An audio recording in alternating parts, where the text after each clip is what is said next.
Scan detected, both on ground and airborne. Response. Titan outer layer.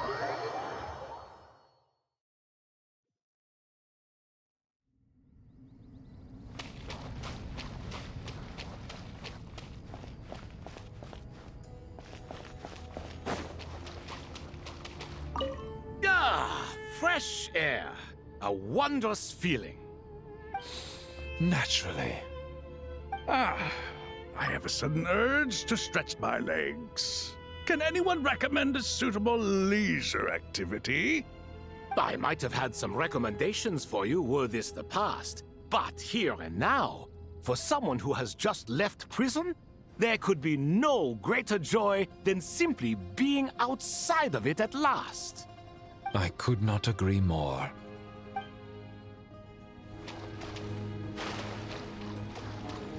As I thought, the so-called 7 pillars of King Deshret are as underwhelming as ever. What do you mean? Not a fan of the boys' club? As men, as individuals, and even as gods, they are entirely undeserving of my attention.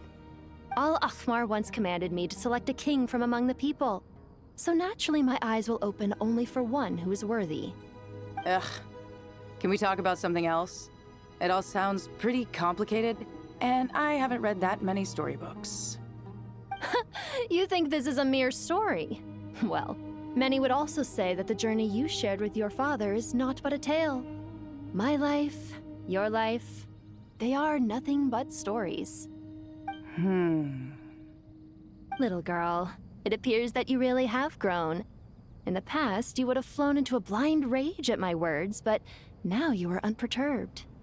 Oh, it's nothing. I just feel like you're right. Getting all pissed at someone for telling the truth is pointless. It only makes me look petty. This alone is proof enough of your growth. You're doing well, my dear girl. You're becoming ever stronger. Strong enough to defend the people and things you hold dear. You think so? I hope you're right.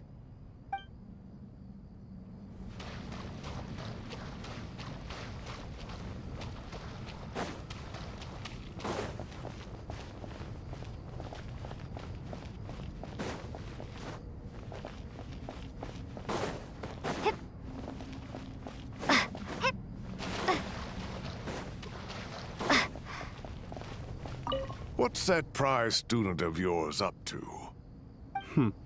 What do you think? Whatever yours is up to, mine is up to as well. And Kali's with them too, I suppose? These kids? Oh, impossible to tear apart. Our elders always said that our school days would stay with us forever. Given how long those school days last, that rings doubly true in Sumeru. No? Well, that's a fate that I certainly didn't manage to escape. Settled as I am with you, and Zaha Hadi. Oh, tired of us, are you? Speaking of Zaha Hadi, the last time we met, she also mentioned you completely out of the blue. Something about how you used to doodle all over your books. That's the least of what I got up to when I was studying. She said that you once circled the name of the murderer in a detective novel, and that, just in case someone missed it, you even wrote, "The murderer is so-and-so" as a hint on the title page, no less. Did I now? I suppose I always was the creative type. Oh, laugh it up. Young Cyrus really was a budding genius, wasn't he? Full of wild ideas, more like. And if you ask me, he hasn't changed a bit. A living, breathing example of what I was just saying. Ha! Look who's talking. You've been this uptight as long as I've known you. You know what? Let's leave it at that. We're too old to change each other now. Truth be told, you should probably keep an eye on Sino and his friends. We'll all need to tread more carefully than we used to. I will. Take care of yourself too, all right? Don't let the pressure get to you.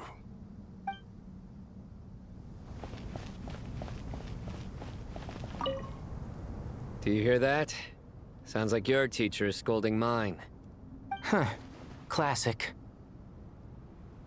Did you see her? She's a former Vahumana student who dropped out of the academia and went to Nod-Krai to work as an intel broker. There's more to her than meets the eye. How can you tell?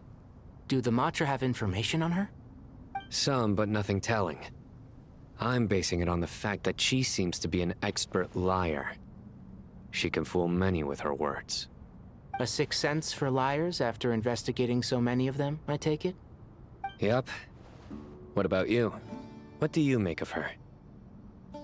A little earlier, in the corner, I noticed she gave some supplies to Jet and had her deliver them to the main group. She's meticulous and highly observant. Besides, what was it you said? Making it to the top is no easy feat in any profession. Anyone who's at the top of their game has to have some sort of edge over others. It's true, but she's not the only one at the top of her game. I also am, and so are you. Sure, but what's to guarantee she won't overhear us talking about her? Don't worry, I have my methods. Sethos is distracting her. Ah, I see.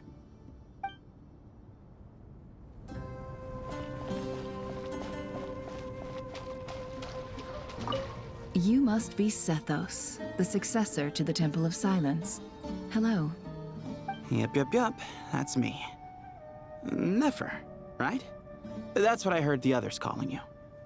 Judging by your outfit, I'm guessing you come from the desert too? That's right. Started off in the desert, went to the rainforest, then went from there to Nod-Krai, where I work as an intel broker. Huh. Well, this is interesting. You don't seem to talk about yourself all that much. Yet here you are, volunteering your life story to me. However abridged. Maybe I'm looking to make some new friends. I like making friends too. I'm easier to talk to than Sino and a little more streetwise than Tainari. Which is why you came over this way, giving me the chance to strike up a conversation with you. Was I that obvious? I think you did fine. You were mindful of my attitude and hoped to lure me in through sentiment. Lure you in isn't exactly how I'd put it. I see it more as an invitation. An invitation to what? To put down your luggage. Lay down your burdens. To return to your homeland. And be truly welcome in the place you once felt so estranged from. You're a more interesting heir to Bamun than I was expecting. Since you're familiar with my grandfather, I'll assume you're aware of our situation. I'd like to make friends with you. And I think you'd be a great asset to us. Not to mention the power you and I both hold. Originally belonged to the same organization. Aha. There we go. Now we're getting somewhere.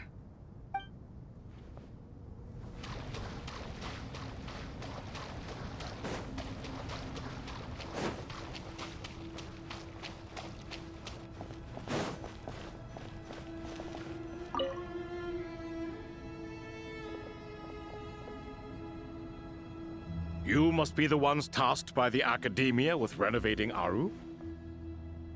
That's right. Good afternoon. I'm Kaveh, and these two are Termezi and Naisaburi. Hey, I'll hate them! Come and introduce yourself! We've met before. This is Thoth, the Ibis King, and everyone knows these two. Afternoon, gentlemen. I've only ever seen these two in murals! Ah, the paintings in the temple. They show us chatting, playing cards, playing chess. Precisely the activities we most enjoy, funnily enough. No, only you enjoy playing chess. We were just humoring you.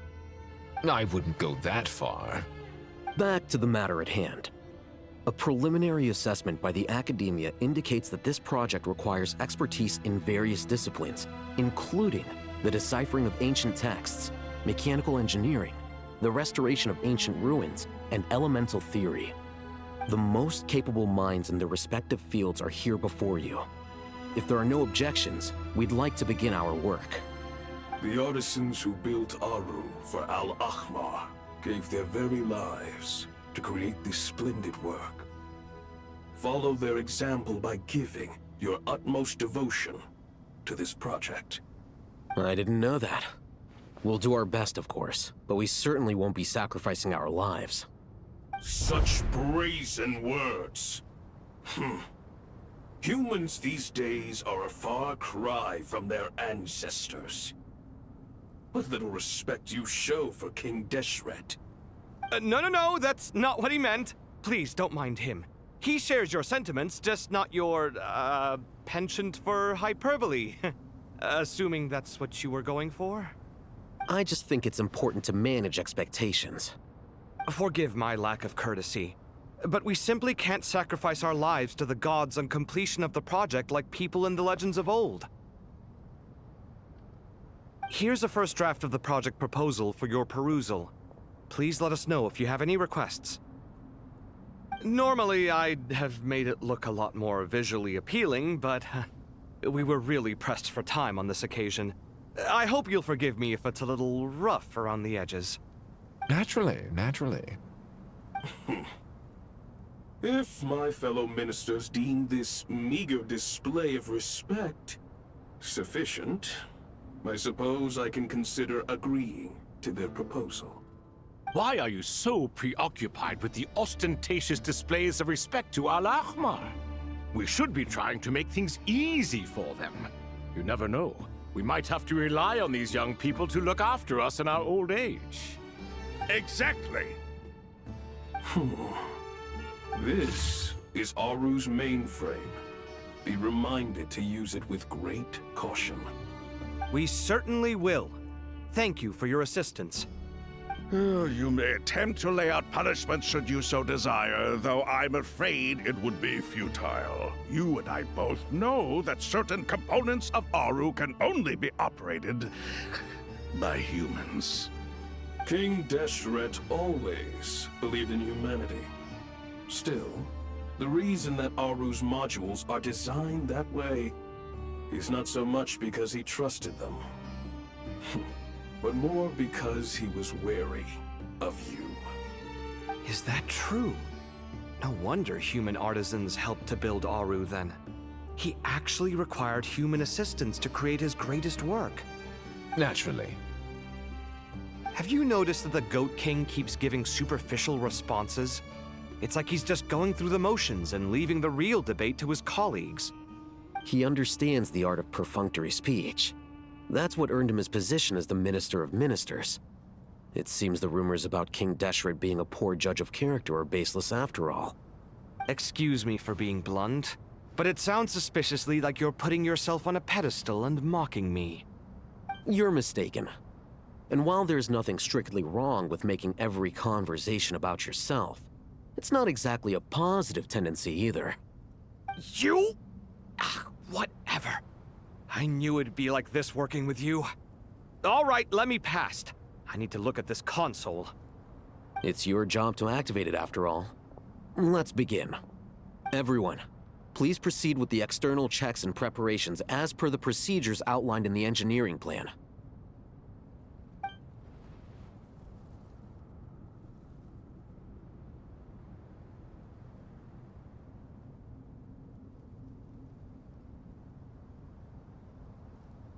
Hello there, youngsters. Whoa, the Ibis King came to life. What do you mean, came to life? I've been alive the whole time. You did say we could start our research, right? Are you having second thoughts now? I've reviewed the proposal. The work you're planning to carry out on this grand device is ambitious in its scope. You have ample confidence in your abilities, I take it? I wouldn't say I'm feeling hugely confident, but given how bad things are, I'd rather at least try something than sit around waiting to die. You are the top scholars of your day. I trust you are aware that there are countless links between Aru and the Akasha? Aru and the Akasha? But I thought the Akasha was the Academia's greatest technological accomplishment, created years ago by the Dendro Archon to help her people access knowledge. And you too? Do you not know either? You've read the instruction manual, right? You tell them. An instruction manual? The Akasha has an instruction manual? The Dendro Archon is a kind and thoughtful god indeed. It used to sit on a shelf in the corner at the House of Dana. Not the most popular read. If the manual is to be believed, Aru was in fact the original inspiration for the Akasha system. What? But there are so few records about Aru anywhere. And practically none of these scientific expeditions into the desert had anything to do with it. Ah, but this is something you could not possibly have known. You may have heard many stories about the desert, but what is the most important aspect of history? Consider this a quiz. Anyone from Vahumana present? I'm from Vahumana. It's, well, veracity. Precisely. And a large part of veracity is the chronological order in which events occur. I may as well tell you. In the beginning, Nabu Malikata, the goddess of flowers, descended upon Sumeru. The glory of the heaven was within her. She brought life, oases, and knowledge to this land. Then she created the Jinn, enlightened them, and ordered them to serve her. Two other gods also walked upon this land where wisdom flowed in abundance, and the three met beneath the great green trees. It was the first and greatest alliance. We should speak with reverence of this covenant between the three, which transcended both time and life. For they promised that in Sumeru, wisdom would be shared with all. All the great changes in Sumeru's history began with the goddess of flowers. For King Deshret's sake, she pried into the secrets of Celestia, and for this was burned to ashes by the flames of wrath. So grieved was King Deshret by her passing that he lost all interest in state affairs and devoted himself instead to the knowledge that she had brought back. It was after learning of the technology from that floating island in the sky that he first conceived of Aru. And so, the Akasha was inspired by Aru, while the basis for Aru itself came from Celestia's technology. Well, if the two share a common technological origin, then connecting one system to the other is an entirely feasible idea. Unbelievable. Have you no reverence at all for celestial technology? No, I do, but there's no time for that. The schedule is too tight. Blame it on the deadline. Perhaps you could try coming up with our cutoff dates. You know what it's like having to turn around 5 different drafts in one day? I wouldn't wish it on my worst enemy. Yeah, also, Sir Ibis, King, you don't plan on getting directly involved at all, do you? Yes, well, you strike us more as having come to give a popular science lecture. Or, wait, does this count as more of a first-hand witness statement? Neither. Anyway, this sounds like far too much work for me. Still, if Aru is so powerful, why didn't King Deshret use it for more ambitious ends?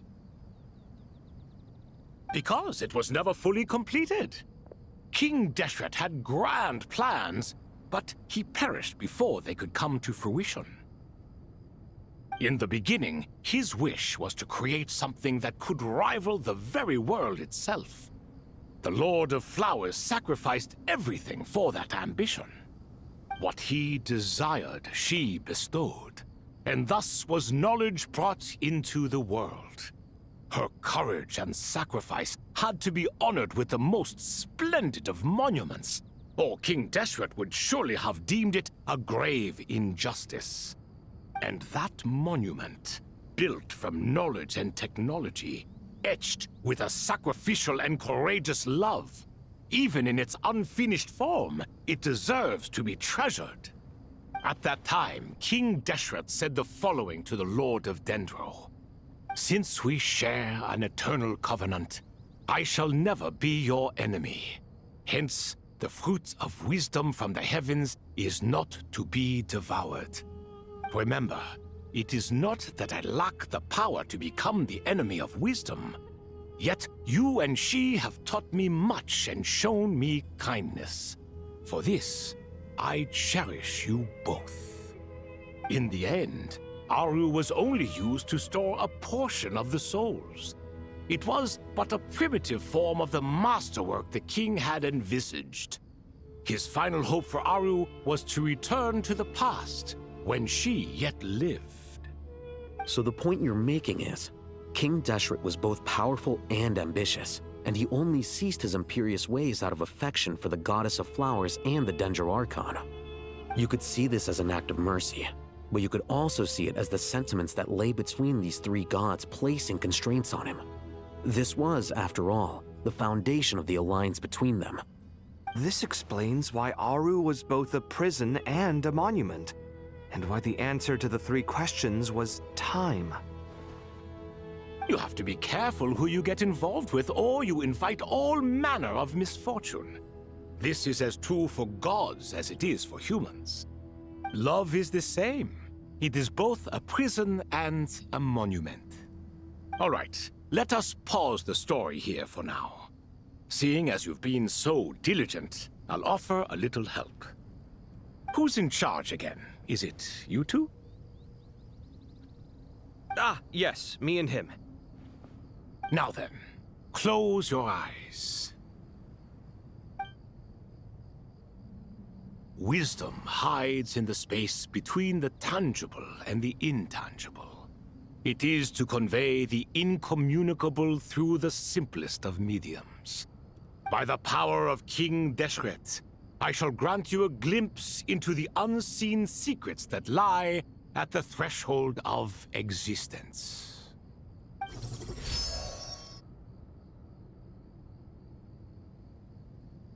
Where did this come from? Is it a new mechanism? It looks more like some form of externalized information. You've rendered it visible? Just as the Akasha allows you to access a greater range of knowledge, the power of our king permits one to perceive ingenuities that do not belong to this world. This is no ordinary mechanism. It reflects the internal structure of Aru. Whether you choose to increase or decrease, keep or discard. Come, use these to achieve the outcome you desire. Looks mechanical to me. Better let me handle it, just in case. But wait, how do I get up there? Turn around. So that's where the elevator is.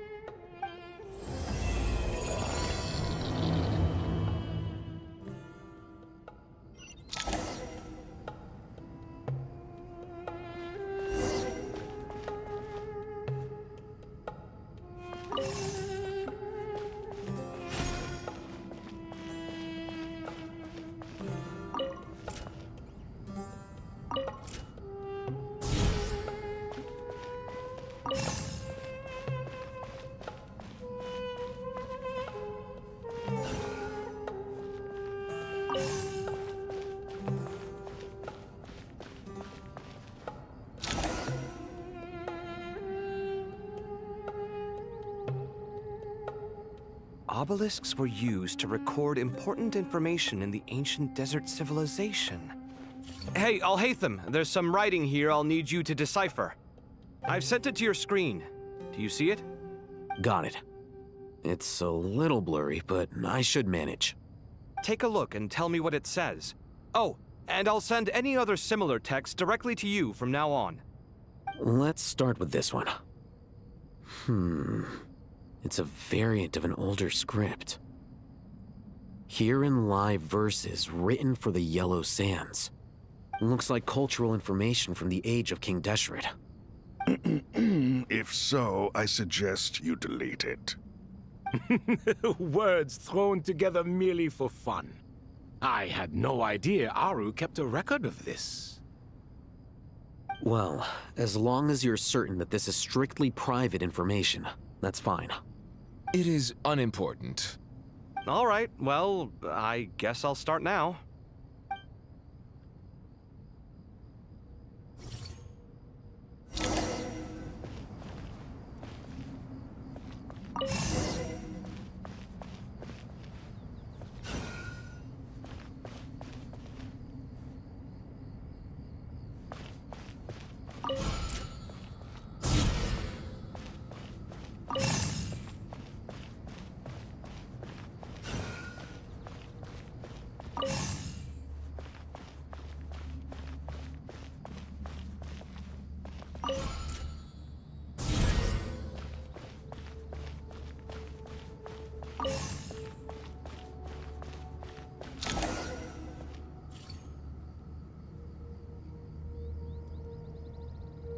Found some more. Sending them over to you now.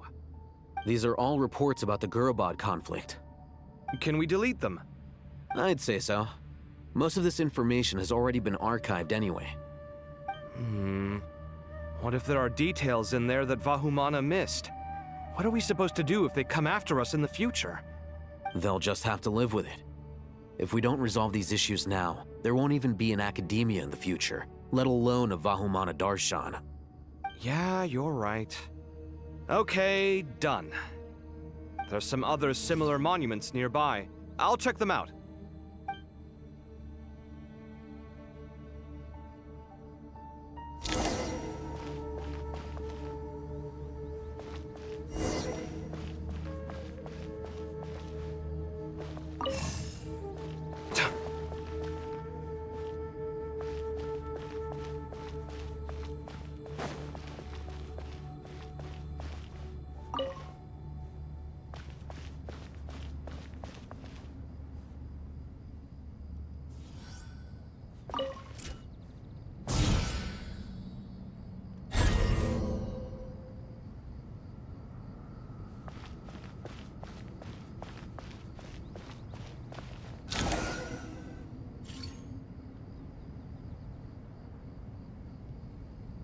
Another monument.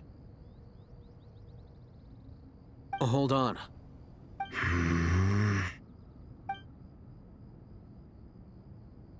You're still reading it? How long is it? It records the development and governance of the Oasis civilization. Most of it concerns the Jinn, but it also contains records left by the artisans who built Aru. Is it important? Some of it. There was no way for me to read the whole thing in its entirety, so I had to rely on my intuition to pick the parts worth keeping. What about the artisans' records? What do they mention? They're speculations, mostly. For instance, they were wondering how to protect themselves if King Deshret decided to silence them after the construction of Aru was complete. Sounds like pure mythology to me. Surely that kind of thing didn't really happen. The records do emphasize that this was merely their conjecture based on various myths. Still, the artisans did leave details of their plans to survive, including blueprints for their escape route. Even that got recorded? Okay, well, I'll make a copy of this first before I delete it. Is that truly necessary? You won't be needing those. No, the blueprints are important. I want to keep them as a memento.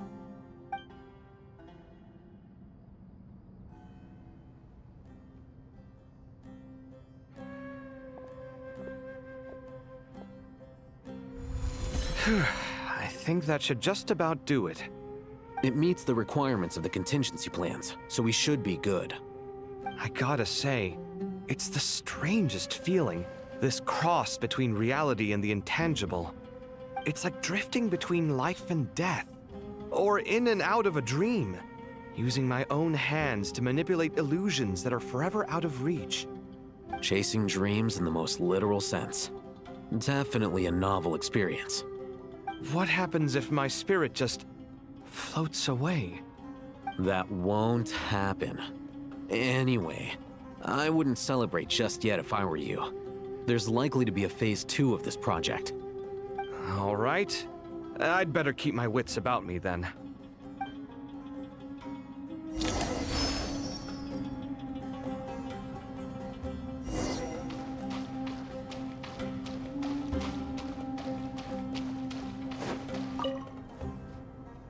I expected that the outside world no longer respected the ancient gods, but even so, I do find the tone of these youngsters to be dreadfully impolite. It should hardly come as a surprise to you. I remember you saying the same thing last time. I assumed that was just a one-off. I did not realize it was the norm. Don't you think that young lad's matter-of-fact tone sounds familiar? It bears a rather uncanny resemblance to you, Goatee. Surely a sign that he is a man of rare intelligence. Ugh.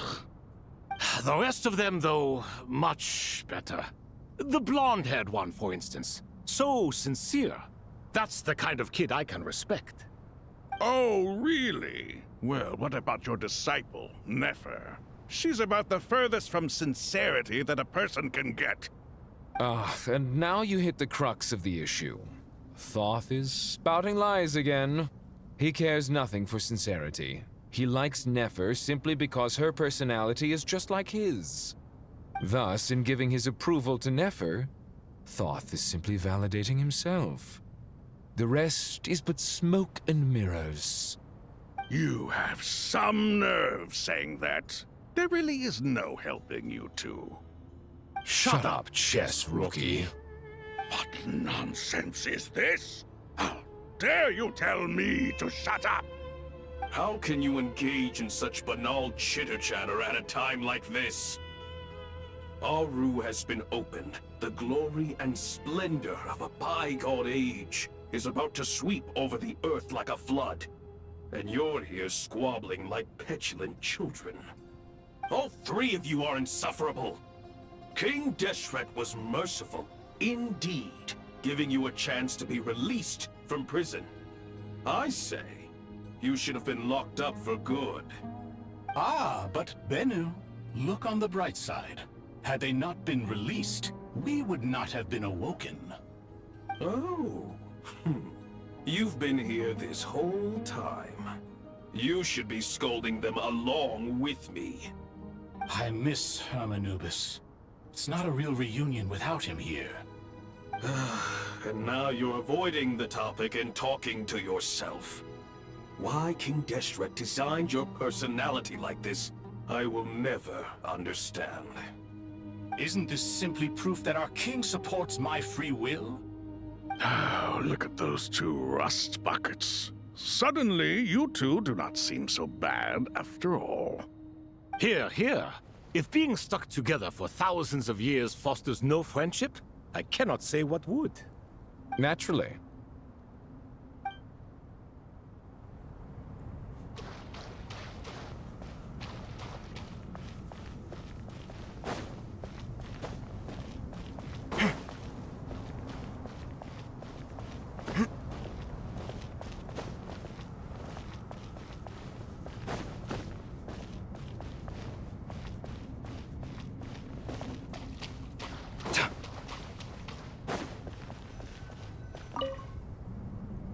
How's it going?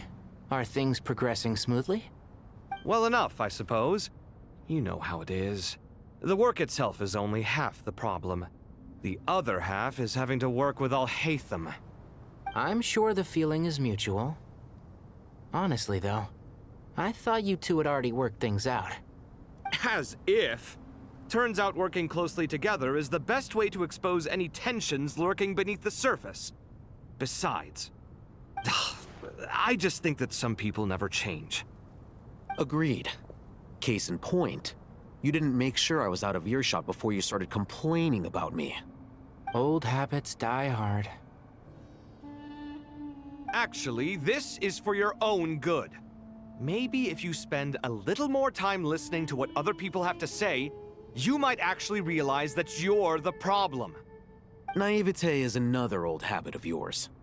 I had assumed that you both volunteered for this project like us forest rangers. But now I'm getting the sense that wasn't the case. Definitely not. We were assigned to it by Lesser Lord Kusanali and Nephis. As much as I'd love to be doing normal work for normal clients, these Titan projects are all that's on offer right now. Though I'm sure they wouldn't be roping us in if they had any better options. Just goes to show how short-staffed the academia really is. I'm sure you've prepared yourself mentally, but I still feel the need to advise you to lower your expectations. It might make the process of working together a little less intolerable. I know! Same to you! But if you already understood that, you should also know not to say the quiet part out loud. Why don't you come help me with my forest patrols? Might help you avoid any further disagreements. Good suggestion, but unfortunately, differences of opinion will always exist. Changing the nature of the work won't get rid of them. For once, I actually agree. There is zero chance of us ever resolving our differences. Zero!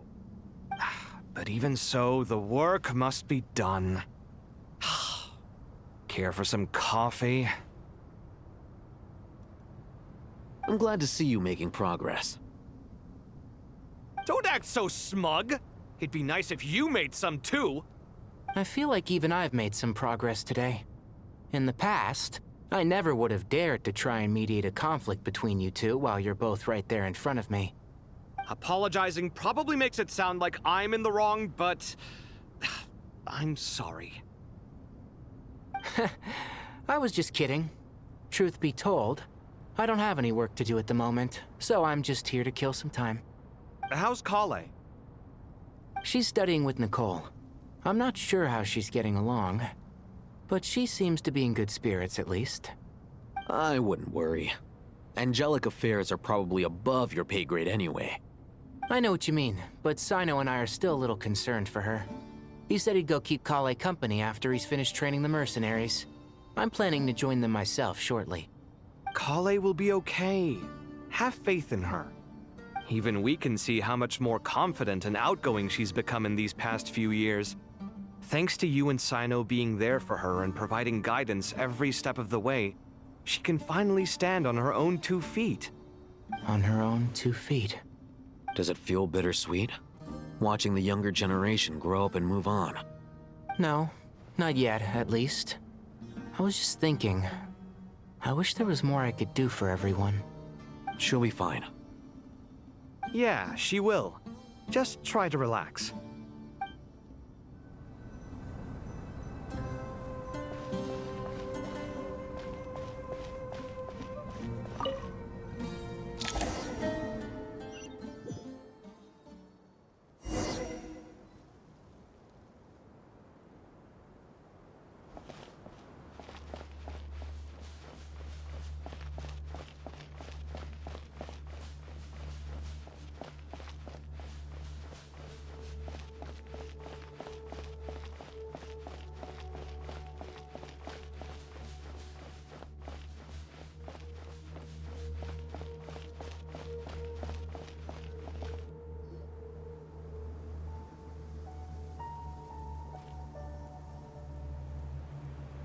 Traveler from afar, do you worry for the fate of Sumeru as well?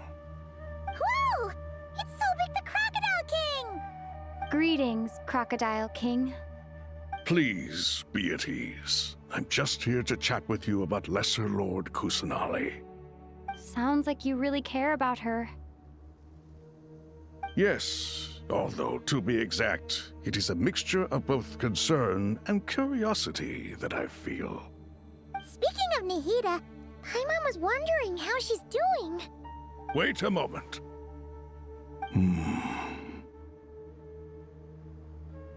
What is it? I tried calling out to Apep, but there was no response. This can only mean that she is focusing all her energy on taking care of Lesser Lord Kusanali. All the gods who served King Deshret seemed super surprised to hear that Apep agreed to help Nihida. Guessing she made a bad impression on you or something. Are you aware of the history between her and our king? The story begins a long time ago. Al-Ahmar was always a wishful thinker where the Dendro dragon was concerned. Without consulting her, he decided to list her among the 7 pillars, and declared his own power to be far superior to hers. That was when our king was at the height of his power. Ibis Goti and I were no match for him. And so we chose to submit and serve as his ministers. But not Apep. No, she never thought much of him. To Apep, Al-Ahmar's pride and sense of superiority were nothing but ignorance and hubris. In fact, they fought numerous times, but usually the battle ended in a draw. In the end, King Deshret coveted the power of Celestia, only to end up corrupted by knowledge. His final act was to trick the dragon into swallowing him whole, leaving her to bear the torment of his sins. The Dendro Dragon stands for the glory of a bygone era. She hated Al-Ahmar and what he represented. All the gods, all the power they wielded. And so, her willingness to help the Dendro Archon through this crisis comes as a great surprise indeed. It makes one wonder whether, perhaps, the Dendro Archon assisted her in the past. Yep, Nahida did her a huge favor.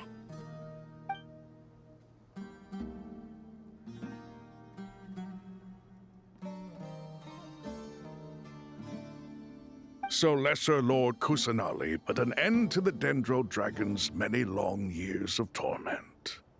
As much as she loathes the Seven, Apep knows kindness when she sees it. No wonder she was willing to make an exception. Yeah, that's the sense we got from dealing with her, too. She is not incapable of coexisting with other living things. Rather, she actively chooses to avoid coexistence. And this despite the fact that she symbolizes life itself. How ironic. All of this being said, I wouldn't expect too much from her if I were you. Nothing will change her hatred towards humanity and gods. We'll keep that in mind. Anyway, how much longer do you think Nahida needs to stay with Apep? For all we know, the Fatui might still be in the desert. Just to be on the safe side, why don't we grab anyone who isn't busy right now and go look for her? I'm alright, Paimon. Huh? Was that Nahida's voice? It seems the treatment was effective. Since when do my deeds require your evaluation?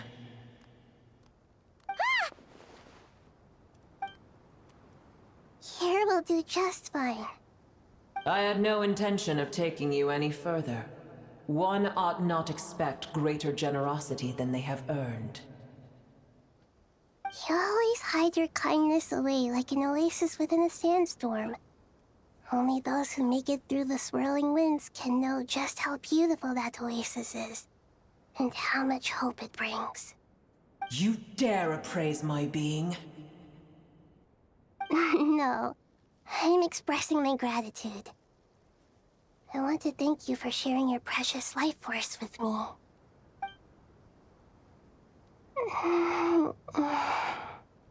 Awake already?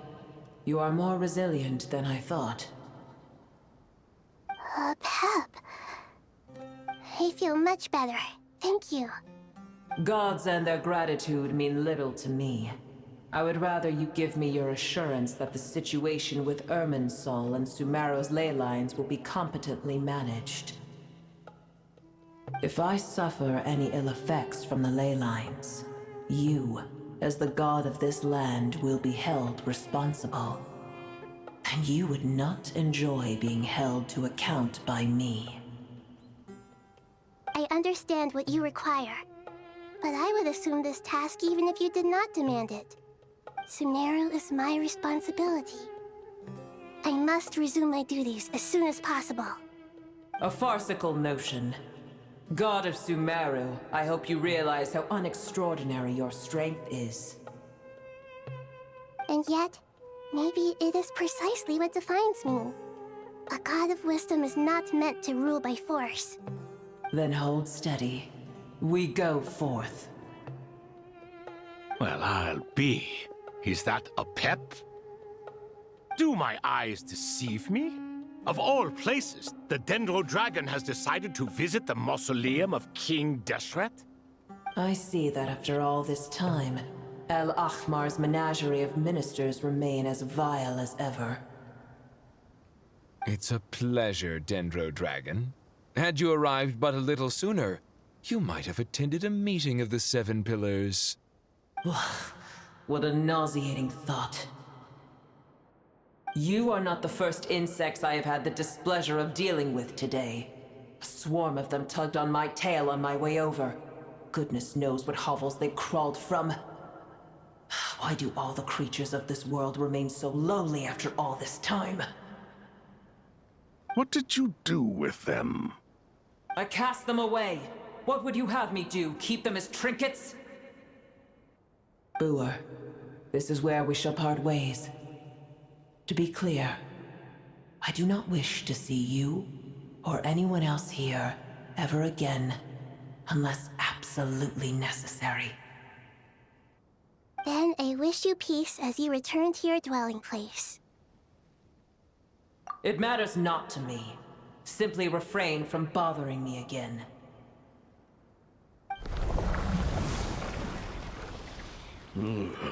A force to be reckoned with. At times like this, I feel glad that she has no interest in any of this. Hold on, just hold on, okay? We're almost there. We made it. Huh? Wait, that voice. It's... Uh-oh, I'm gonna fall.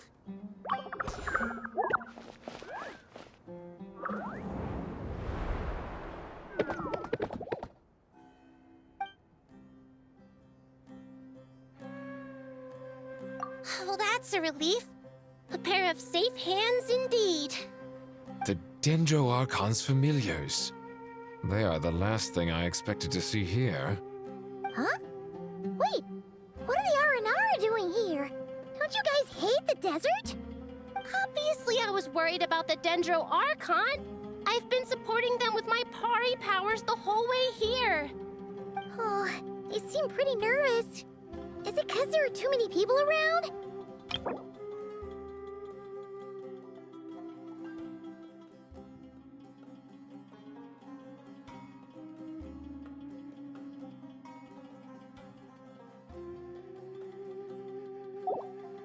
Not just people. It's all these non-human beings, too. It's hard on them. I can't believe you made such a long and dangerous journey just for my sake. I appreciate your support so much. Thank you all. I'll have to ask everyone to wait while I help our new arrival settle in. Once I'm done, I'll gather everyone to discuss our next steps. Traveler, Paimon, shall we find a place for our friends to stay? Awesome! Let's go! Well, first I have some questions.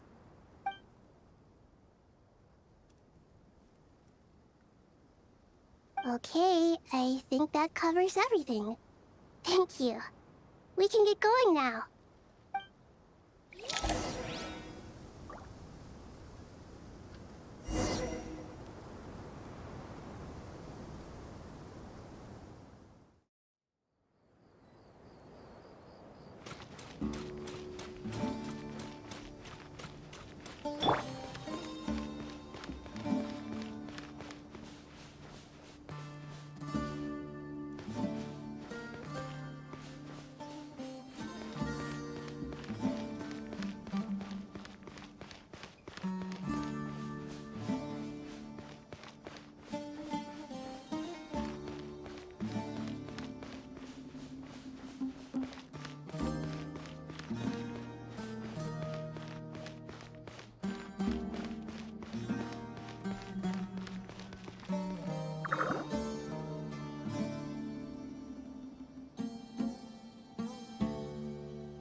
It's only us.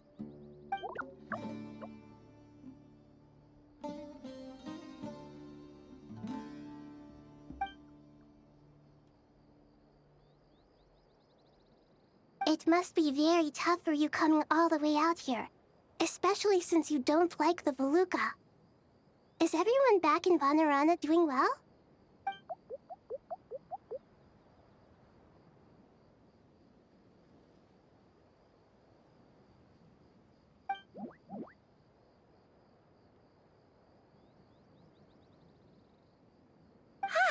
Everyone's here.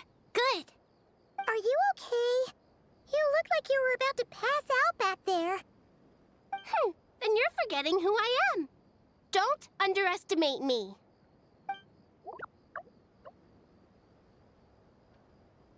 Red Oh, excuse me! Are you comparing me to Paimon? I suppose everyone is gathered here because of me. As we can see, the situation is critical, and everyone is very busy with their various tasks, so...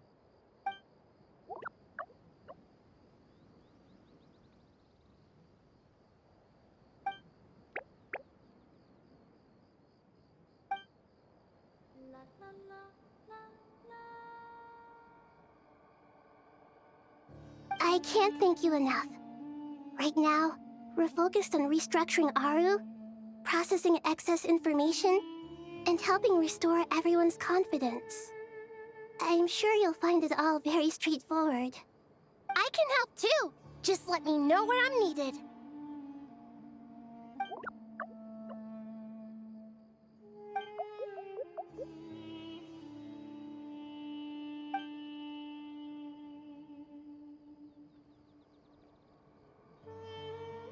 Up to no good?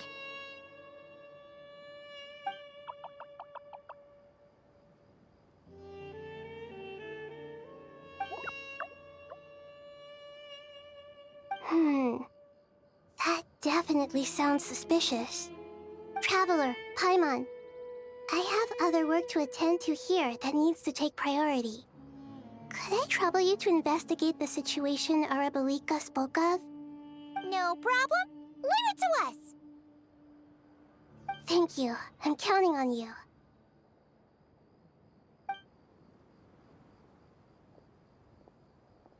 There's one other thing. If you are to work alongside the people of Sumeru, you will need to make yourselves visible to them. Is that acceptable to everyone?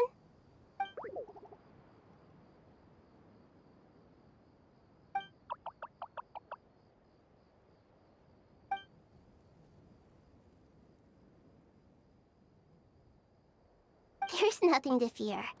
No one here will hurt you. But if you do feel afraid, don't worry. Just call my name and I'll be there. Very well. Now, I shall bestow a small blessing upon you all. Whenever people see you and interact with you, from the moment their gaze meets yours, they will experience the most beautiful of dreams.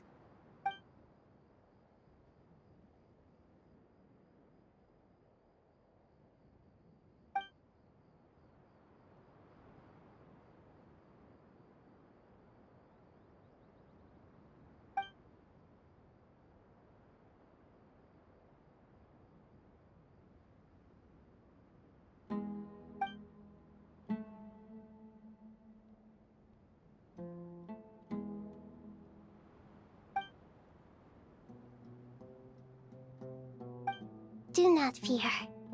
We will face it together. This too shall pass.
everyone's here. Wonderful. Dendro Archon, you're back. Are you recovering all right? You mustn't push yourself too hard. I'm doing very well. Thank you for your concern.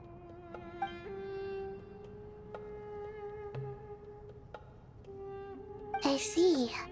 Using the power of Aru to reboot the Akasha and gain access to Irminsul. It's a sound plan, although... I regret to be the bearer of bad news, but with the state that Irminsul is currently in, it's impossible to access via traditional means. Even the Akasha won't change that. Alas, we had feared this may be the case. What about non-traditional means? Non-traditional means? Are you saying... Desperate times call for new measures.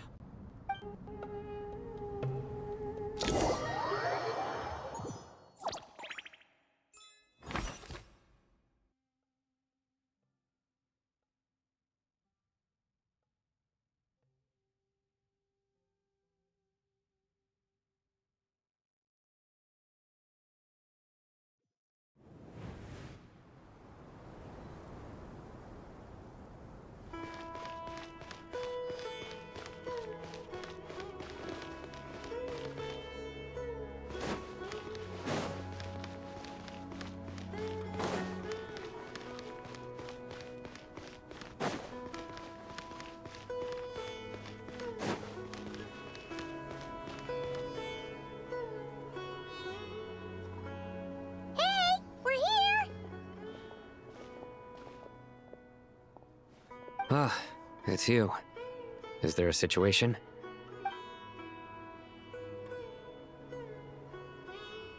The Aranara have good intuition when it comes to people. In other words, there may well be a traitor among us.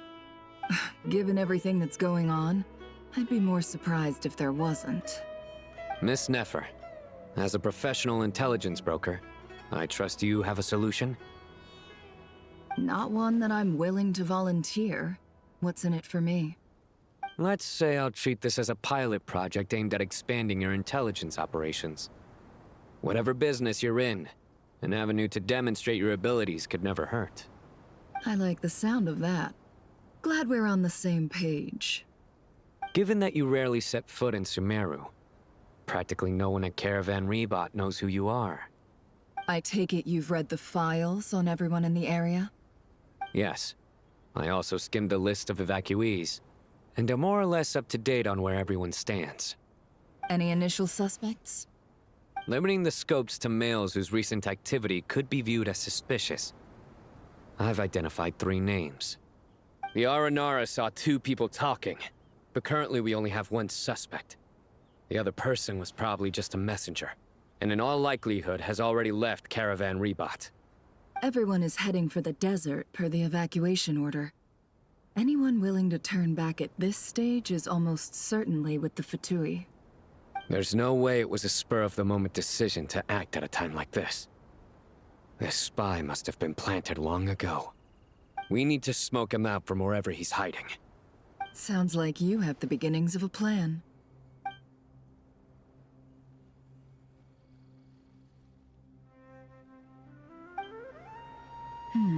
I see. Your suspicions are well-founded. I'd be watching him too if I were you. So far, we still lack solid evidence that he's been bribed. He hasn't made any recent purchases that would indicate he came into some cash. Then let's get closer to him to confirm before we make our move. I can handle it. I'm not based in Sumeru, so barely anyone at Caravan Rebot knows who I am. And you're certain you've never encountered this person in Nod-Krai? I'm certain. Besides, it's extremely rare for me to have had any direct contact with Sumeru mercenaries besides Jet. There's no way he could have seen my face before. Sino, stay out of sight and wait for my signal. If he raises any red flags, I'll bring him toward the main road. Understood. I'll take it from there. Excellent. Well, it's a pleasure working with you.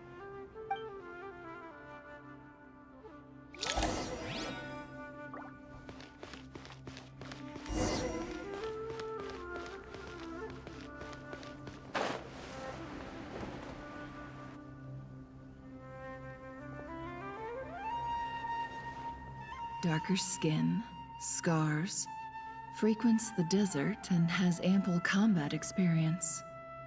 Nothing unusual about how he dresses or acts. What's that he's looking at? A coin. Interesting. Could that be how his contact paid him? Conveniently discreet for someone trying to hide any unexplained income.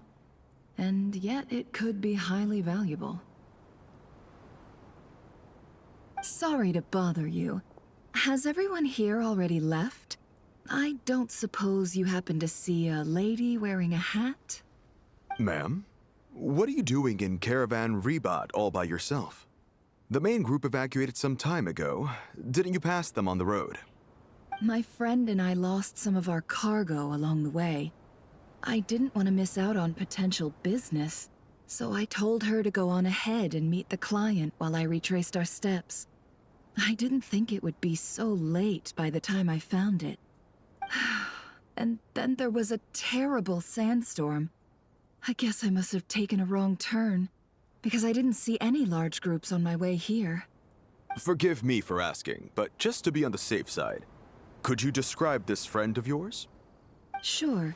She has blonde hair, and she was wearing a hat and a white dress. You'd definitely know if you'd seen her. Yes, I think that does ring a bell. Ah, my apologies. During this exceptional time, the Core of 30 are under orders to be extra cautious when dealing with unknown people, whoever they might be. I understand. Well, sir, is there anything else you need to know? If not, I'd better try and catch up with them. Hey, wait! They left a good while ago now. You'll never catch up with them on your own. Why don't I give you a ride? I'm here to collect the last few people anyway. We have plenty of carts, so one more won't be a problem. That would be amazing. Traveling with a group will be much safer. I'll have to pay you for your trouble. Hey, let's not worry about the money for now. Wait here a moment. Once I'm done packing up, I'll take you to join the rest of the group. All right, thanks. Let me know if you need a hand carrying anything. No need for that.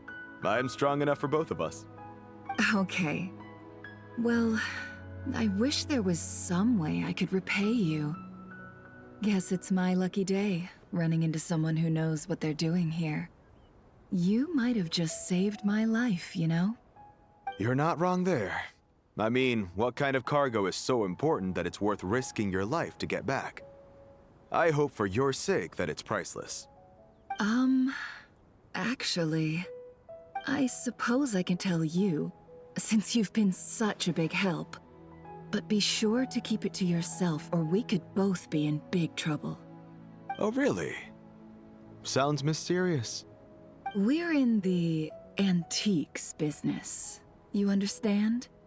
Some of our goods aren't acquired through the most legitimate means. We have to be very discreet when we're selling them. That's why I had to go looking for the missing cargo alone. Ah, no wonder. Well, ma'am, in that case, it turns out that maybe there is something you could do for me. I'm all ears. But to be clear, our commission isn't cheap. Think carefully before you ask. We don't want to ruin our relationship before we even hit the road. I'm sure that won't be a problem. My issue is, I have something that's a little difficult to sell on as well. Take a look at this.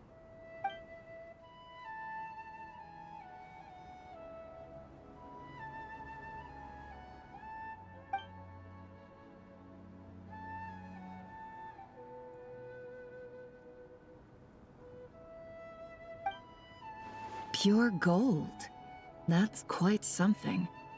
How'd you come across it? Dig it out of some ancient tomb?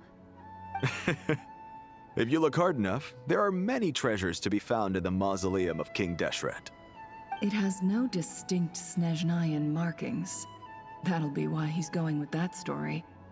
And he clearly doesn't want to arouse suspicion, so he's on the lookout for an opportunity to make a quiet trade. Surely you have an existing business partner. Won't they take it off your hands? I hope I won't be attracting the wrath of my competitors by helping you sell this. The shop I used to work with is having cash flow issues at the moment after losing some money. I'm under enough pressure as it is without having to deal with them. On the off chance anything went wrong, I'd never get my money back. I understand. Gold is the last thing that traders with cash flow problems want to see. Well, in that case, I think we can work something out. As it happens, I'm just about done packing. Shall we make a move? Sure. Let's walk and talk. This evacuation was a huge operation. They needed a few people to stay behind and tie up loose ends. And I ended up being one of them. You're lucky you ran into us in time. I certainly am. I don't know how this happened. One thing led to another, and look how it ended up. I just hope our client doesn't get spooked and cancel their order. Fingers crossed. But either way, life goes on, and we all have to make a living somehow.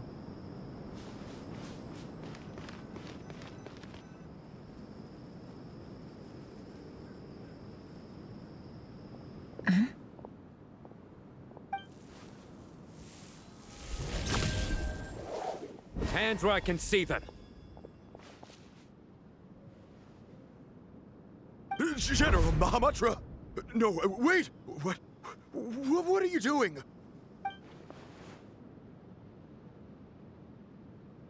This is the coin? Good. Sadly, you won't have the chance to spend it.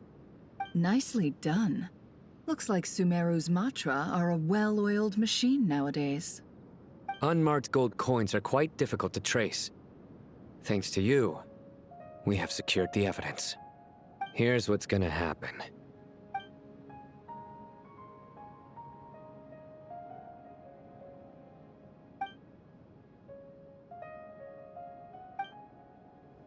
Southeast from here, leeward side of the hill. That's where he's meeting his contact. Great work. Candace tells me your interrogation skills are highly effective. Hers are quickly catching up. She's improved a lot in recent years. Looks like it's over to you for the next step. Because I'm quickest on my feet? Because you know how to trail a target. Plus, it'll be easier to monitor their activity from the air. Fine. I'll be quick. One more thing. The Traveler just brought a message from the Dendro Archon. Once you're done with this, we're to meet up at the mausoleum of King Deshret. Got it. Will do. Are you sure you'll be okay on your own? Gee, I don't know. Maybe you should come with me. Okay. Then Paimon's coming with you. Really? You do know this is a stealth operation, right? Meaning, you have to be quiet? Paimon? Are you sure about this? Well, Paimon at least wants to give it a shot. Like everyone says, if you never try, you'll never know. Besides, being the best guide in Teyvat has to count for something. This should be a piece of cake. Fine. Join me if you want. But be warned, if anything goes wrong, I'll have to gag you and shove you into a bush. No need! Paimon will be super careful. Promise! Good. Then what are we waiting for? Let's go. Ah! Coming! Coming!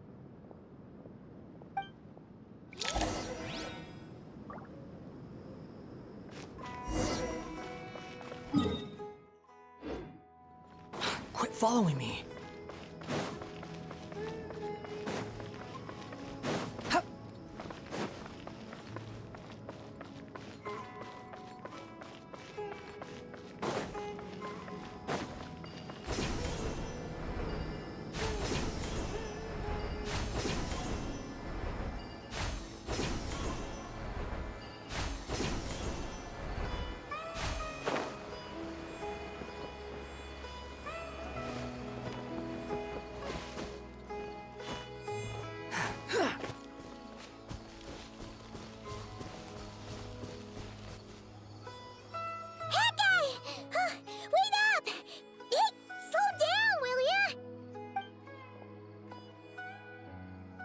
We're here. Now we wait. Okay, yeah, cool. Cool. What's on your mind, Paimon? Huh? Oh, nothing? I thought all you cared about besides being a guide was food and sleep. Why the sudden urge to go on a dangerous mission? What's that supposed to mean? Paimon's been on plenty of dangerous missions before. But never on your own. You hardly ever leave the Traveler's side. Just saying. I'm kind of at loose ends right now. So if you did want to share, I suppose I'd have to listen. If not, suit yourself. Makes no difference to me. Hat guy? Do you think Paimon is useless? What? Where's that coming from? When we were in Nod-Krai, Paimon suddenly realized something. Even though Paimon's with the Traveler every single day, whenever we face real danger, she can't do anything to help. Paimon doesn't get like this very often. She just got really scared when the Traveler got kidnapped that time. What if she never came back? What would Paimon do then? And the more Paimon thought about it, the more useless she felt. But Paimon doesn't want to be a burden. Paimon wants to be a friend who's actually useful. Does that make any sense? You know, that feeling of just being completely useless and... Oh. Paimon probably sounds so ridiculous right now. You asked the right person. Boy, do I know that feeling. Oh, hat guy. I'm not gonna try and encourage you. What I will say is this. When you start doubting yourself, you have two choices. Give up or change. You have to make the decision to move forward. Otherwise, no amount of consolation from other people is gonna help you. So ask yourself, what do you want? To get stronger? To learn more? Whatever it is, go do it. You won't have any regrets if you can at least say that you tried. Something's not right. Shouldn't they be here by now? Paimon, is it just me? Or is it a little too quiet around here? Should Paimon take a look? We'll give it another hour. If nothing happens, we head back. Okay.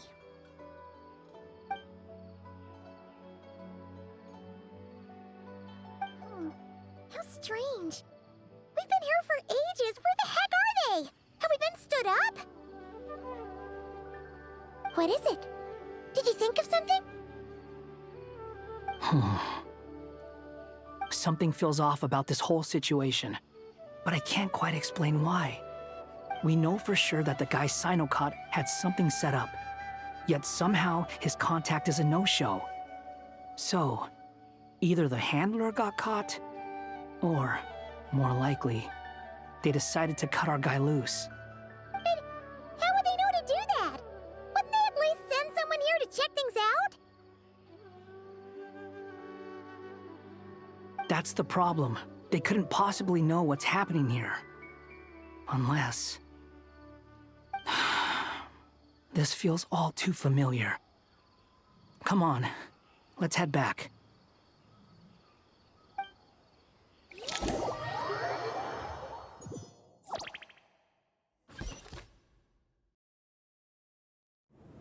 Even though this isn't a formal meeting, I'd still like to start by saying how grateful I am to each and every one of you.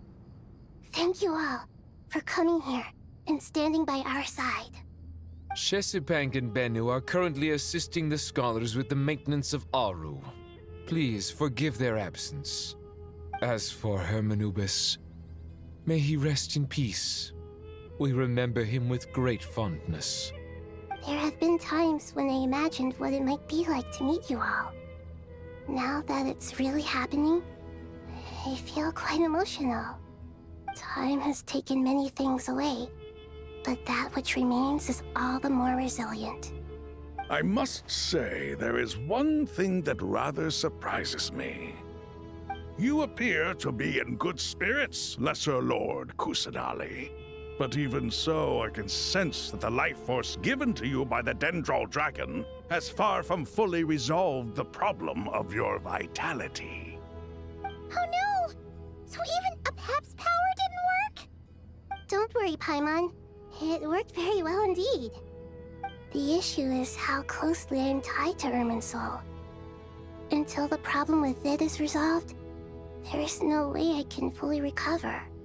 Sumeru has undergone tremendous changes during your absence.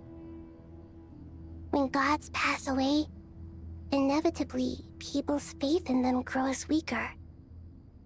You must have sensed it already. Your power is not what it once was. Regrettably, this is true. I too have grown weaker due to the effects of Irminsul. Right now, we're all in quite a sorry state. Then what do you suggest? We take all the help we can get. Sumeru is our shared home. You and I, gods and humans alike. We must unite all our strength in this moment. Though Al-Ahmar is no longer with us, the alliance between the three gods remains in force. Regardless, as subjects of our king, we have a responsibility to support Sumeru through this catastrophe. Not to mention that it was the people of Sumeru who released us from this prison of Aru. Times have changed, and the people of today possess greater wisdom than those of the past. You really know how to give a rousing speech, Koti. Now then, let us learn more about your plan. The brightest minds of the Sumeru Academia are busy opening and renovating Aru. They claim it has something to do with Irminsul? Correct. Irminsul has existed in Teyvat since the very beginning. But during the Age of the Dragons, it did not possess the significance it holds today.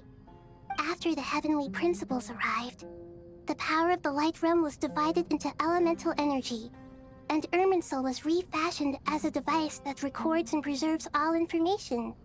Since then, everything in this world has been inextricably linked to it.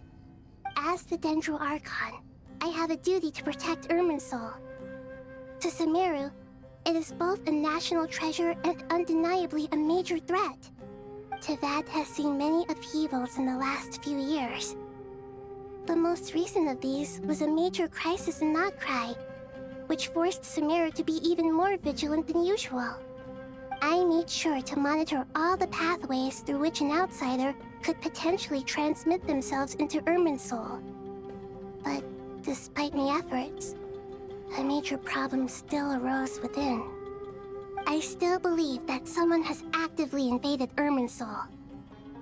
But rather than taking any of the pathways I referred to, the intruder chose instead to utilize the most direct route, and the only one that cannot be protected against, by entering Irminsul through death.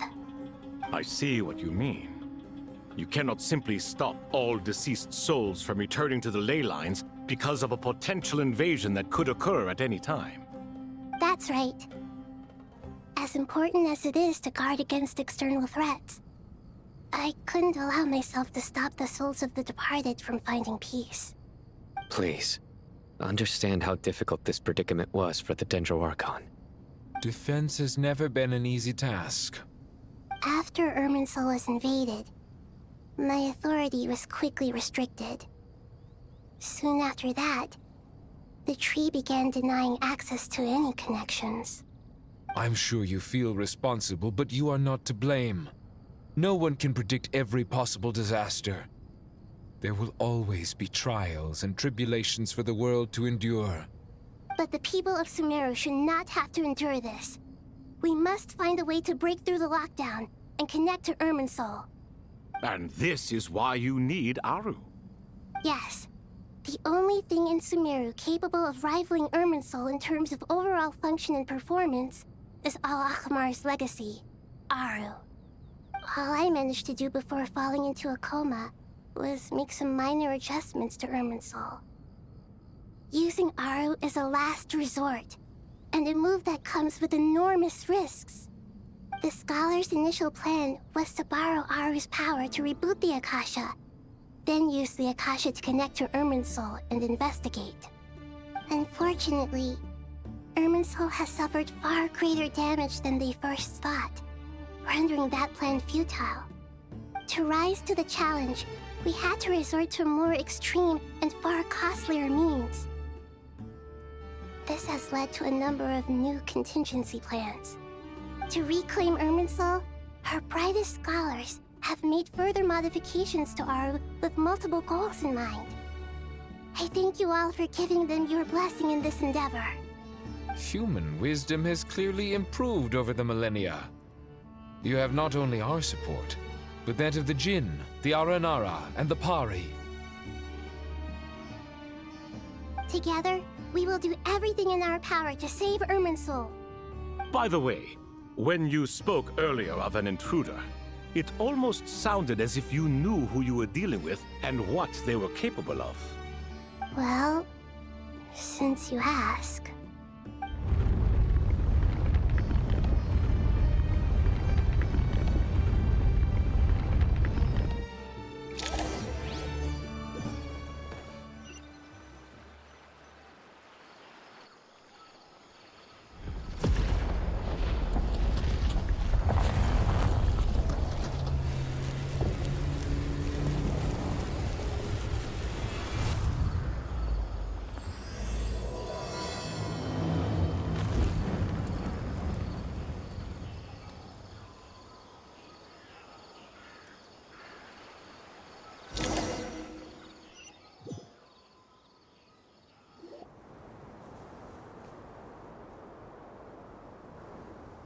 Master Tainari!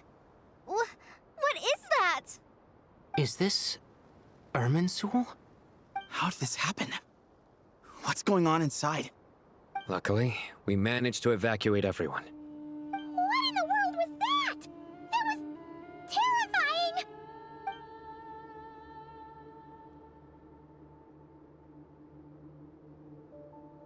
Oh my.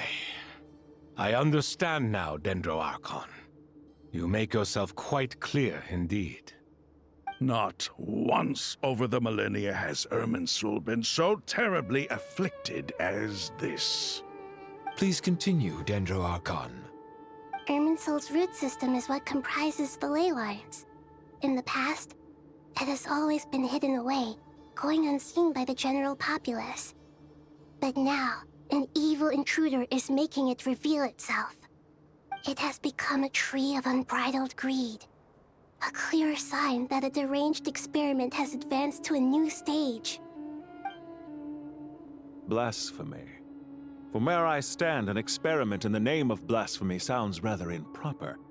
But if we are to honor Dottores' will, this is what we must do.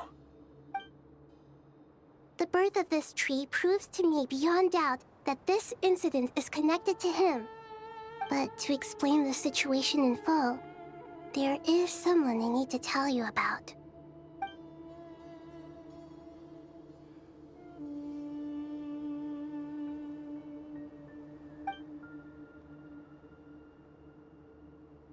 Zandik. So it was him. I saw him in the desert once. A man of supreme arrogance. So this is where it has taken him. But didn't Dottore die in Nod-Krai? How is he still able to do all this? He must still have loyal followers amongst the Fatui. Even so, I'm still unclear as to how he has been able to wield such a profound influence over Irminsul. I can confirm that Fatui forces have arrived in Sumeru City. Furthermore, Irminsul seems to be undergoing some kind of mutation. Evil branches are beginning to grow. Things that do not belong to this world are slowly but surely materializing. Sorry, I couldn't think of any other word to describe it. They don't seem to be fully formed physical entities yet, after all, but they are gradually becoming real.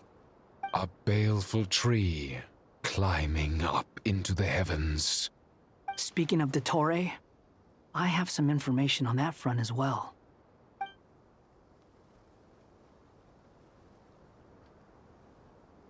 I didn't think it was wise to state this out in the open.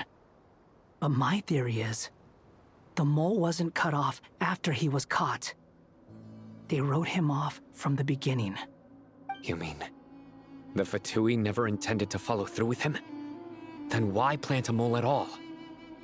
It's hardly a conventional strategy, and the rationale behind it is pretty twisted. But as it happens, I know someone who works exactly this way. And when it comes down to it, his goals are very simple. He just wants to confuse people, so they can't figure out what he's up to. He's been a collaborator of Dottore's from the outset. That fact alone confirms that Dottore is involved with this somehow.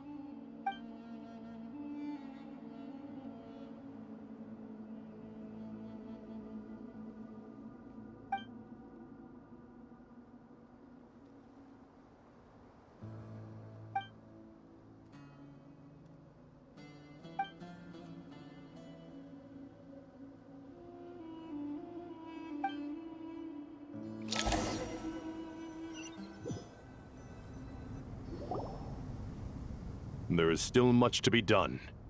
Everyone, please remember our core strategy. As per the discussions, the following groups must act immediately. Mr. Alhaitham and Mr. Kave, the next phase of the Aru renovation project must begin right away. Godspeed to you both.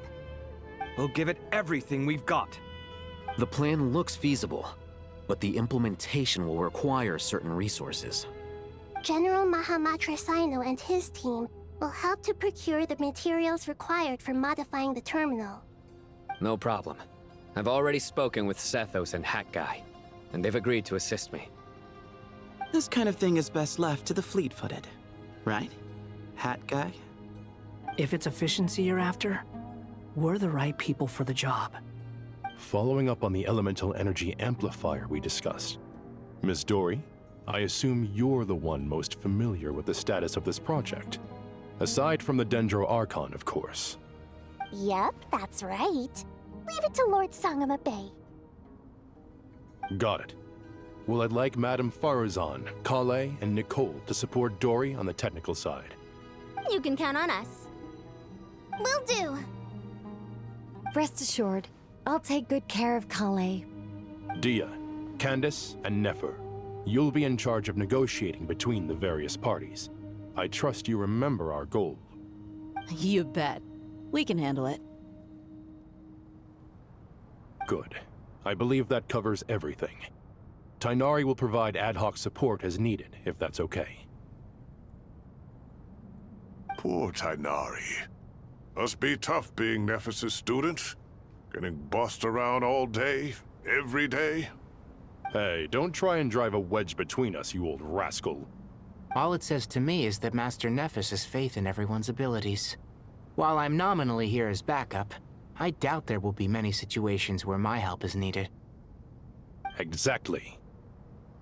Finally, Traveler, you and I will head to the border between Sumeru and Natlan.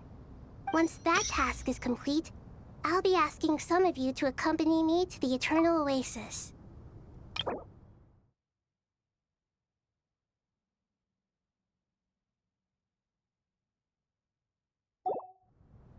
The Eternal Oasis? I thought that was just a legend. So it does exist after all. Regarding your trip to Natlan, under normal circumstances, a meeting between our two nations would be a far more formal affair. Unfortunately, Sumeru is all but completely cut off from the outside world at present. So regretfully, we won't be able to give the Pyro Archon Mawika the grand reception that she deserves. My apologies for the inconvenience. No point putting too much pressure on yourselves. That goes for everyone. Right. Especially you, Dendro Archon. I'm sure you're still feeling quite weak. Don't worry about me. The Dendro Dragon's life force will sustain me. Plus, we'll be there every step of the way. Nahida will be just fine. Yes. I believe in myself. And I believe in every one of you. Well, time to get going.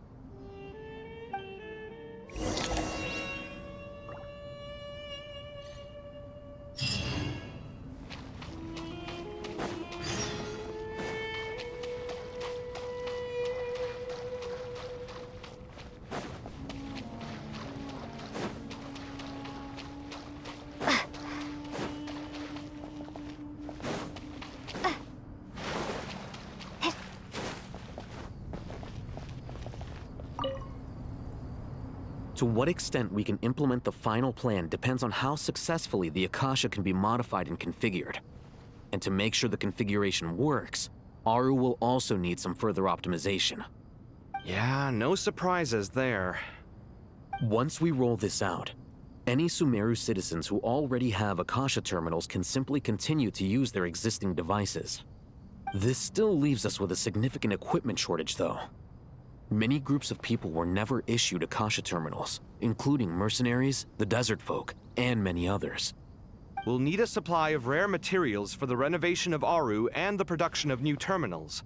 Right now, the best place to source these locally is from the primal constructs within King Deshret's mausoleum. Time is not on our side here.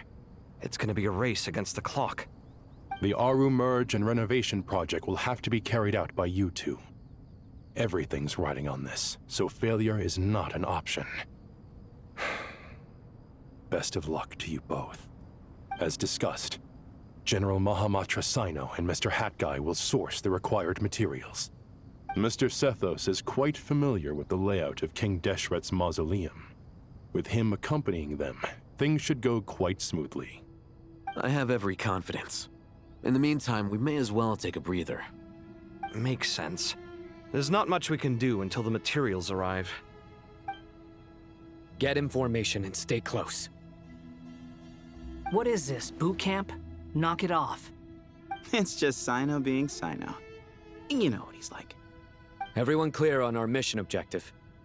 Look at the excess primal constructs, dismantle them, and extract the required materials. And King Deshret's 7 pillars agreed to this? If they're just sitting there doing nothing, we might as well put them to use. Thoth's words, not mine.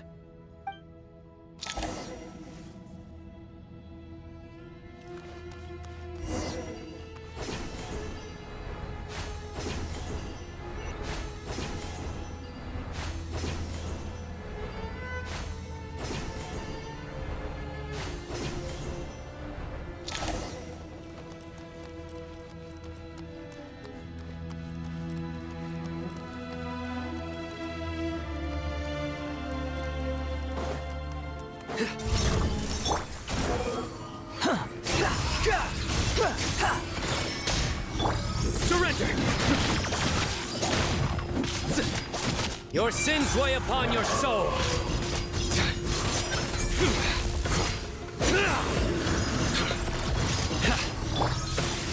Move or be moved! Futile! The wind rises.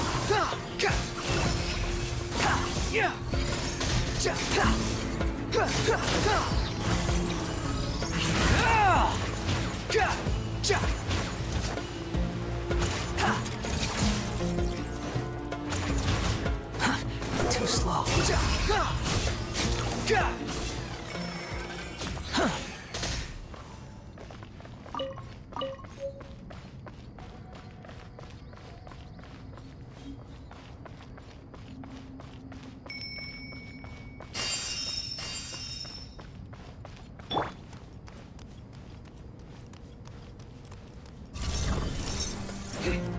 Empty space! Surrender! Squall and Fury, know your place!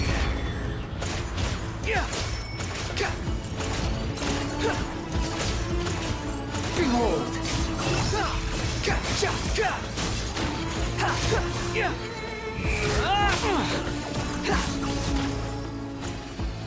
Excuse me? Nowhere to run!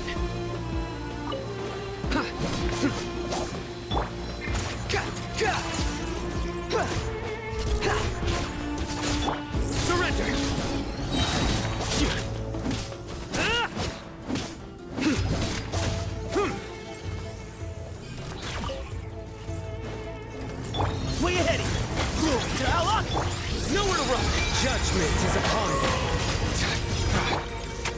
Squall and fury.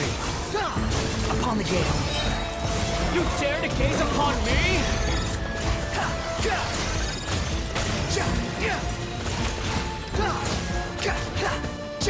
You're dead.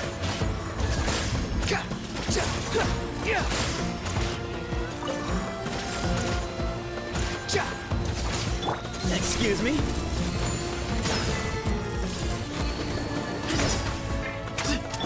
Surrender!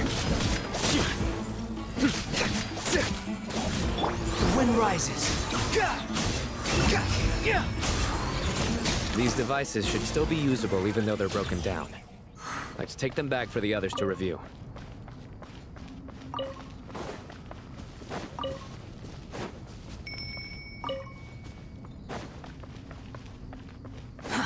Too slow.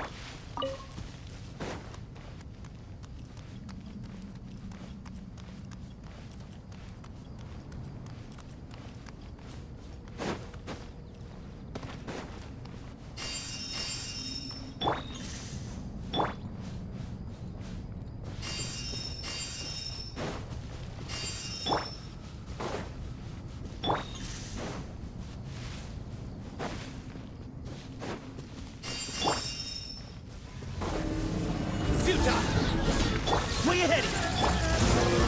Know your place!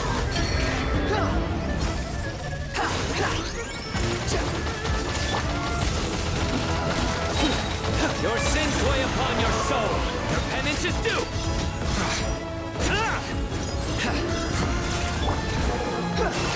Upon the gale.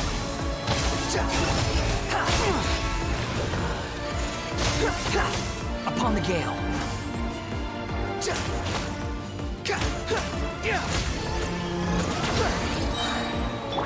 Surrender!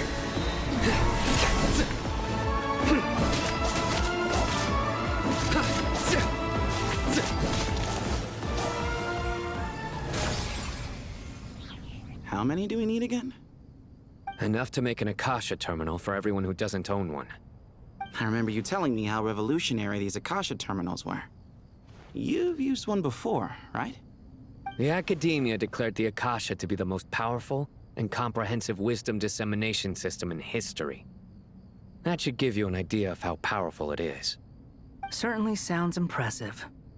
Neither Hat Guy nor I have ever had an Akasha terminal.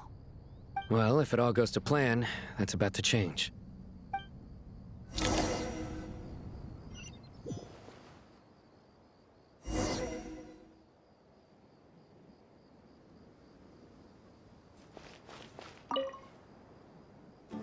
Oh, goody! Thank you so much for handling the delivery. What a long way it was.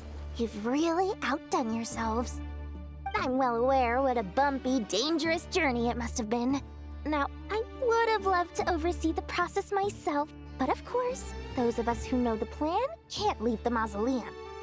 Oh, trust me, I'm patting myself on the back for my assembly work here. Simply flawless work. But will you really be needing all of this? According to our plan, yes, this is the quantity required. I have no complaints about the quality either. Only the price. So expensive. I heard you covered a lot of the funding out of your own pocket. Oh, that's an exaggeration. The Academia provided most of the funds. I just offered a small token of my goodwill. Of course, the real tragedy is how little profit I'm making on this. You know, it's a serious crisis when you can't even make money out of it. It's really quite a beautiful design. And I'm intrigued by how such a diminutive device is able to output the power of the Light Realm. Did you attend the lecture on Light Realm energy, Madame Farzan? I don't believe I saw you there. Of course I attended. I was just a little late, so I had to listen to the whole thing from outside the back door. Anyway, I have a perfectly good understanding of Light Realm, elemental and abyssal energy, as well as the relationship between the three. Good to know. Master told me in private that the conversion process between Light Realm energy and elemental energy involves highly classified knowledge that shouldn't be disseminated too widely. But even so, the scholars still shared said information. you can't enforce a rule that everyone breaks. Is that the idea? At first, the Dendro Archon was reluctant to explain it in great depth for safety reasons. Later, she came to terms with it, and simply informed my master that we would all have to face the question of survival together.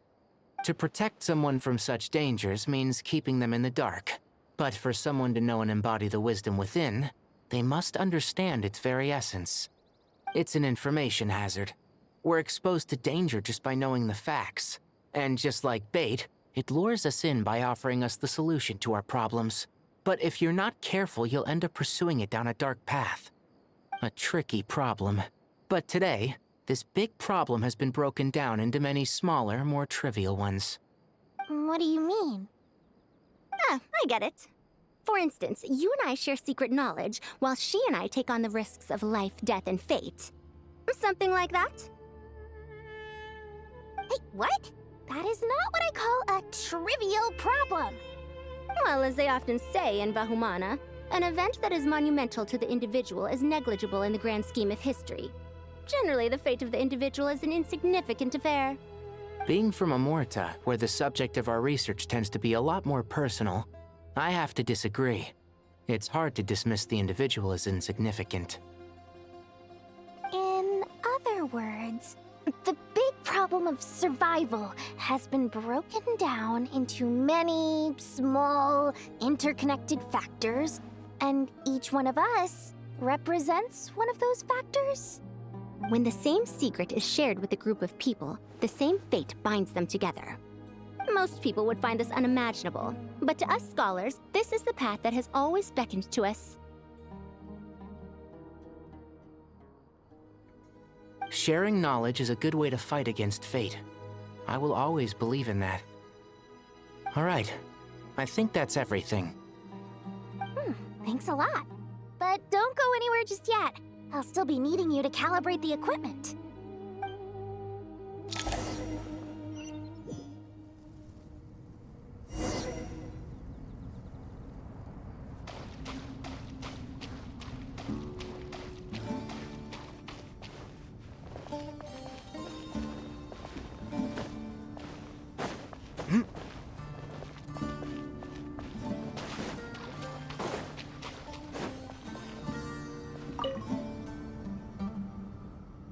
Okay, the materials are ready. We can proceed with the next phase. Alhaitham, how are you getting along? Most of the information in Aru is written in ancient desert scripts. Some of this is written in a tribal language, while other parts seem to be a variant of an oasis script, based on the glyph forms. Oh. Not lost to history, I hope? Some are. All we can do is infer the meaning based on the rules of related languages. Although, this section actually fills in some of the missing historical record. I'm transcribing it so we can bring it back to the academia. After Aru started up, 2 more lines of text appeared here. Can you read them? Humans may not read what is written by the gods, except by not reading. Victory should not be easy to attain, for it symbolizes divine wisdom. Knowledge must not waver, for it has external borders. Is this a clue to solving a puzzle? Or is it being symbolic? You can't read it unless you don't read it. Victory is wisdom. Knowledge is confined by borders. Wait, I think I've got it. It's a metaphor, isn't it? It's talking about... a chessboard.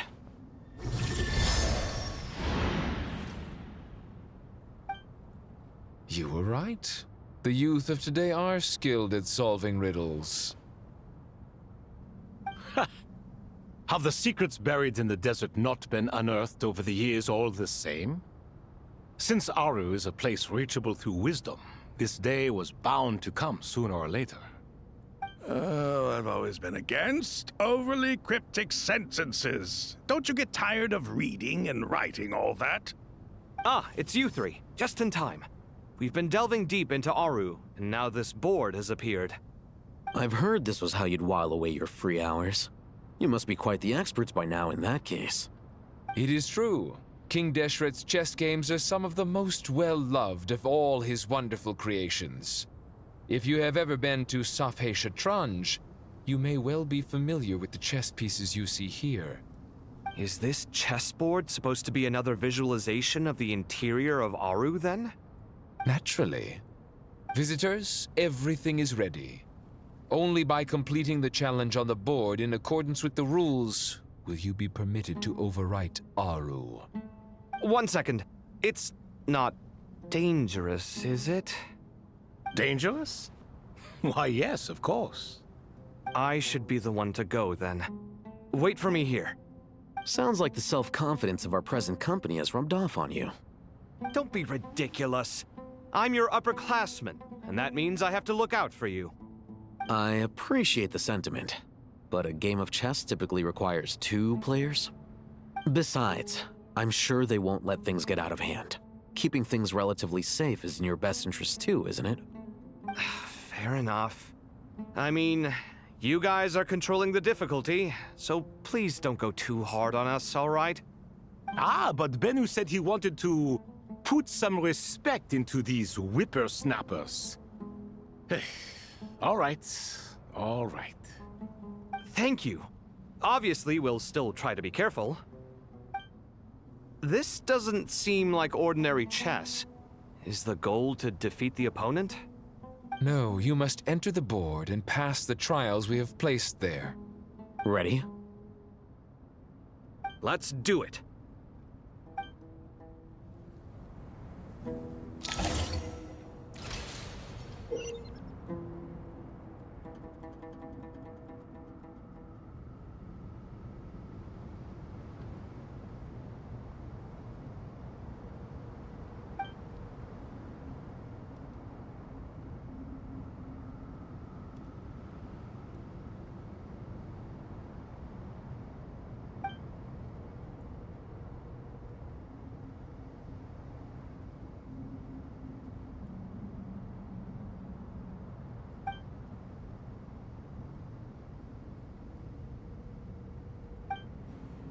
The first trial is posed by me. I don't think this is gonna stop us. Ah, but the key to this game lies in working together. Otherwise, you will be deemed to have broken the rules. Looks like it's up to me. Marak, can you open it? King Deshret's favorite primal construct. Living on in suitcase form, of all things. Amusing. Ho-ho! Excellent work.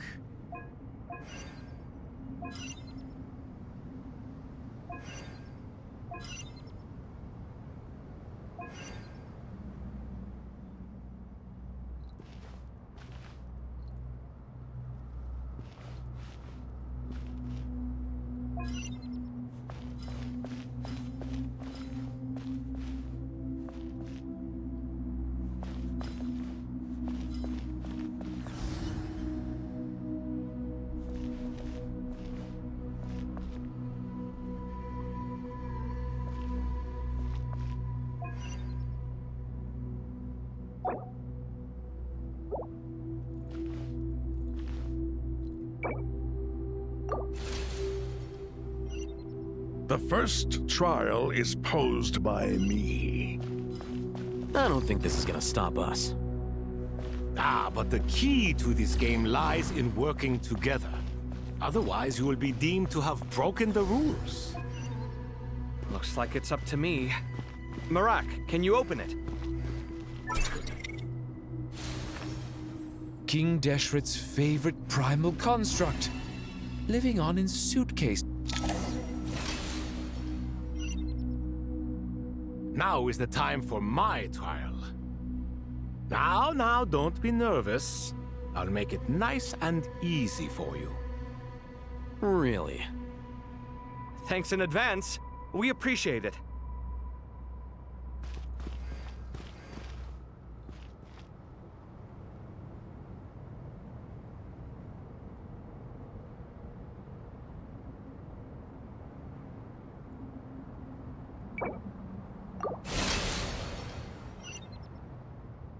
Now is the time for my trial. Now, don't be nervous. I'll make it nice and easy for you. Really? Thanks in advance. We appreciate it. Now is the time for my trial. Now, don't be nervous. I'll make it nice and easy for you. Really? Thanks in advance. We appreciate it.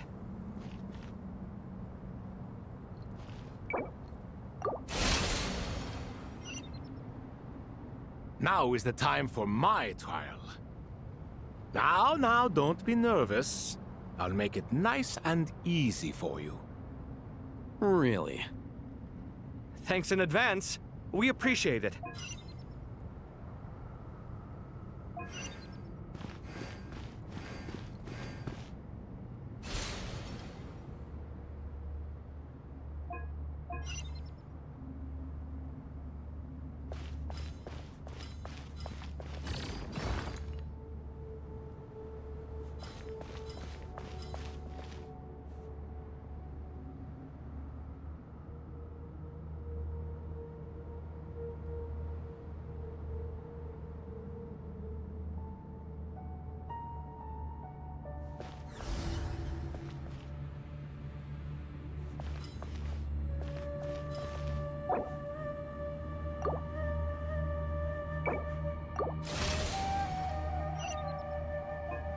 Now is the time for my trial.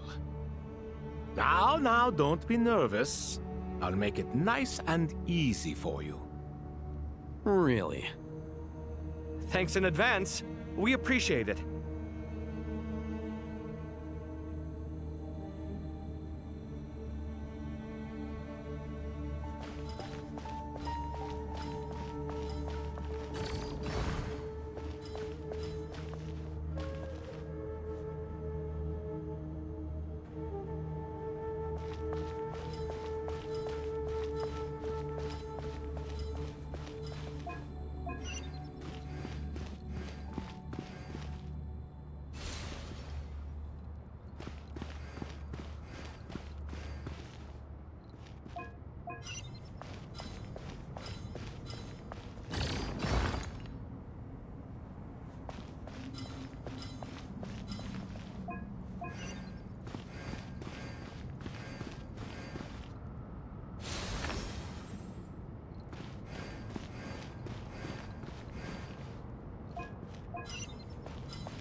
Ibis King, don't you think this all rather inappropriate? You may as well be handing them victory on a silver platter. Do not expect me to follow your lead. Ha! Suit yourself.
Strange time to catch up on sleep. I'm not sleeping, I'm thinking! It's not that simple, you know.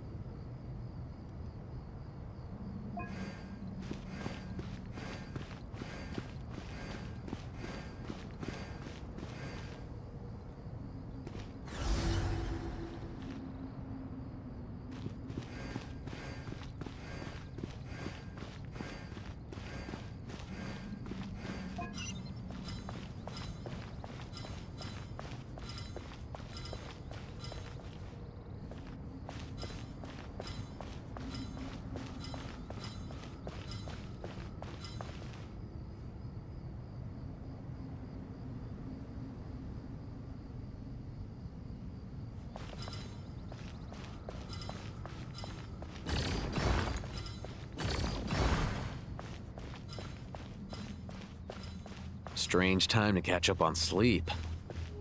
I'm not sleeping, I'm thinking! It's not that simple, you know.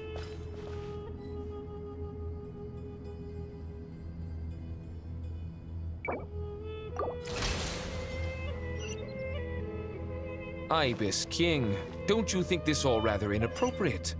You may as well be handing them victory on a silver platter. Do not expect me to follow your lead. Ha! Suit yourself.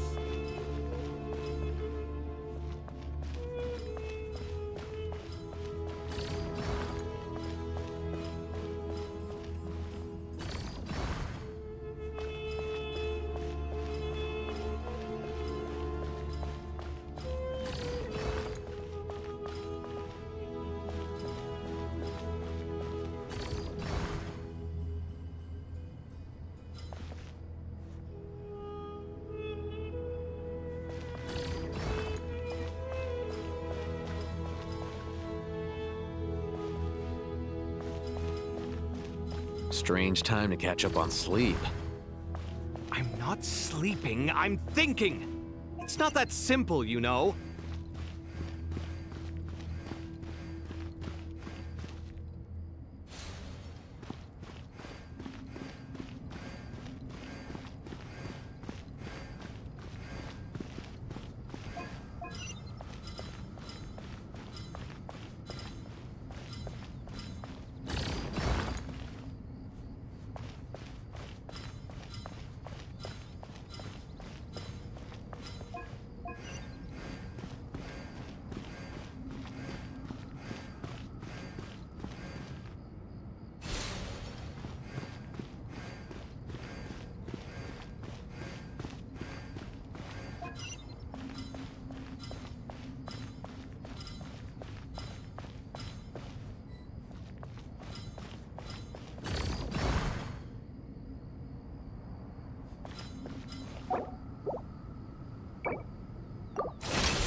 Ibis King, don't you think this all rather inappropriate?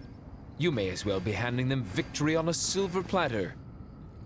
Do not expect me to follow your lead. Ha! Suit yourself.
Ibis King, don't you think this all rather inappropriate?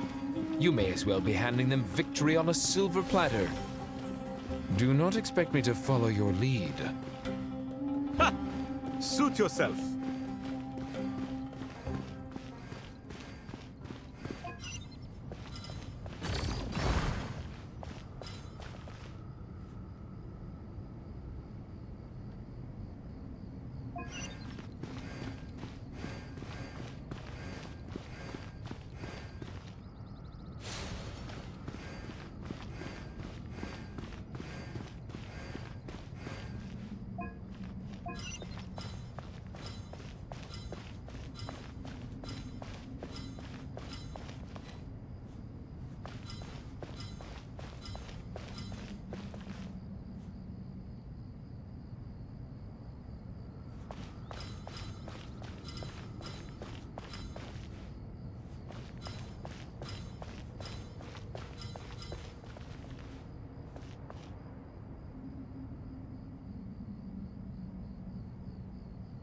Strange time to catch up on sleep. I'm not sleeping, I'm thinking! It's not that simple, you know.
Strange time to catch up on sleep. I'm not sleeping, I'm thinking! It's not that simple, you know.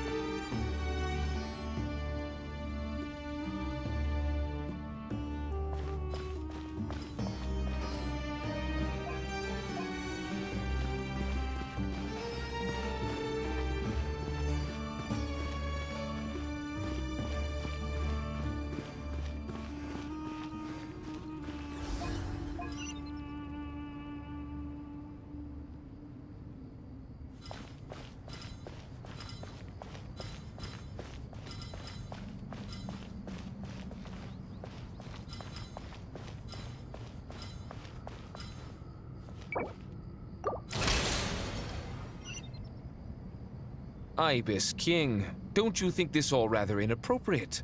You may as well be handing them victory on a silver platter. Do not expect me to follow your lead. Ha! Suit yourself.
Done. Finally. It's over. But seriously, that was incredible! Standing on the chessboard felt completely different from standing on solid ground. And also... Oh, sorry. I'll save my thoughts for later. Thanks to the three of you for helping us out with this. Is it just me, or were you giving us quite a lot of guidance along the way? We made but a humble contribution. You lived up to our expectations. Bravo! Our aid was not given for naught. In addition to the existing functions, I'd like to ask you for another favor. Since Aru's interference shield can cover the entirety of the mausoleum, it should be possible to extend its range even further. Perhaps you can find a way. So, building upon the existing functions to... Ah! I'm with you! Imagine for a moment. What would the ideal outcome look like if this function were compatible with the devices? I agree. This is the best solution possible. Please, everyone, we beg you to help us. Me, oh my! Well, since you ask so very nicely, I suppose... Goti? Croco? What do you say? Naturally.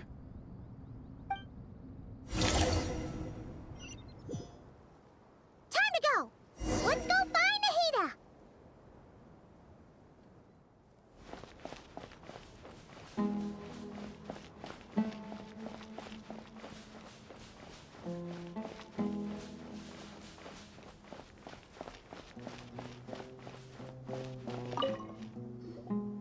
There you are. Miss Nicole truly is an angel. She shows great wisdom in guiding others, and she has already sent word to Natlan on our behalf. She said that while the other members of the Hexen Circle are busy with important work, she is quite free, and she is more than willing to accompany the people of Sumeru for the entire journey. Oh, there's Nicole, all right. Always super patient and loves to help everyone out. She's the best. She is. So kind and enthusiastic. Well, time for us to get going. Let's head out.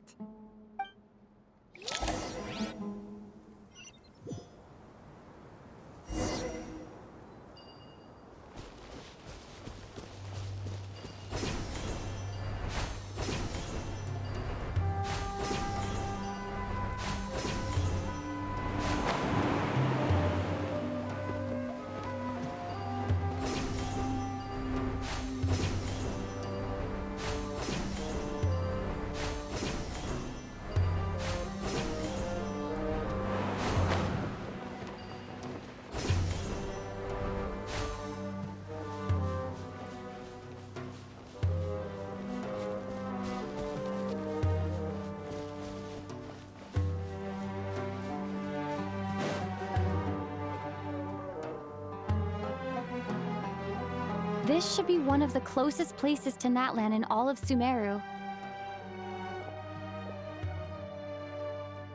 There's the barrier Nicole and Nefer mentioned. It completely cuts this nation off from the others. But why? Why separate you from the rest of the world now, specifically? And if I'm not mistaken, Irminsul was polluted once before, wasn't it?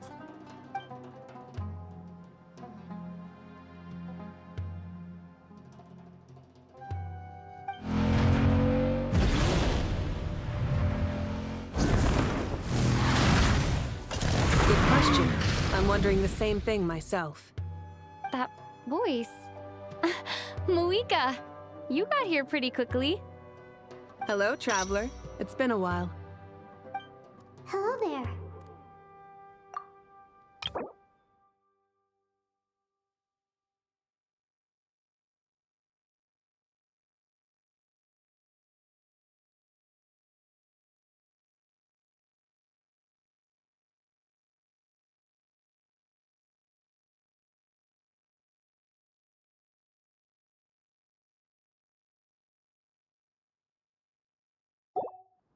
Hello, Dendro Archon.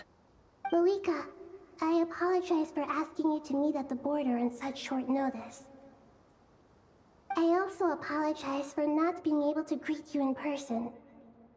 The form in which you see me now is one carried by the Traveler.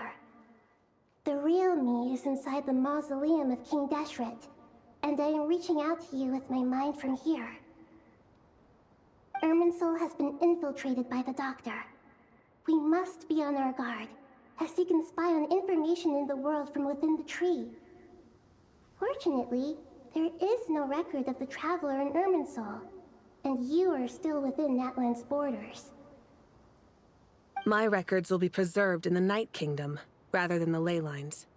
As long as the Night Kingdom remains disconnected from the ley line cycle, the Doctor has no way of knowing my movements. Exactly. So by meeting each other in this way, the meeting essentially never happened. No wonder Paimon didn't come.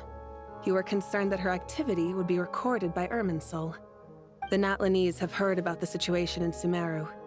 With the borders sealed off, merchants have been forced to stop their shipments. It's pretty serious, and you're the ones bearing the brunt of it. I'd like to address the question you raised at the beginning. I can offer a brief explanation, although it will sound rather cruel. I don't reach this conclusion gladly, but Irminsul predates the heavenly principles. It existed long ago, when the dragons of Natlan were at the height of their power. So even when the people of Sumeru became ill because of pollution, it was not a critical issue from the perspective of Irminsul itself.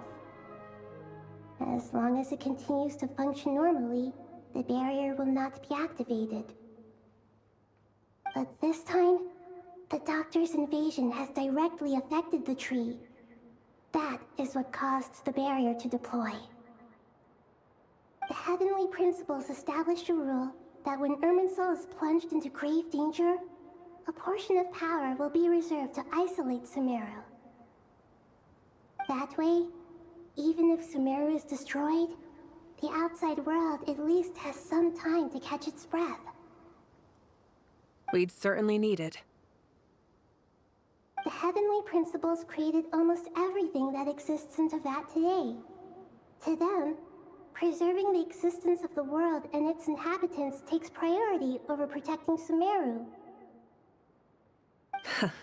Meaning, protecting Sumeru now falls to you. Yes. My own power may be limited, especially compared to yours. But that doesn't mean that we're just gonna sit around and wait for the end. If necessary, I will utilize any and every means at my disposal. Nicole of the Hexen Circle didn't say exactly what this meeting was about, but after hearing everything you've said so far, I think I can guess where this is going. That's right. Nahida and I discussed it at length. We both know how presumptuous this is, but... You need the pyronosis, don't you? Yes, you guessed correctly.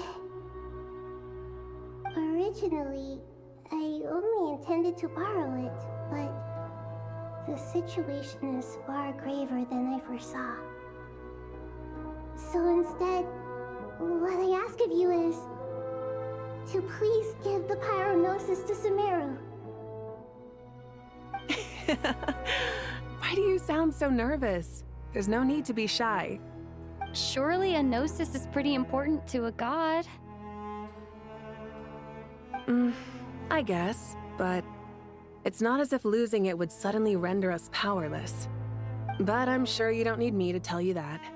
With all the nations you've traveled to, and all the gods you've met, you must have realized that by now.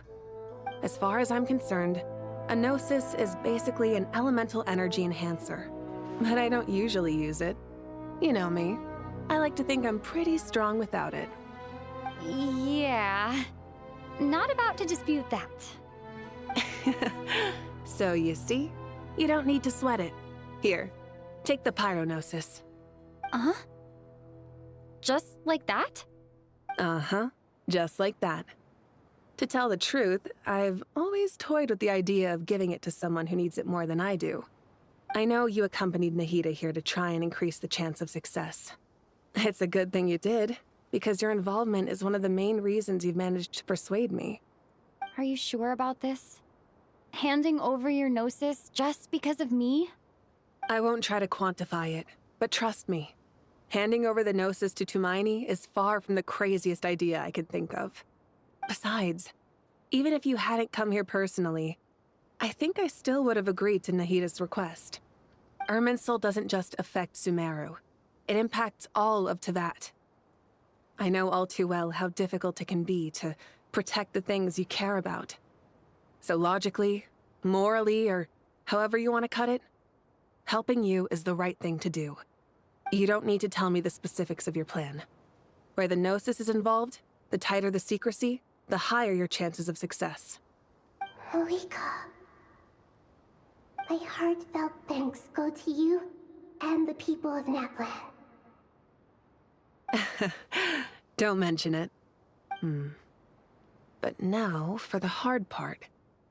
How do I actually give it to you? The Irminsul barrier is right in the way. I have an idea.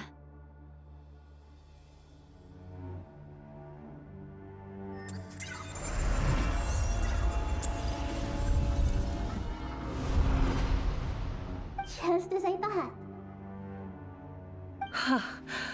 Incredible. What did you do? Just made a lucky guess. This seems to happen quite a lot. Things that apply to everyone else don't seem to apply to me. I figured the same might be true here. Irminsul usually produces effects based on the records it holds. Since the Traveler is a descender, Irminsul contains no records of her, and thus has no way to impede her. Is that right? You really are full of surprises. Catch. Whoa! Thank you, Moika. Thank you for trusting us with something so important. All right. No need to get so formal. It's not like we're strangers. Besides, there's still one problem. You might be able to pass through the barrier, but I don't know about the Gnosis. Any other surprises for us, Traveler? Let me try something. I have the Pyrognosis in my hand. It feels strangely ordinary. Not particularly heavy. And yet, this tiny thing symbolizes the mighty authority of a god. I need to think hard about my memories of Pyro.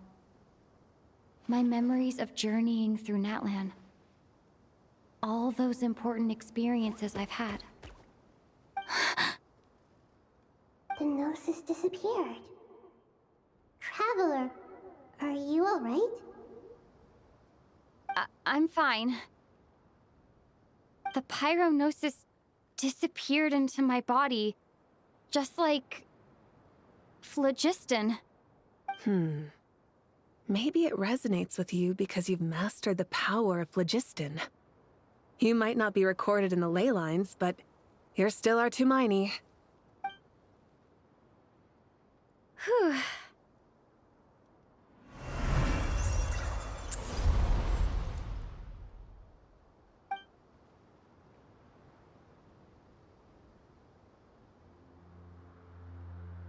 Please allow me to express my gratitude once again, Moika. Pleasure. Well, I've given you all the help I can. The rest is up to you. Good luck. We won't let you down. Yeah, we aren't about to lose.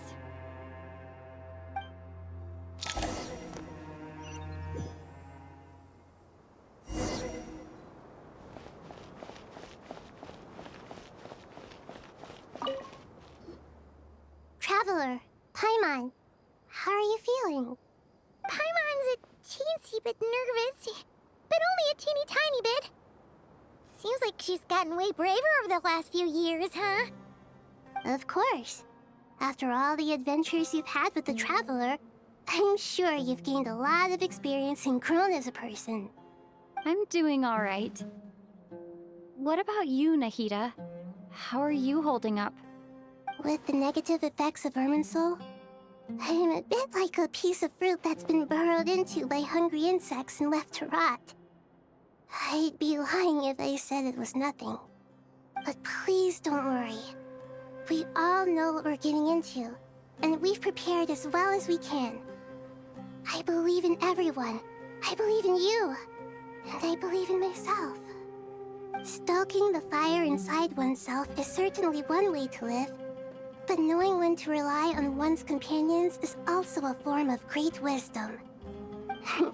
I've been quietly learning little things from everyone, like plucking tufts of fur from a sumpter beast. Me too. With the constant traveling, I'm always learning and growing. That's the journey of life. I think there's someone else here who would share that sentiment. Don't worry about what I think. I was just passing by and happened to overhear your conversation. What are you talking about, hat guy? This is the top floor. No one passes by the top floor. Says who?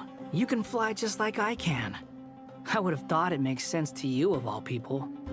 I don't know why, but I feel a little more relaxed now. It shows that you feel comfortable laying down your burdens in our presence. It means that Sumeru is a place you can trust, where you know we have your back. And we feel exactly the same way around you. That's what it means to be friends.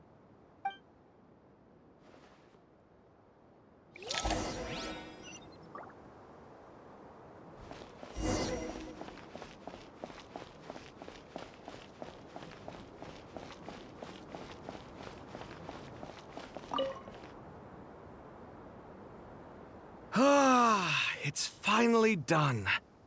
Ugh, but I have a nagging feeling that there's something I've forgotten. Oh, there you are. Everything wrapped up on your end?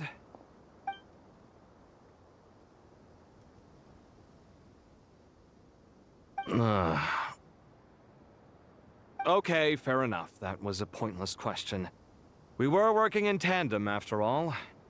You must really be exhausted. Well, it's been a busy day for both of us. When work ends, you clock out. No looking back. Yeah, we're definitely due a break. Probably a little late to start drinking now, though. I'll stick with water. Here, this one's for you. Thanks. You want a bite to eat? I can grab us something. Or wait, I think there's a stove nearby. Let me take a look. Are you nervous? A little, yeah. Unlike you, it seems. How are you not feeling at all nervous? Because everything that happens next is beyond my individual control. I don't worry about things I cannot influence. What do you mean, cannot influence? You're the one who came up with half of the strategies we ended up using. There's only so much I can do. I was only doing my duty. Was it like this last time, too? You mean with Azar and his accomplices? Yes and no. The situation back then was easier to control, but we weren't as prepared as we are this time. So the enemy is stronger, but so are we.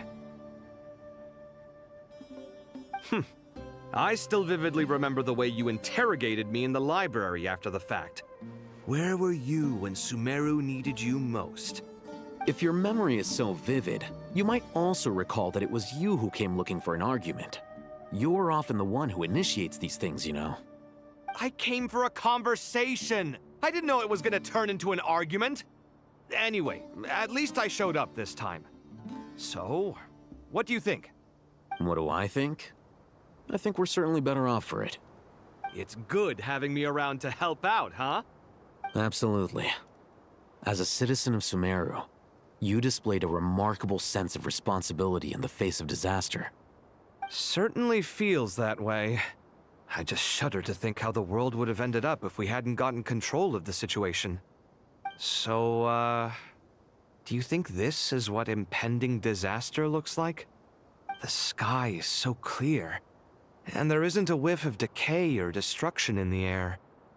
It's hard to imagine that the fall of humanity could happen on an ordinary day like this. Awful things happen all the time. Sometimes people can stop them, and sometimes they can't. What you and I have done is increase our chances of stopping this one. Lofty ideals may provide no defense at all against nihilism, but perhaps little decisions can. Oh, nothing. It's nothing. I hope everything works out tomorrow. It will. As long as we stick to the plan, our chances of success are good. It's really strange. You're my junior, yet you always seem to act more like an upperclassman than I do. I think it's mostly a matter of temperament. Ugh. Walked right into that one, didn't I?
We'll make our move after sunrise tomorrow.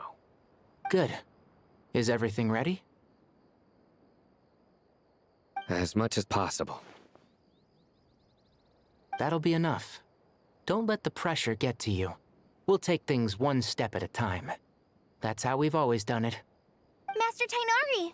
Mr. Sino! So this is where you were. I brought some juice and some water. Would you like some? I know how easily you get dehydrated in the desert, so you should definitely have some water. In which case, I'll have the juice.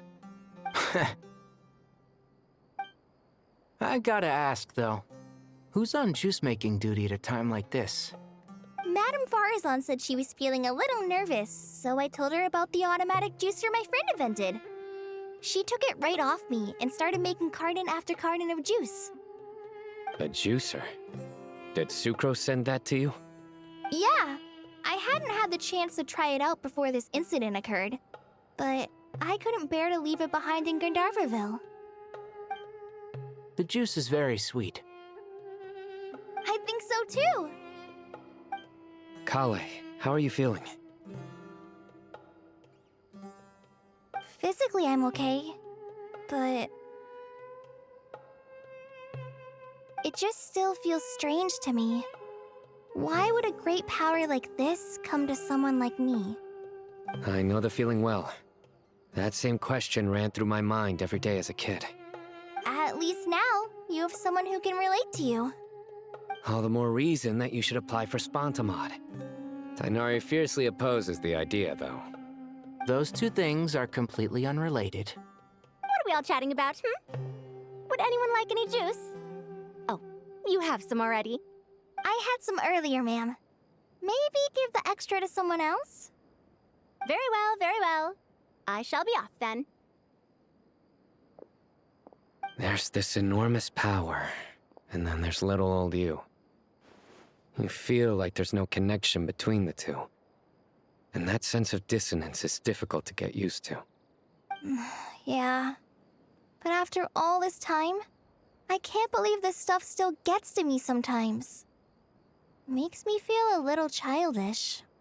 Kale, just because we normally keep the conversation light doesn't mean we can't discuss deeper issues. I don't think it's childish at all. You were the victim of a terrible crime. It's normal to struggle with the fallout from it. You have absolutely nothing to be ashamed of. My professor once told me that no incident can be considered truly resolved until the victim says it's over. Your rage and your pain are completely justified. Thanks. Miss Nicole said that the same god remains which were once used to inflict so much pain upon me have now become a weapon with which I can protect everyone. It's like my own personal kind of evolution.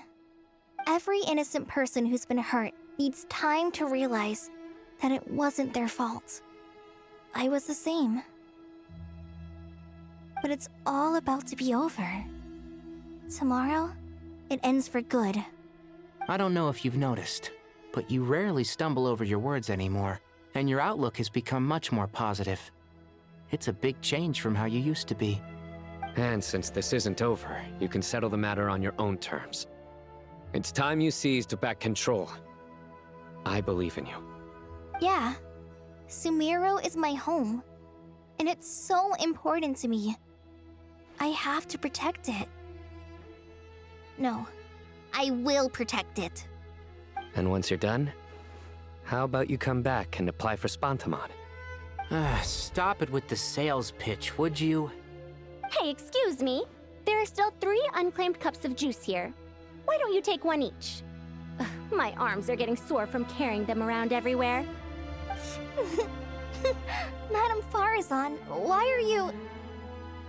Here, let me take them off your hands. Thank you, Madame Farazan. Drink up and enjoy my handiwork. I think I'm going to make something else now instead. Please, try to relax, Madame Farazan. Your nerves are starting to get the better of you. I know, I know.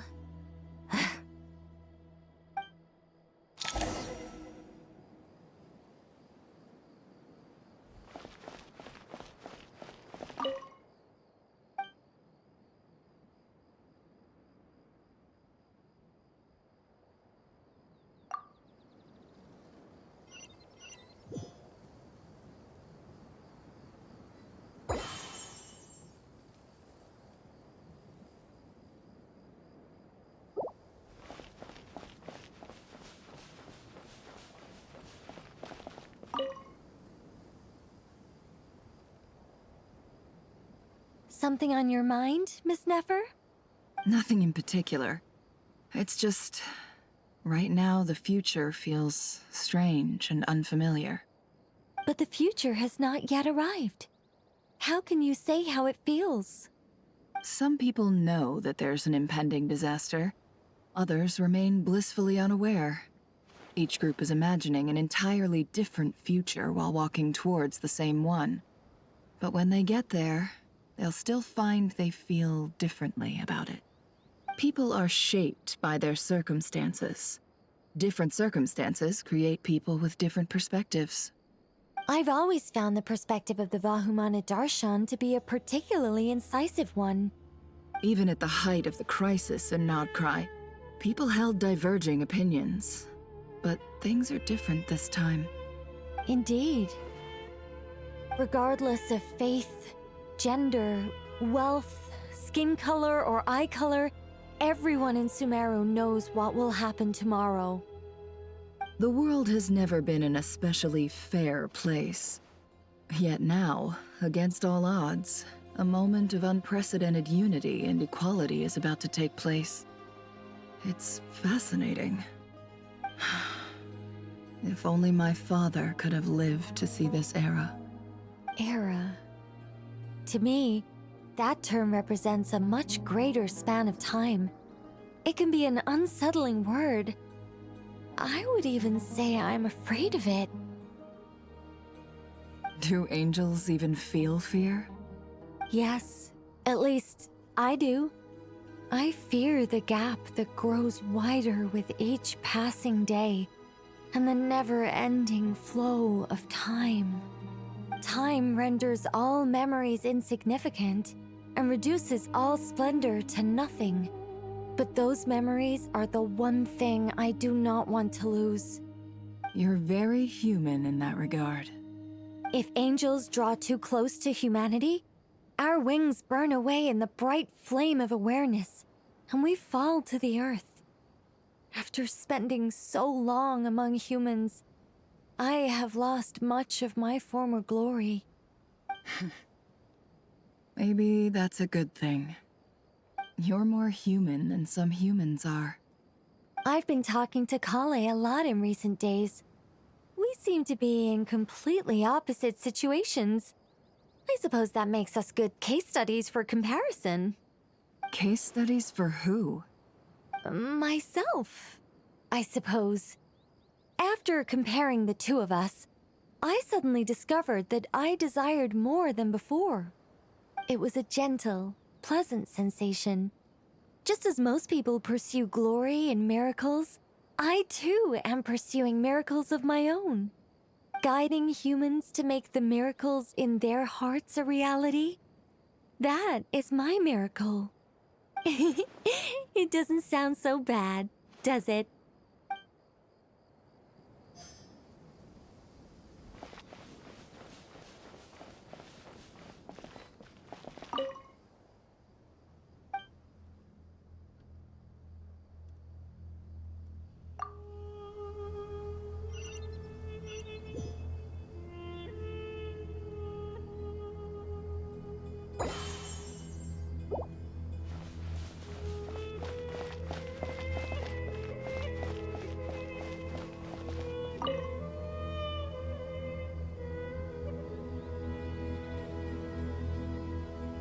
Look at the time. I should head back. I'm so sorry. I was in a hurry and didn't look where I was going. Are you all right? I'm fine. Wait, you're... Have we met? Not exactly. I think we may have crossed paths by the house of Dana before. Oh. You're Hat Guy! From Vahumana, right? You recognize me? The clue's in the name, Mr. Hat Guy. Fair point. It's getting pretty late. What's keeping you up? I could ask you the same question. If I'm not mistaken, all the workload for the Ratawa Histarshon wrapped up a good while ago. Well, I have something of a background in Satyavada life, so I was helping the Dendro Archon make some preparations. But I must have lost track of time. Did you find the experience enlightening at all? Honestly, it was tedious and uneventful at first. But eventually, I think I did sense some profound truths. But they also brought a lot of suffering with them. I was told that I even shed tears while I was meditating, though I have no idea why. Sorry. I hope I'm not scaring you. Not at all. It just proves you're very accomplished in your research. Good night. I wish you all the best for tomorrow. Thank you, sir. You too.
Too bad we've got a fight tomorrow. I could really do with a stiff drink. Let us pray instead. Prayer. How nostalgic. Lord Sangama Bay. Came to get some fresh air too, did ya? That's right. Actually, I was hoping I might run into you, Dia. I wanted to let you know that I've stocked up on that perfume you said you were so fond of. No, really? I'll take 2. Any chance of a friends and family discount? I knew you'd ask that. And I'm afraid to say that... Surprise! It's free of charge. That's very generous of you, Lord Sangama Bay. Does this mean you've made a fortune in Nod-Krai? Nope. Turns out it's not that easy to turn a profit there. I even ran some assorted losses. But anyway, that has nothing to do with why I wanted to give you and Dia a small gift. Remember that merchant caravan you two rescued in the desert last month? That was transporting my goods! No way! I had no idea that was your shipment. Explains the, eclectic mix of goods, though.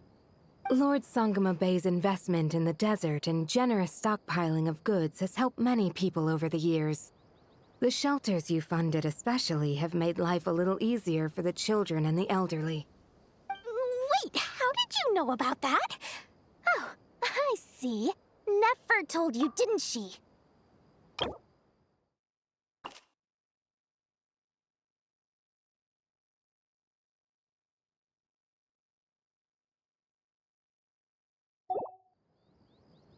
That pesky lady. Aren't intel brokers at least supposed to charge for divulging people's secrets?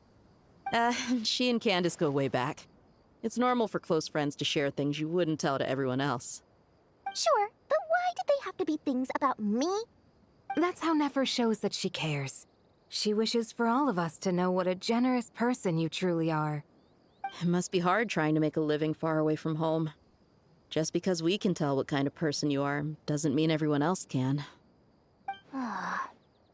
Well, maybe her intentions were partly good, but I don't think that's the full story. I'm sure she enjoyed knowing how much it would annoy me. I'm telling you, Nefer's got a mean streak. Definitely with you on that. Does praying help you stay calm?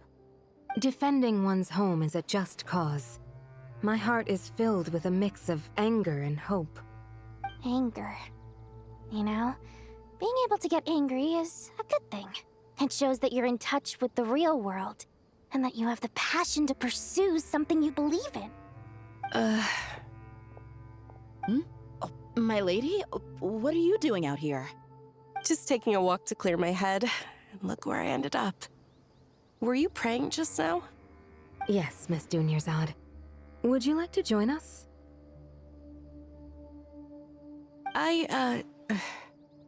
Come on, it's fine. She won't mind who you pray to. Oh, then sure. I remember you, Miss Dunyarzad. You visited my shop before. If I recall correctly, the god you worship is the Archon, correct? That's right. She is such a gentle and kind god. But to me, she's more than just a god I worship. I see her more as a friend. And so do many others. She's not some almighty god who reigns on high, but a genuine friend. Agreed. She's a wise teacher and a good friend. I spoke with several people during the evacuation. Everyone's aware that tomorrow's battle is one that ordinary people can join too. A battle to fight for our friends and our homeland. Oh, it makes me glad. I can finally do something for those who protected me. You've grown so much since we first met. Oh, a compliment? Ooh, more please. Thank you. My lady, you've always been a remarkably strong and ambitious person. It's indisputable. And that's not just a compliment. It's a statement of fact. What are you praying for? Our beliefs may not be entirely the same, but we both wish for the same thing. I pray that everyone will rise to the challenges ahead and return safe and sound. I pray for the safe return of all my companions.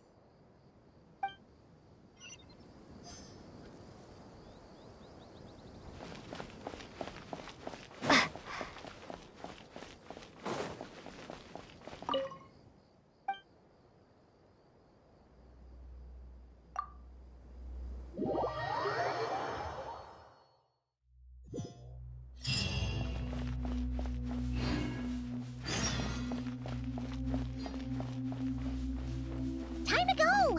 Let's meet the others at the mausoleum of King Deshret.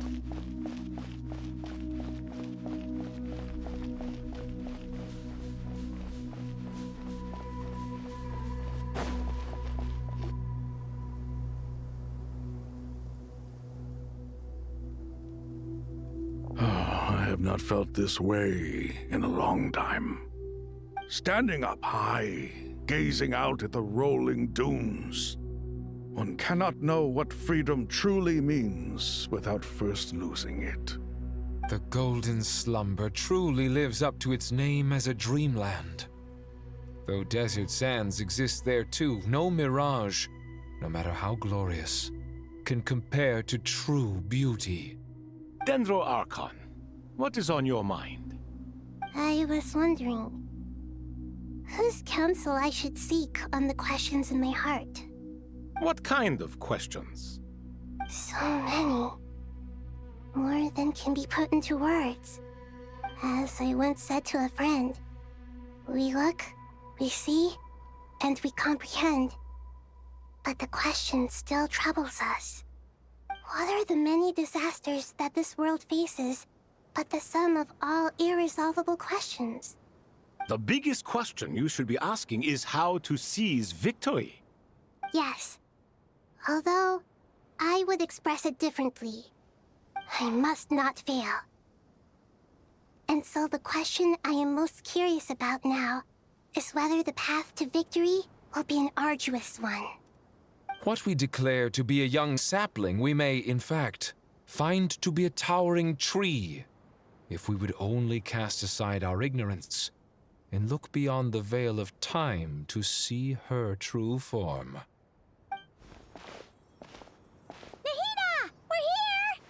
Just in time. My preparations are almost complete. Ready when you are.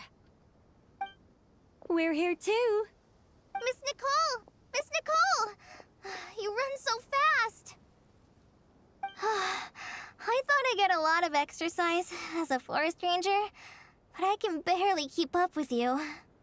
Sorry, I got a little carried away. Lesser Lord Kusanali, the equipment is ready, and the modifications to Aru are all complete.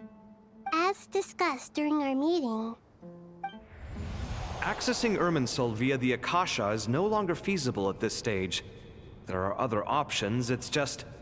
they're a little more extreme, and more technologically demanding to implement. Maybe you should take it from here. The architecture and functionality of the Akasha terminals overlap considerably with Aru. There is reasonable evidence to suggest that one was developed based on the other, or that they both utilize technology of the same origin. As long as the transplant and merge operation succeeds, Aru should theoretically work on a scale greater than the Akasha and approximately equal to Irminsul. It will become the largest active computing device in all of Teyvat. A system this powerful is capable of a lot of different things. In the past, the Akasha was primarily used for one-way information transmission, but I suspect it could also serve as a central bridging hub. In the pursuit of greater knowledge, some scholars have attempted to connect their consciousness to Irminsul through the use of terminals, incense, and meditation. Correct. In academic language, scholars who reach that stage are said to have entered Satyavata life. Hypatia has performed this practice many times in the past, and she was once under my care for a period of time. Right. And this at least proves that there is a zone within Irminsul that can be connected to. that's right. Providing wisdom to the people is one of the very reasons for Irminsul's existence. I think I understand where you're going. Please, continue. In that case, I'll skip to the conclusion then. We need to further modify Aru, merge it with the Akasha, manufacture terminals, and distribute them to every single person we can reach. Every person? Even the desert folk? Yes, everyone. I've already calculated the amount of raw materials we need. So you mean we're going to get new Akasha terminals?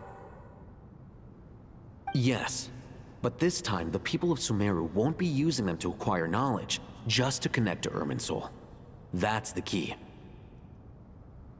When we evacuated the city, we brought all the important assets from the House of Dana, in case we ended up needing them.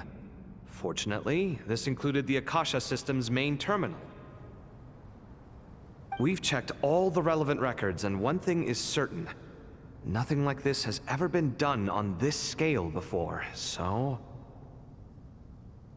Everyone in Sumeru is part of the plan. Whoever controls the people controls the situation.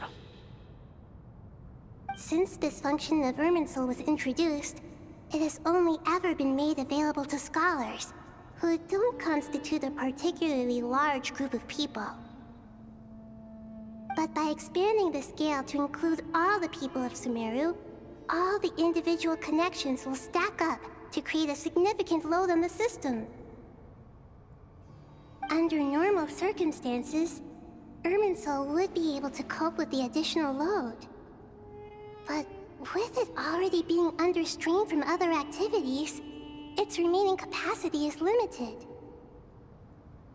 Thus, it might be possible to shut it down completely by overloading it.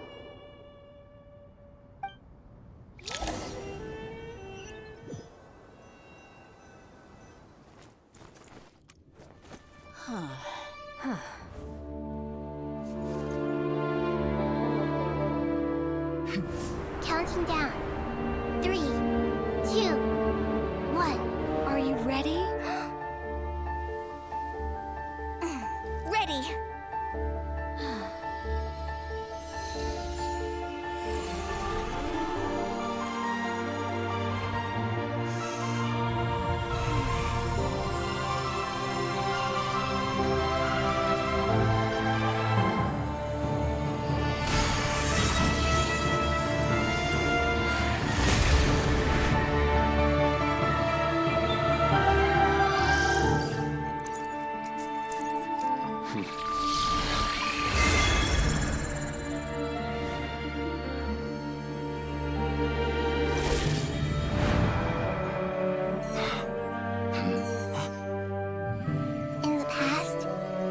People sought knowledge, they turned to the Tree of Wisdom.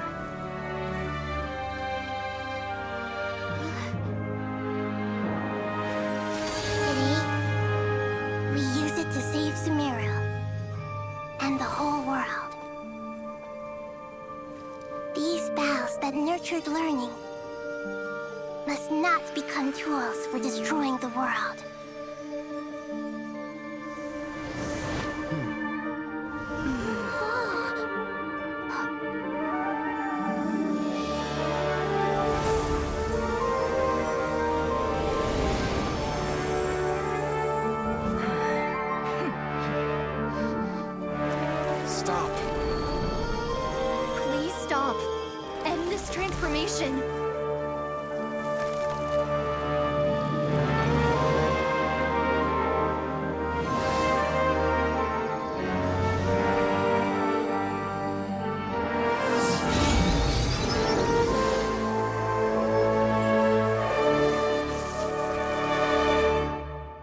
Shut down Irminsul just to stop me? You fools. I have all the time in the world.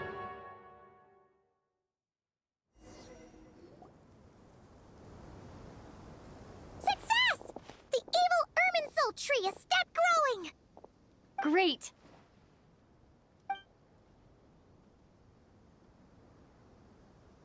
What a display of true courage. The courage to think and the courage to act. I never thought I would witness the shutdown of Irminsul with my own eyes. Perhaps this is human wisdom in action? Indeed, only humans could do such a thing. Gods are few and far between. What was once created for spreading knowledge is now used for another purpose. A rather ingenious plan. I am grateful to you three for your help.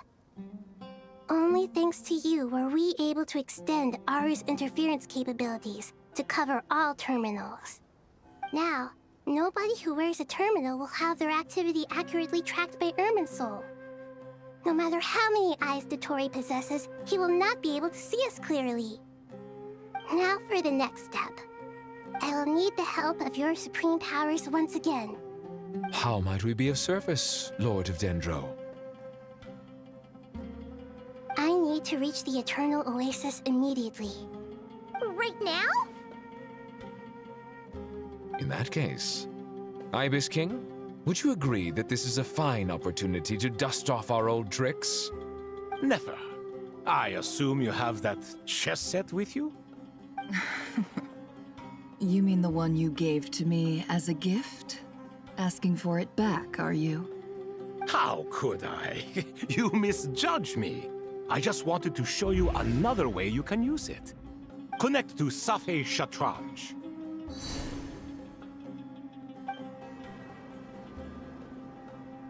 Safei Shatranj? You mean that place in the desert? Thoth's chess set gains its power from the chessboard laid out in the desert by King Deshret and ourselves. All ceremonies conducted using the chess set must be activated via Safei Shatranj. In other words, the chess set is an extension of the chessboard. In the past, moving a chess piece was a sacred and momentous act. Transfer initiated. Entering live combat mode.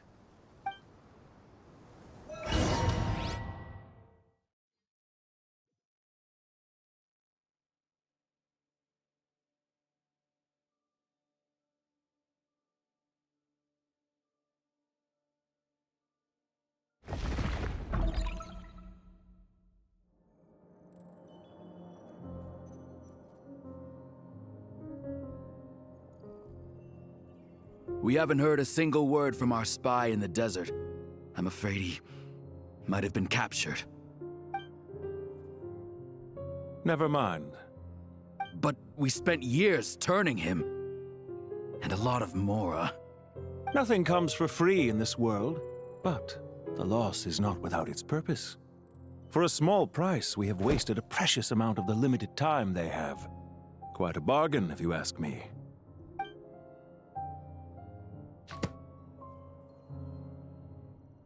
Understood. Weighing profit against loss is a necessary part of life. But to tell the truth, I have been operating at a loss since this all began. Since many centuries ago, in fact. For instance, why would a banker act as the executor of a will? If you hadn't deposited your personal belongings at Northland Bank, I would have no reason to be here right now.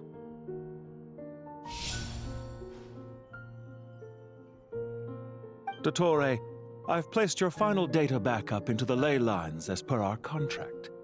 I trust we are now square for the safe deposit fees you paid. Is it not a little petty to split hairs like this, given our amicable relationship? I consider sound bookkeeping a matter of principle. Do not forget that you only live to see this day thanks to me. In fact, every day of your life since you met me, you've been living on borrowed time. Why, that's hardly a fair assessment. I will concede that my survival was perhaps at your whim, but I became a harbinger on my own merits. Managing money is not like other professions. Mine is not a role I could have acquired based on your recommendation alone, and certainly not one I could have lasted so long in without genuine ability. The information stored in the ley lines is quite comprehensive. Rest assured, I have not forgotten how strong your pride is. Well, I presume you have no sense of fragmentation while talking with me. How could anything possibly go wrong with such strict measures in place? The remainder of your soul was split in two, with one half sent to Nod-Krai and the other stored in the most secure vault of the Northland Bank. Though I must say, your disdain for the other segments is quite amusing. Zandik is you, and you are Zandik. Zandik created the segments, yet you, a segment yourself, reject him.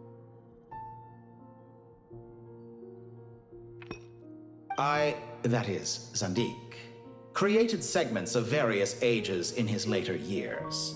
To achieve this, he had to freeze time and part with a portion of his soul. But as constructive as it sounds, it erases my uniqueness. If each segment is equally me, then by the same token, none of them are truly me. A soul living forever in the past inevitably holds different views than he did in his later years. The same thing that completes me also restricts me. You too might ask yourself which stage of your life you want to be preserved at. The day your business failed? Or the day you were framed by a gang and sold off to a medical lab as a test subject? We needn't dredge up the past. This undesirable plan was eventually scrapped. Lesser Lord Kusanali was quite right. I needed an opportunity to eliminate myself. And after that, I concluded that there was no more effective plan than directly splitting the soul. Once the soul is transferred out, you will find that creating a physical body is far simpler than creating a puppet. The other half of your soul suffered a crushing defeat in Nod-Krai, you know. And yet in the process, I obtained the information I always wanted, did I not? Because now we finally know where the best testing ground truly lies. I once thought your ultimate goal was to ascend to godhood. But as it turns out, that was merely one of your experiments. Experiments take many forms. Most people are too eager for success, too fixated on the end goal. They forget that the experimental process itself is just as important. A suspiciously vacant seat, a new face. I trust you can put two and two together. The reason it doesn't exist is because someone tampered with the record. What can I say? After all your efforts, you really did uncover the world's secrets. So, is the new world you promised a lie? No, it never was. I am glad to be able to control Irmin's soul from within. Now I shall attempt to create a new world inside the existing one. Almost everyone faces the prospect of death, but not a single person has ever been able to experiment unrestrained in the afterlife through sheer force of will. I am the only one to have overcome this enormous challenge. Would I not be letting the world down if I didn't make the most of the opportunity to experiment? Clearly, the dividing of your soul did not affect the magnitude of your ego.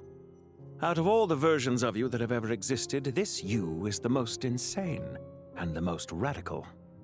Is that why you chose to work with me? Which was it then? My insanity? Or my radicalism? Could I call myself a venture capitalist without a suitably ambitious plan to invest in? Yours happened to fit the bill quite perfectly. Well then, I must say, while I am surprised enough that you showed up at all, what surprises me more is that you chose to present yourself as my former subordinate, and not as the banker Pantalone. Why make things harder than they need to be? Exposing my true identity in a situation like this would only serve to destroy diplomatic relations between Snezhnaya and Sumeru. I daren't imagine the consequences. Showing up in the name of the original antagonist gives you the recognition you rightly deserve, while also being sensitive to Snezhnaya's predicament. It was an easy win. As for why I'm here, if you're suggesting that your credit is in the negative, I won't argue with that.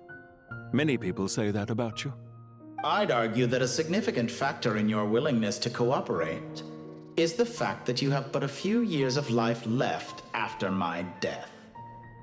Living and dying together has a way of binding two parties together rather closely. Is it not true that a relationship should be judged by both the positive and negative returns it yields? So some of what I said actually made it into your head after all.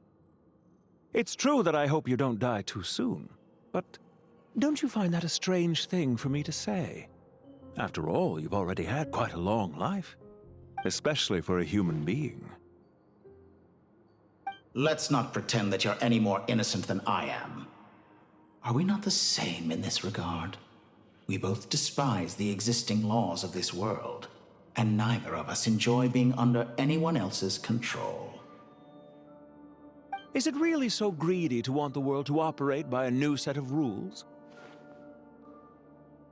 Of course not, my dear friend. And as I've said before, mutual interest is the foundation for the most reliable of relationships. You can attest to that. I just hope there never comes a day when I have to work too hard to prove that. Regrader, sir. People have been spotted approaching Sumeru City. How strange. Despite your access to Irminsol's data, it appears the soldiers noticed before you did. They must have found a workaround. Well, Dottore, I trust you know what this means. The fact is... They're coming. They'll breach the city gates any moment now. But even so, I would say Irminsol is a wonderfully convenient thing on the whole. If you do manage to create a new world, perhaps you could plant one outside my office, too. I'll consider it. What do you need me to do? Stall them? The experiment will take time. Stall them for as long as possible. Very well. But you're really asking for the moon here. Have you heard this story? There was once a guilty man, kneeling in the center of a church while an angry mob outside waited to bring him to justice. He pleaded with the gods, begging them to grant him one final request, the chance to finish confessing his sins before he was sentenced.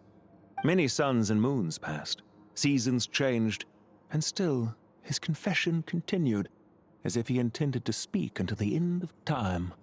Are you suggesting I worship you as a god?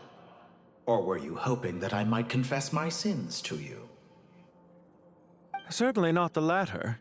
That would make my life miserable indeed.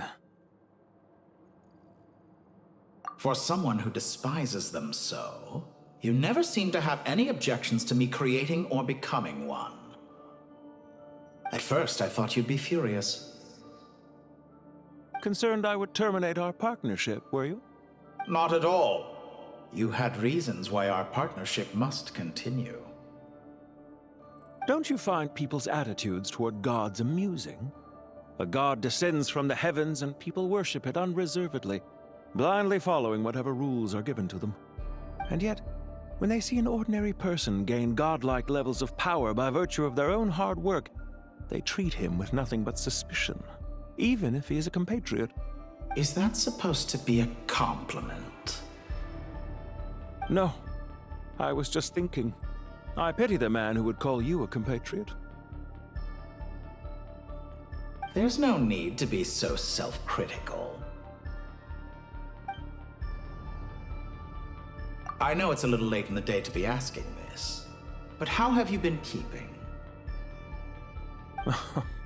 I'm flattered that you would take the time out of your busy schedule to consider my well-being, Doctor. The part of your soul that went to Nod-Krai caused quite a stir, sending our organization back to the drawing board on numerous fronts. It was quite a headache for everyone involved. Dear me, I must have caused you no end of trouble. You certainly did.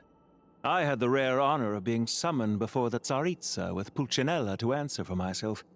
A terrifying ordeal. Don't worry, I pulled through. At most, it's a public relations nightmare. I made sure of that. Now I'm curious. How did you explain yourself? Oh, it was quite simple. I just pinned the blame on someone who wasn't there to defend himself. I could hardly be expected to defy the demands of someone as insistent as the second Harbinger, now could I? How you slander me. You know full well that I am perfectly amenable to reason. There's no question that you are partly to blame for the ruin of my reputation over the years. Do you have anything lined up for when this is all over? Hard to say. Field work always takes quite a toll on me, as you know. Once I'm back at Snezhnaya, I'll start with a well-earned cigarette. Why are you so eager to ruin your lungs after I went to the trouble of replacing them for you? If you have an issue with it, feel free to try to stop me.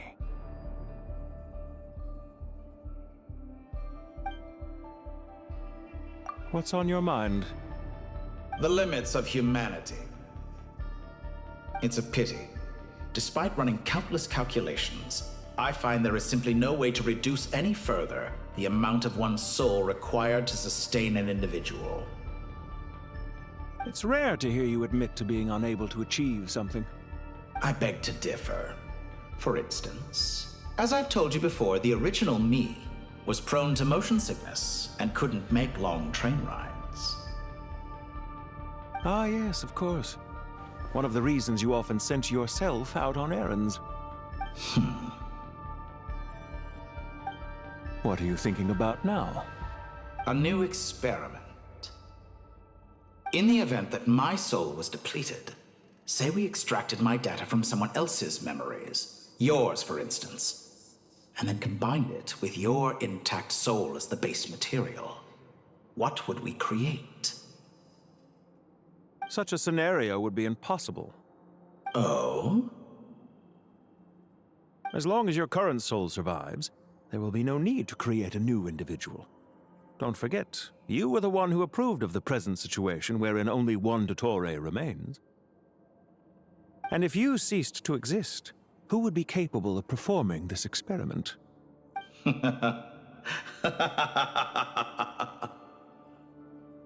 Since the day I met you, you've always excelled at talking your way out of a quandary. Isn't it a little too early to be saying goodbye? Not that I wish to keep you from your business, of course. Very well. Let's leave the conversation there for now.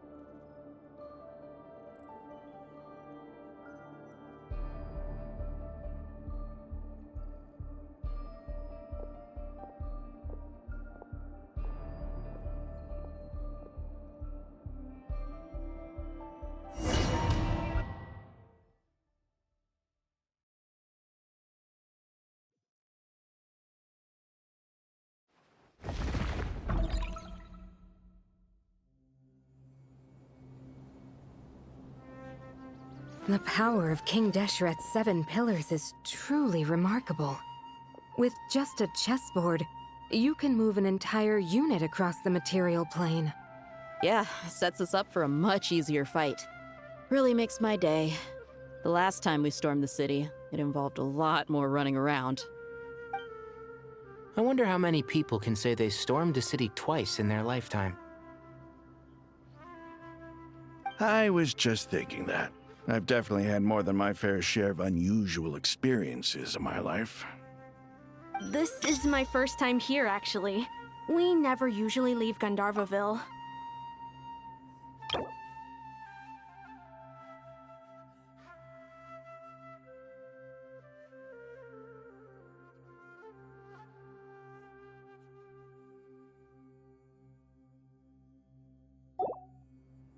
I hope this will be my last time.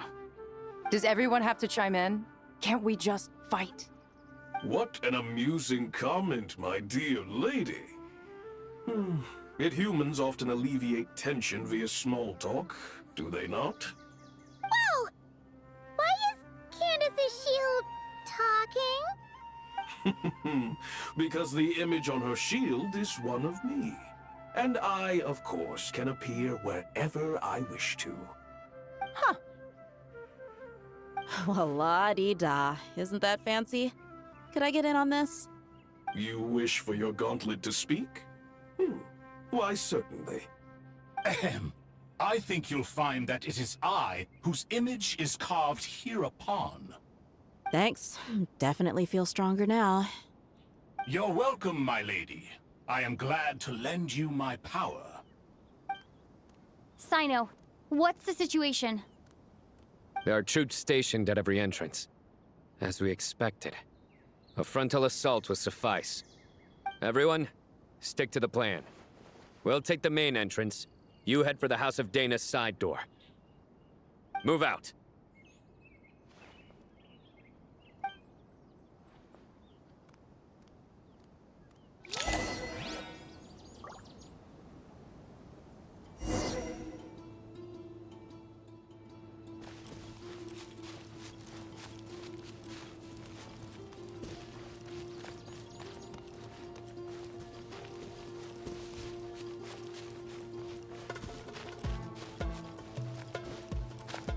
Out of my way! Take this! Watch out! Get lost! Thank you, Jet. You gotta be more careful. If you're not ready to put your life on the line, you can't be certain of defeating your opponent. She's right. Keep your wits about you, Rana.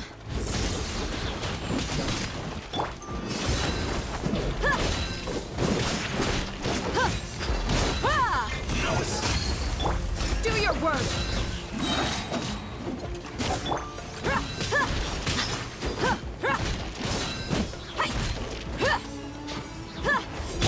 Nowhere to run!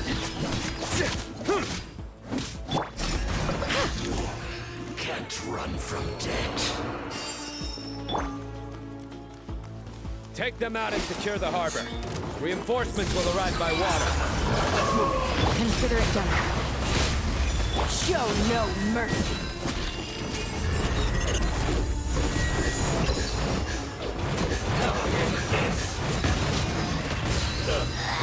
This is Her Majesty's gift!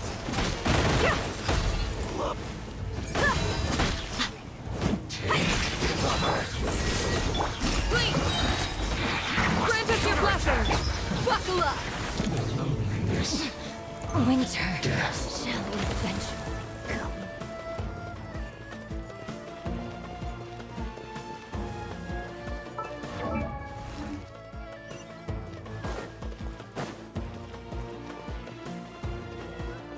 Looks like we're in for a tough fight.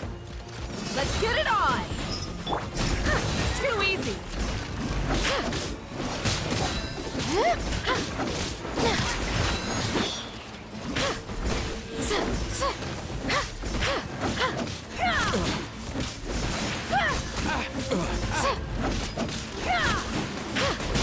Nowhere to run! Buckle up! You're dead meat! Do your work!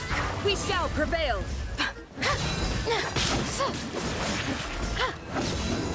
Can't run from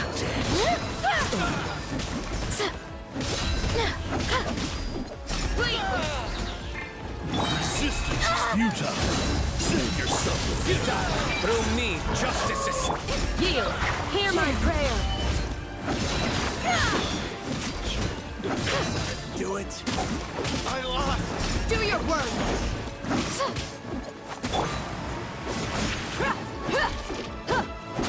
Resistance is futile. Save yourself. Intel. Send.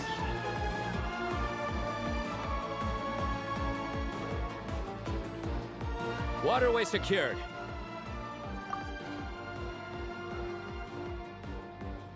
Brothers! Sisters! Perfect. Just in time. Welcome. Once we've linked up, we'll continue the advance. The team has arrived at the north entrance, as planned. Good. Press on.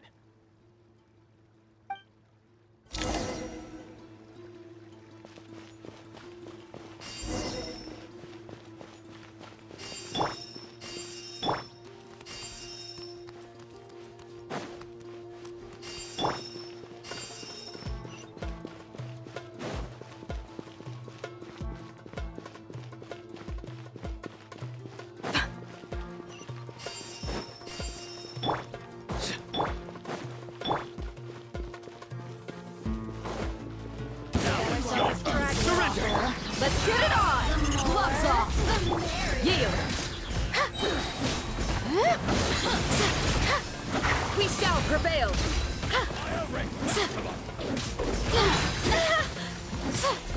Over here! Just a fleet! Let me lose myself here.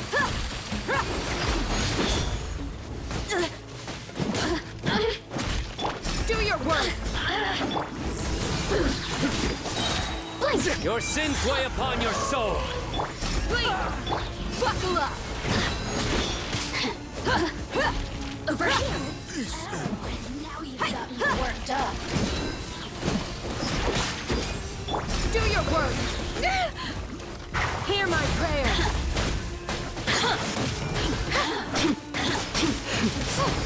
Leave!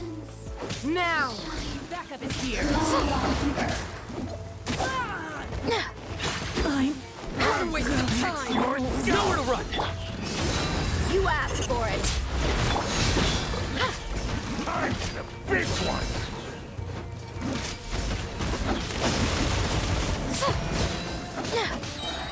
We shall prevail! Please! Surrender!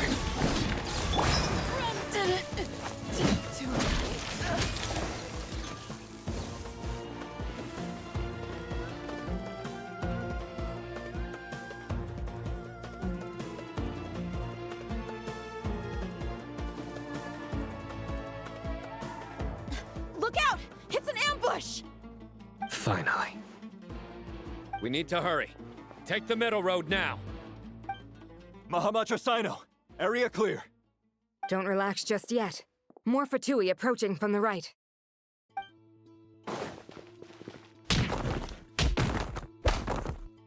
Irminsul cannot track our movements.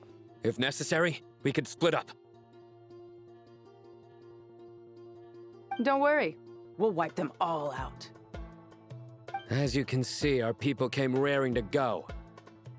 Good, good. How are things with the Traveler? Can Tainari keep her safe? Don't underestimate Tainari just because he's a forest watcher. He can handle it. All right. You know that's not what I meant.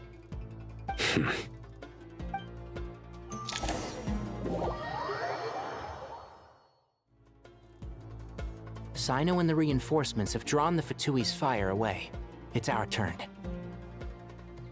By using a cluster leaf of cultivation, we can pass through certain terrain silently. Good luck with that. We'll just fly up there. Huh? Oh, yeah. I forgot you could fly. Ready? Ready.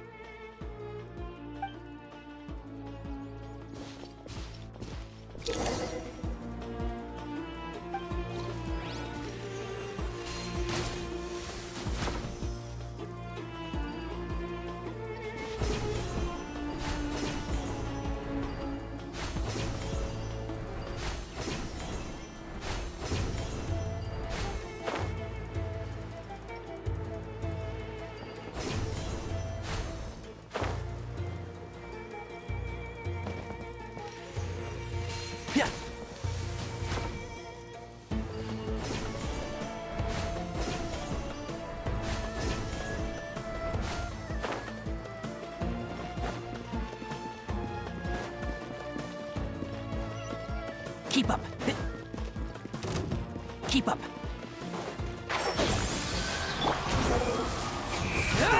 Do it! Time to big one! Time to ignite! I lost! Couldn't!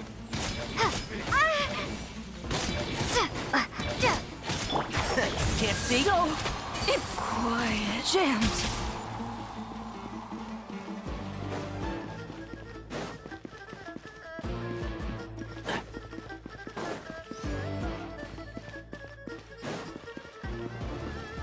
Keep up.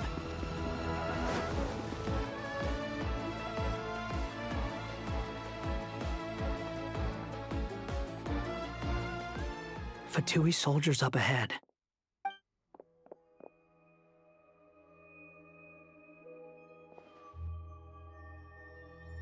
Careful. Prepare for battle. Hey! There's people over there.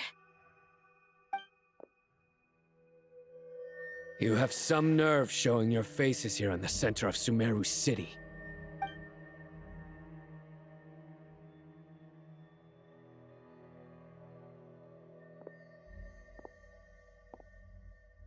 You're right on schedule. Well, this guy sure as heck isn't your average Fatui sergeant. They've stationed quite a few people nearby. It definitely looks like they were waiting for us. But something feels off. Everything about this guy feels too deliberate. I highly doubt he's just a subordinate of Dottores. And he's no mere sergeant. Whatever his rank is, it's high. Much higher than we thought. So you've been waiting for us. But it looks like you're geared up for a conversation, rather than a battle. Very clever, General Mahamatra Sino. I know you're the one in charge of this siege, and I look forward to making a deal with you. A siege? Sumeru City belongs to us! Historically, yes. But things can always change. We have quite a sizable force with us, you know. For instance... There's a Fatui ambush at the north gate.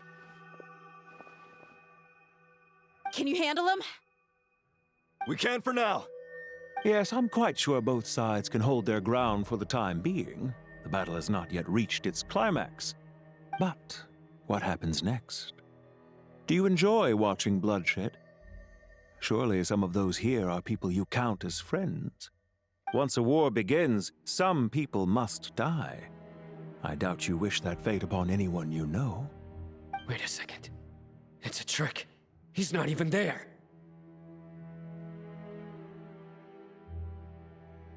Silence!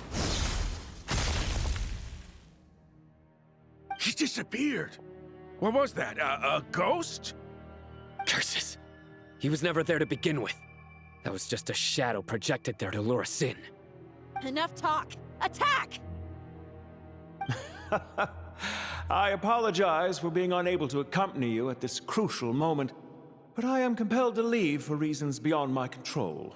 Please excuse me. Sumeru's General Mahamatra is quite ruthless. It's a good thing I wasn't there in person. Your illusion held them up for a time just fine. But now that they have seen through it, they will realize you were just a decoy. Decoy or not, what matters now is that they will be heading your way imminently.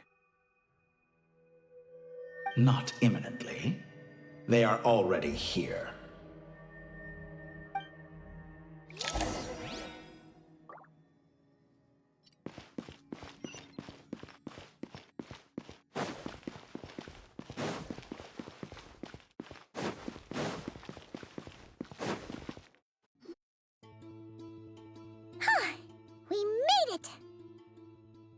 This is far enough. Tighnari, you go help Sino. Don't worry about us. We'll manage from here. Are you sure you don't need me to stand guard? No need. Once the connection is established, we'll disappear from the sanctuary of Surasthana. Go help the others. All right. Goodbye for now, then. Please tread carefully.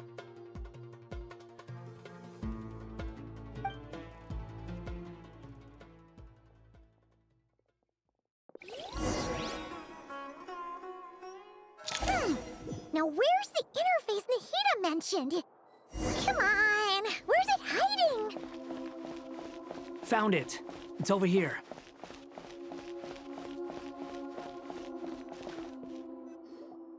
We can connect to the inside of Irminsul through the Sanctuary of Surasthana's built-in security system. You should be pretty familiar with the process. Is it the same route as last time? For the most part. We don't need to adjust any of the parameters. Then I should be fine.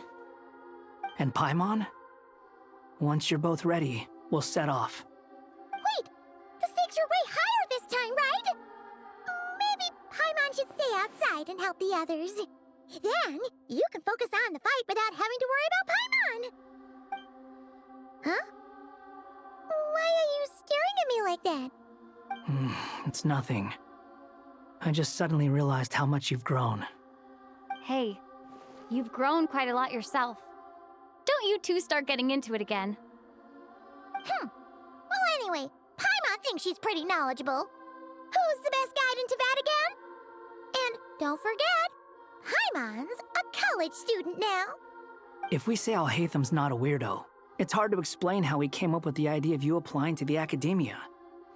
But for all that he counts, you're doing surprisingly well in your studies. Just goes to show how important it is to have someone supporting you. And Paimon's not the only one. Let's not forget that you only became a student because of Nahida's personal recommendation. That's fair.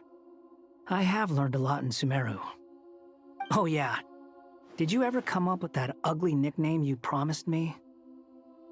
What? No way! We're friends now! Paimon gave up on giving you one ages ago. Anyway, isn't Hat Guy enough of a nickname for you? Fine. Suit yourself. We need to go. Paimon, if you're staying, look after yourself. Will do. Paimon's gonna link up with Tighnari and Sino. You guys are the ones who need to be careful. We will be. Bye for now.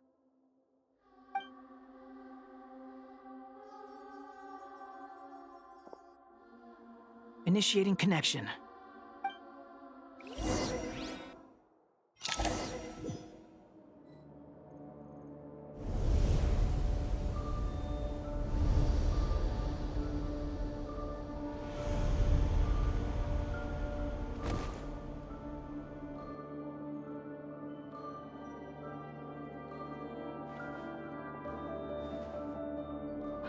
Well, here we are again.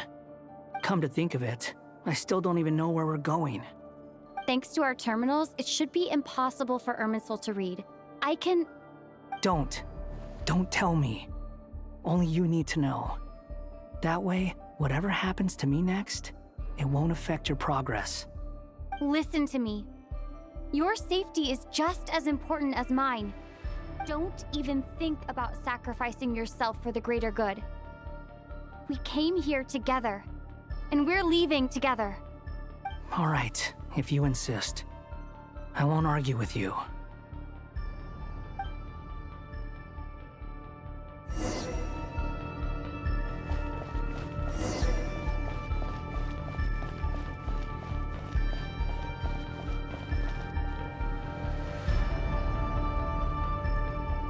This place looks so different from how I remember. It's unrecognizable. It's a complete mess. Like someone's turned the place upside down. Must be Dottoro's doing. Either he's searching for some information he needs, or... It's still changing. He has to know we've entered Irminsul. But luckily for us, he can't pinpoint our location. Be on your guard. Don't let him find us. The red parts have probably been corrupted by Dottoro's power. Don't touch them, or you might alert him.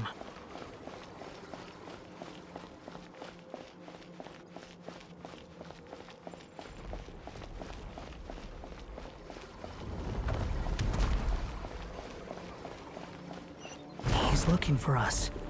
Tread carefully. That wall could be a problem. Fortunately, it looks breakable. Give it a shot.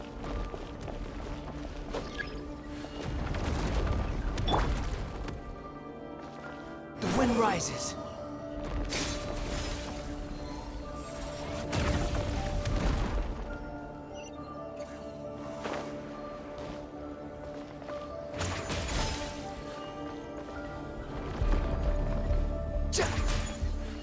Behold!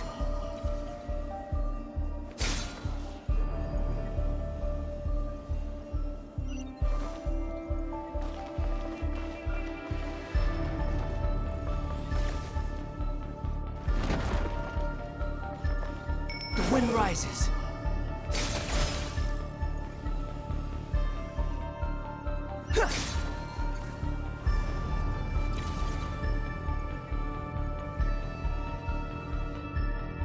Behold! Search for it.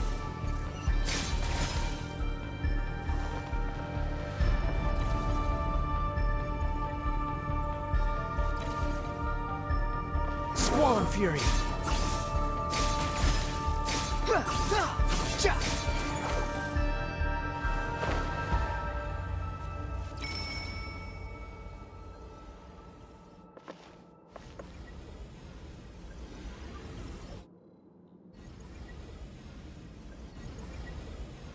Behold!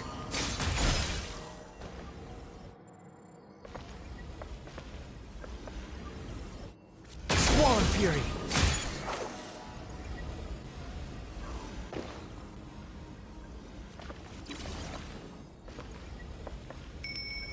The wind rises.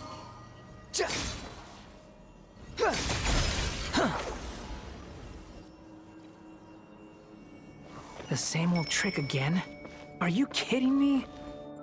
Let's handle it just like we did before. This cheap trick isn't gonna stop us.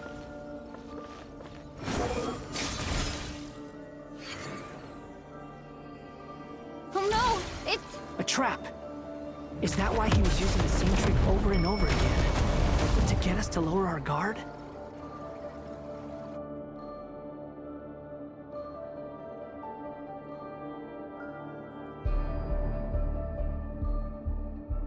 I'm trapped!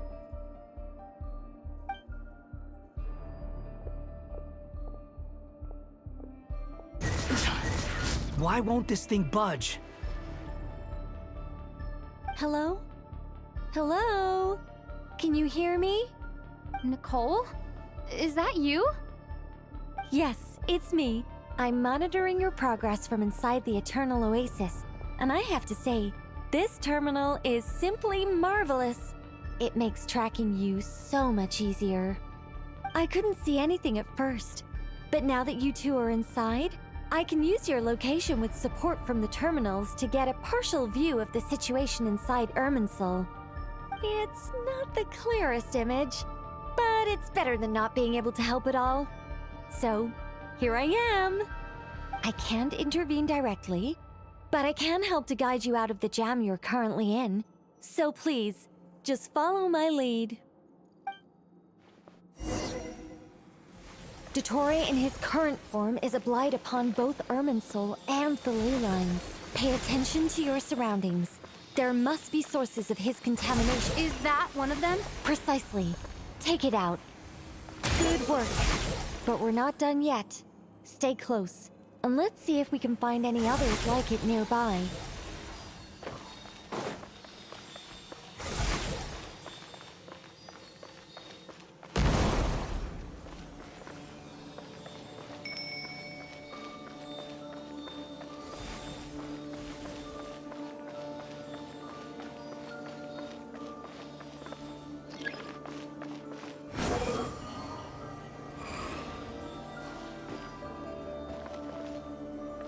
This must be another one.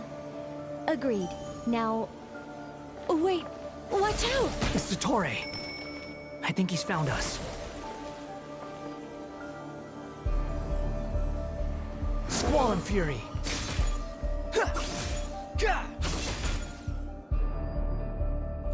The seal is broken.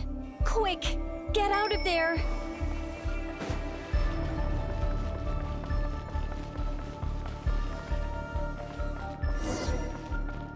And where exactly do you think you can run to?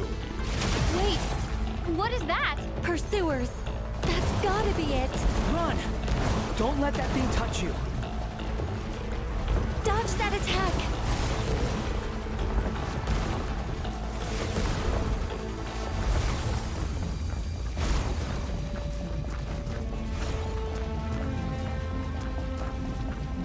There's more than one path. Which way do we go? To the left. Trust me.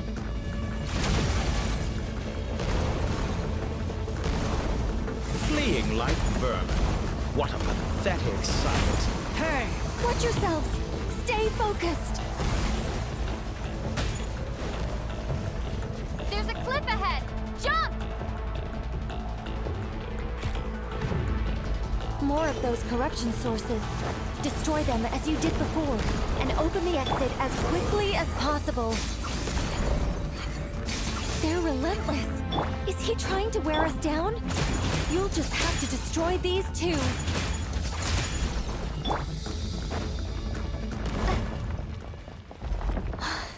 I think the pursuit is over. Hard to say.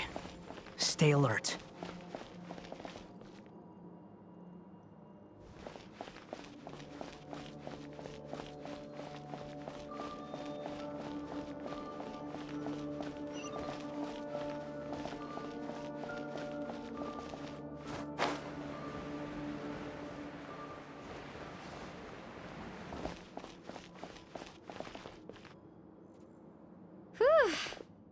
I think we've made it to relative safety. Phew, goodness. That was tough. You doing okay? I'll be fine. Don't worry. Take a short rest, and then... Nicole?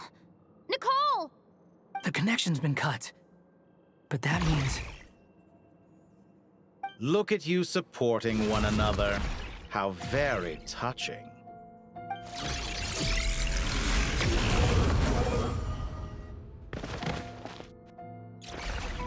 Dottore! Took you long enough to find us. You're more useless than I thought. Oh, really? I think I deserve a little more credit for my methods than that.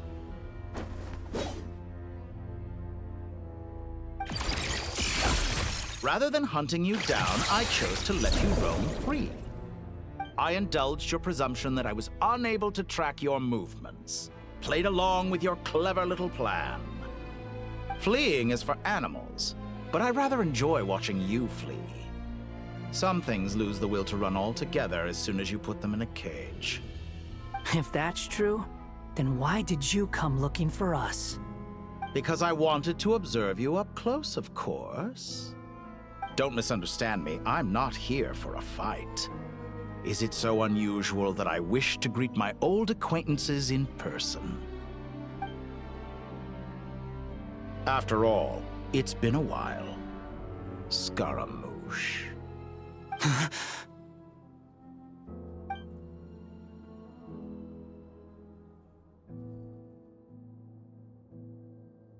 Why are you so afraid? I have done nothing unprecedented in discovering the truth. Nor did I go to any great lengths to uncover your story. You made a bold series of moves in deciding to erase yourself. And with the power of this great chronicling device called Ermin's Soul, you were able to achieve something quite remarkable. Once most people form an opinion about someone, it tends to imprison their mind. Yet you managed to erase every trace of your existence. A novel take on death indeed. However, this meant that you stood out to me all the more when I saw you in Nod-Krai. I didn't even have to go looking for you. Just the sight of you was enough for me to intuit the truth. For someone in my position, connecting the dots was a trivial affair. It would have been more surprising if I hadn't managed to piece it together. You seem very pleased with yourself for figuring it out. I'm sure you'd even be more delighted to learn the full extent of your crimes. That would hardly be necessary. Besides, isn't there something that concerns you more right now? Something that fills you with dread? Let me put your mind at ease. I have no intention whatsoever of restoring any of the records you deleted. For one thing, it would be exceptionally difficult. But more to the point, I doubt that the prospect of losing your current life is all that frightening to you. Because in your case... the cruelest twist of fate is that you'll never again have the chance to make up for any of your mistakes. Isn't it? Dottore?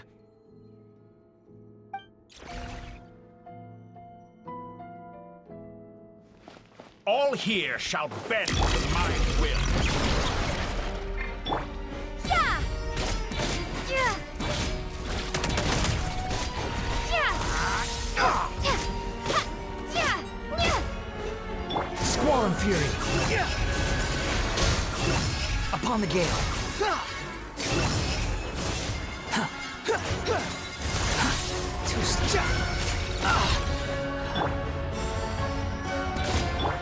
I'm afraid you'll need to do better than that to take me down. I expected you to have grown stronger. Ah, how foolish of me. I forgot that you lack any means to increase your power. You will pay for everything you've done. Oh, will I now?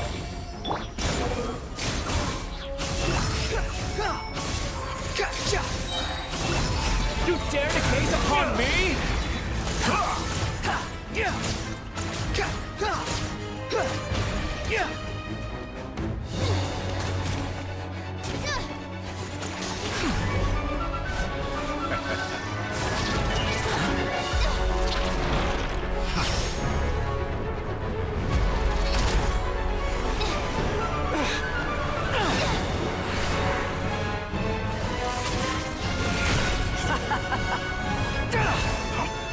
Does the prospect of death amuse you? I could ask you the same question! I'll distract Torre. You focus on the mission. Got it.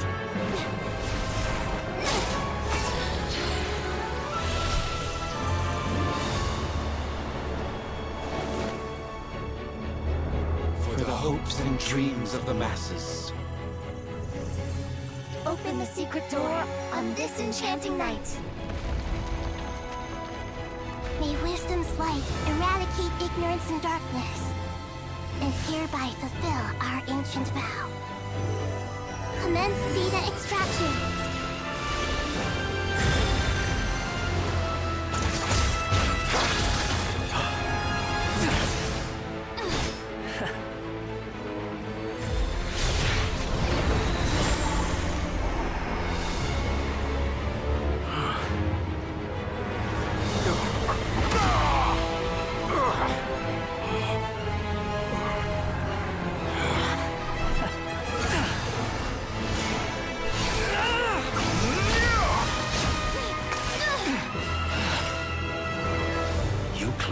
Outdated ideals and stand in the way of progress. You will pay for interfering with the grandest experiment of all time.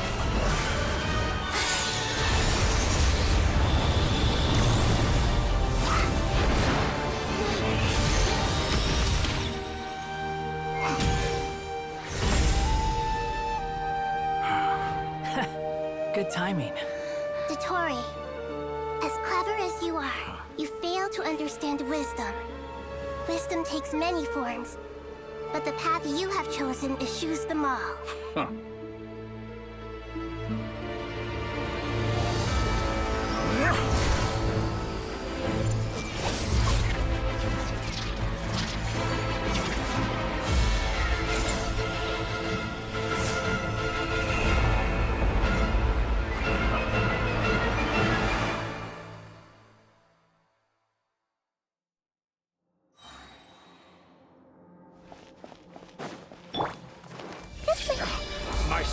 Is fading!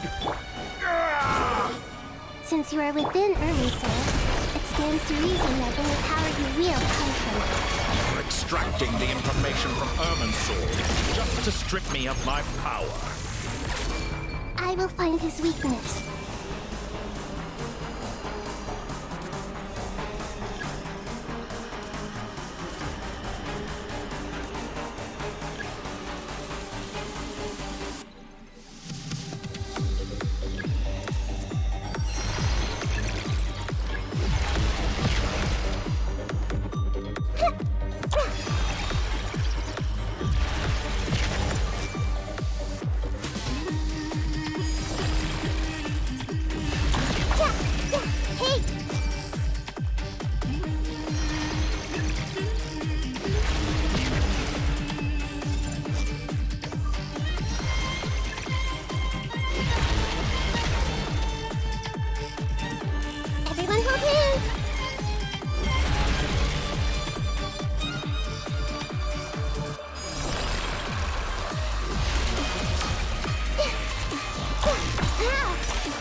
But it's nowhere near enough!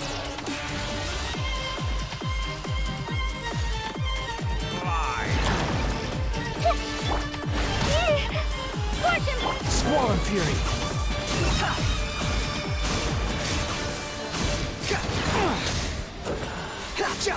How amusing. A petty trick. Committed to memory. The wind rises.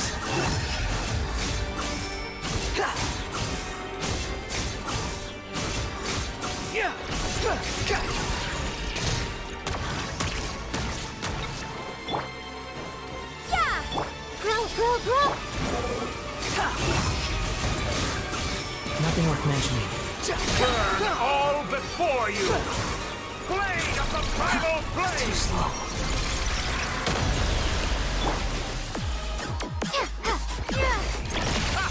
You won't destroy. You're so close. Just hold on a little longer. I'll hold him up. Traveler, hat guy, the rest is up to you. We certainly have a knack for surprising each other, don't we? I'm just getting started.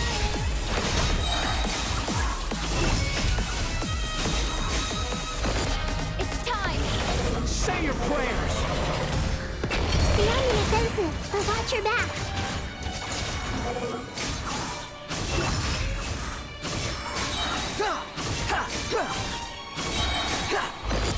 It's time.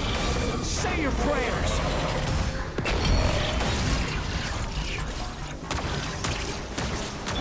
Scorch and burn. Squall and fury. Let's try this. Muso no Hitotaki!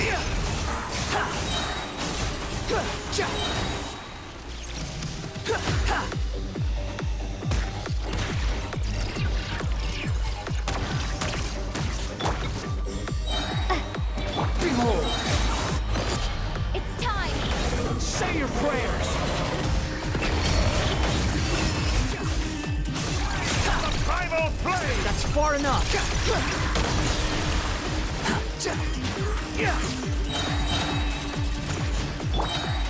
Time to ignite. Squall. It's time. Say your prayers.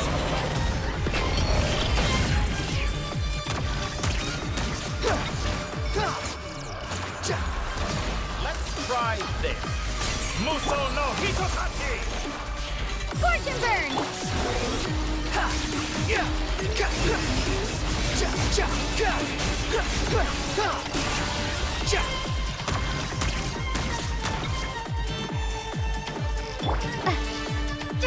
Burn all before you! Blade of the primal flame! The wind rises. Upon the gale. It's time. Say your prayers.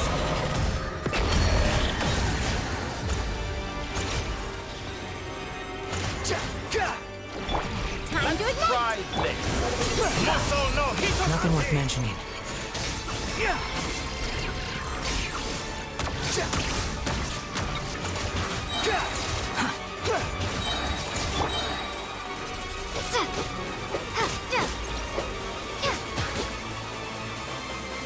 Burn all before you!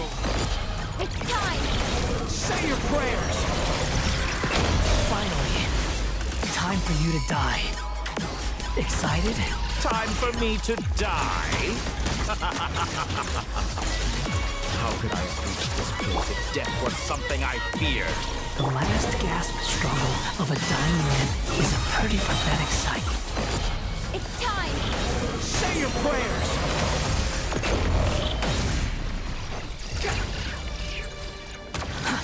Too slow.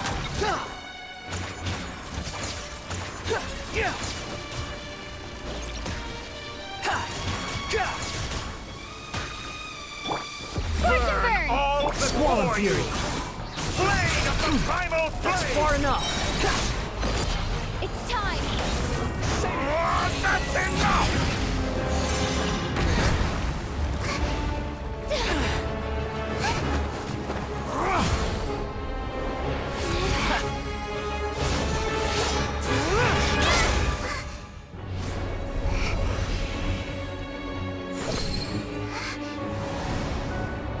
It's all yours. Do with it as you see fit.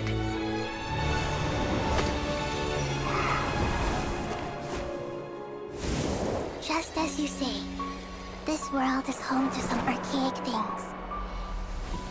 And as you suppose, you are a formidable opponent. You have long coveted the secrets of wisdom. So now, I will demonstrate true wisdom in action. I invoke my supreme authority as the keeper of Irminsul. Commend me or condemn me, but give your verdict now!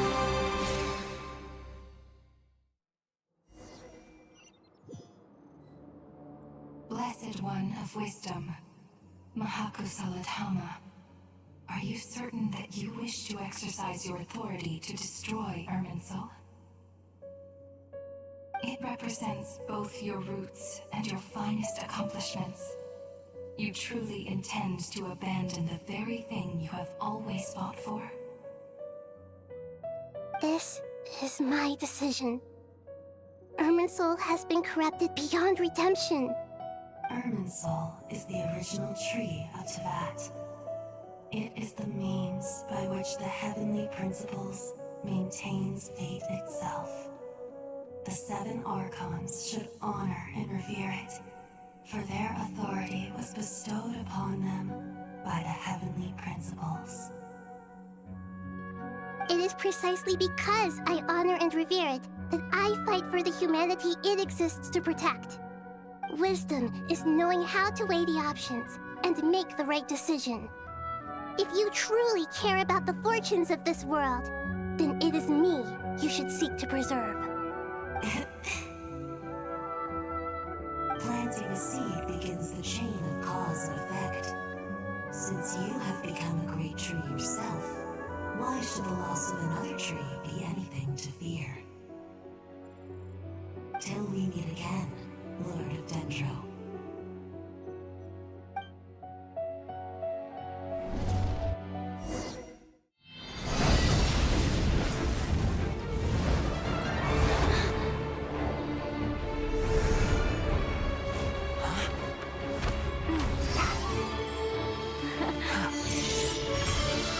The first flame. The pure, cleansing fire.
Shall we? Where were we? I was suggesting that you needn't perform when signing a contract. You're only sitting here because your bank demanded an evaluation of the trustee. So you told a story about a young scholar from a merchant family in Sumeru? I told a compelling tale, didn't I? The post-expulsion story is far more captivating. The human experiments or the elixir of immortality? The part where you die. Ah, yes. My favorite part. The 35-year-old Segment thought of himself as Dottore, reserving the name Zondique for the original specimen. Of all the Segments, he was the most selfish. After his expulsion, Dottore searched for a new direction. He joined the Fatui, studied Elazar in great depth, secured resources. He was rather fortunate in his career. Zondique turned to Conrian technology and successfully created his segments. But this was not immortality. Even with backup segments, his body would still age.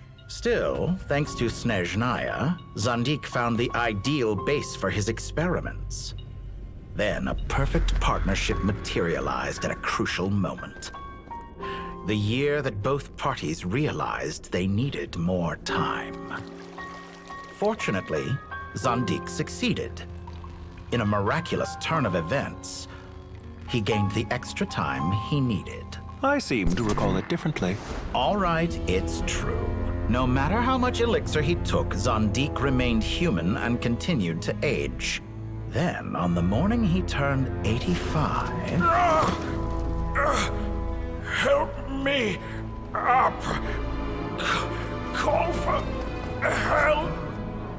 Surely he would be rescued, Zandik thought. But to his surprise, no one helped him. Zandik was too selfish for that. Don't forget, you're one of us. Yes, and we're all waiting. Waiting for me to die. Pantalone arrived for a meeting and happened to witness what followed. He found it unsettling. I never said that. But the Zandiks were unfazed. It was a rare opportunity for self-dissection.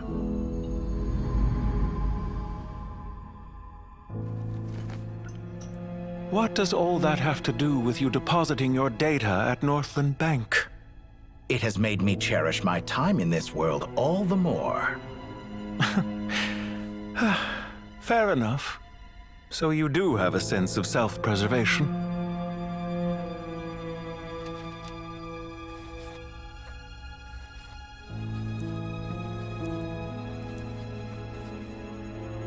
What do you mean? You're hardly normal, and you don't cherish life. You just don't want to admit defeat in the limited time you have.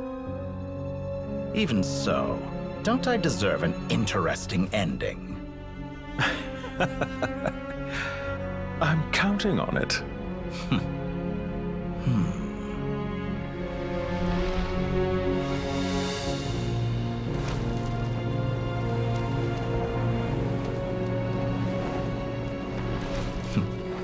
If nothing else, I expect my funeral will be a grand affair indeed.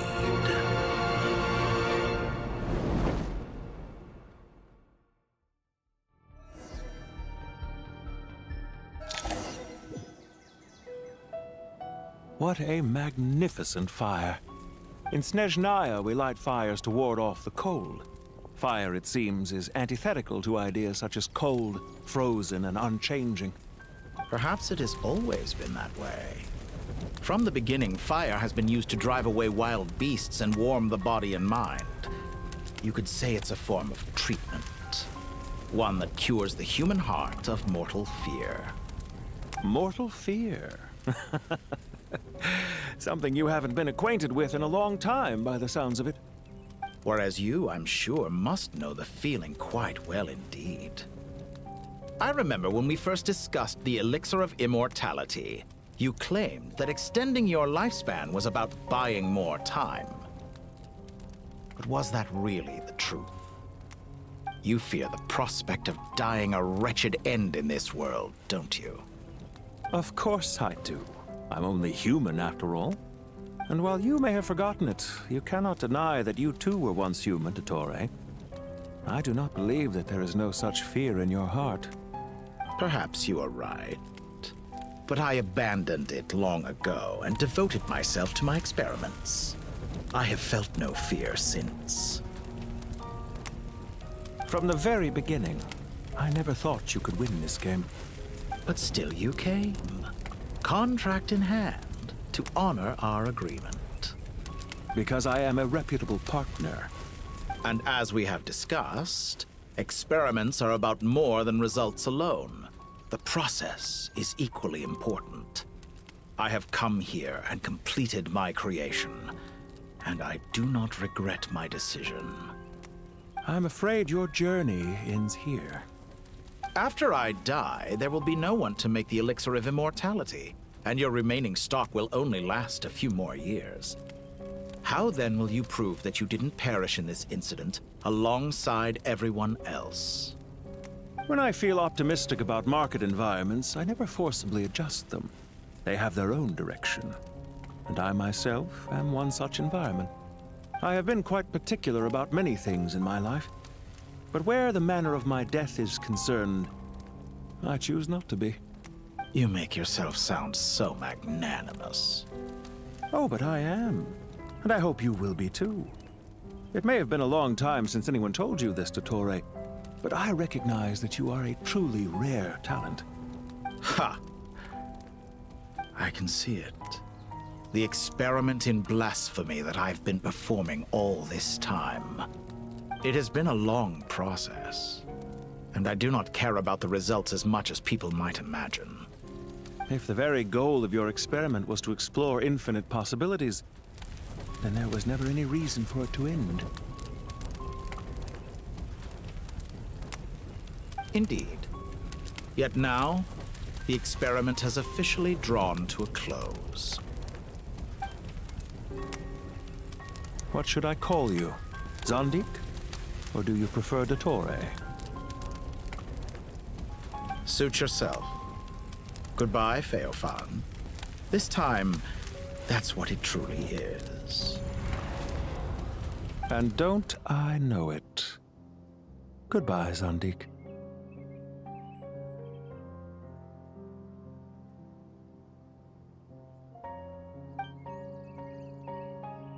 I could have carried out many more experiments, but to me, Lord of Dendro, this outcome is certainly not the worst. I believe you. But unfortunately, this is where it all ends for you. This experiment does not belong to you, nor do any of the results. Experiment? It sounds like you're trying to outdo me in my own field. Wisdom is conveying information in terms that people can clearly understand. You know exactly what I mean. Indeed. I can see no further outcomes. Ha. You have a formidable mind, and you are braver than I thought. Setting fire to the very thing your survival depends on. Your previous threat was empty, but this time, it is real. When necessary, wisdom can be as fierce as an inferno. Some of the flames that incinerate you come from within yourself. Perhaps you are right. You see what lies at the bottom of the human heart, and that is your wisdom. Here is where your journey comes to an end. All that is yet unknown belongs to those of us who will carry on living. It seems I have unwittingly been your arch-enemy all along. But now, it's all over. I do not deny your intelligence. But what you refer to as experiments, I would never describe in those terms. They are events that take place in the real world, and they are so much more than mere data. Goodbye. We will never meet again.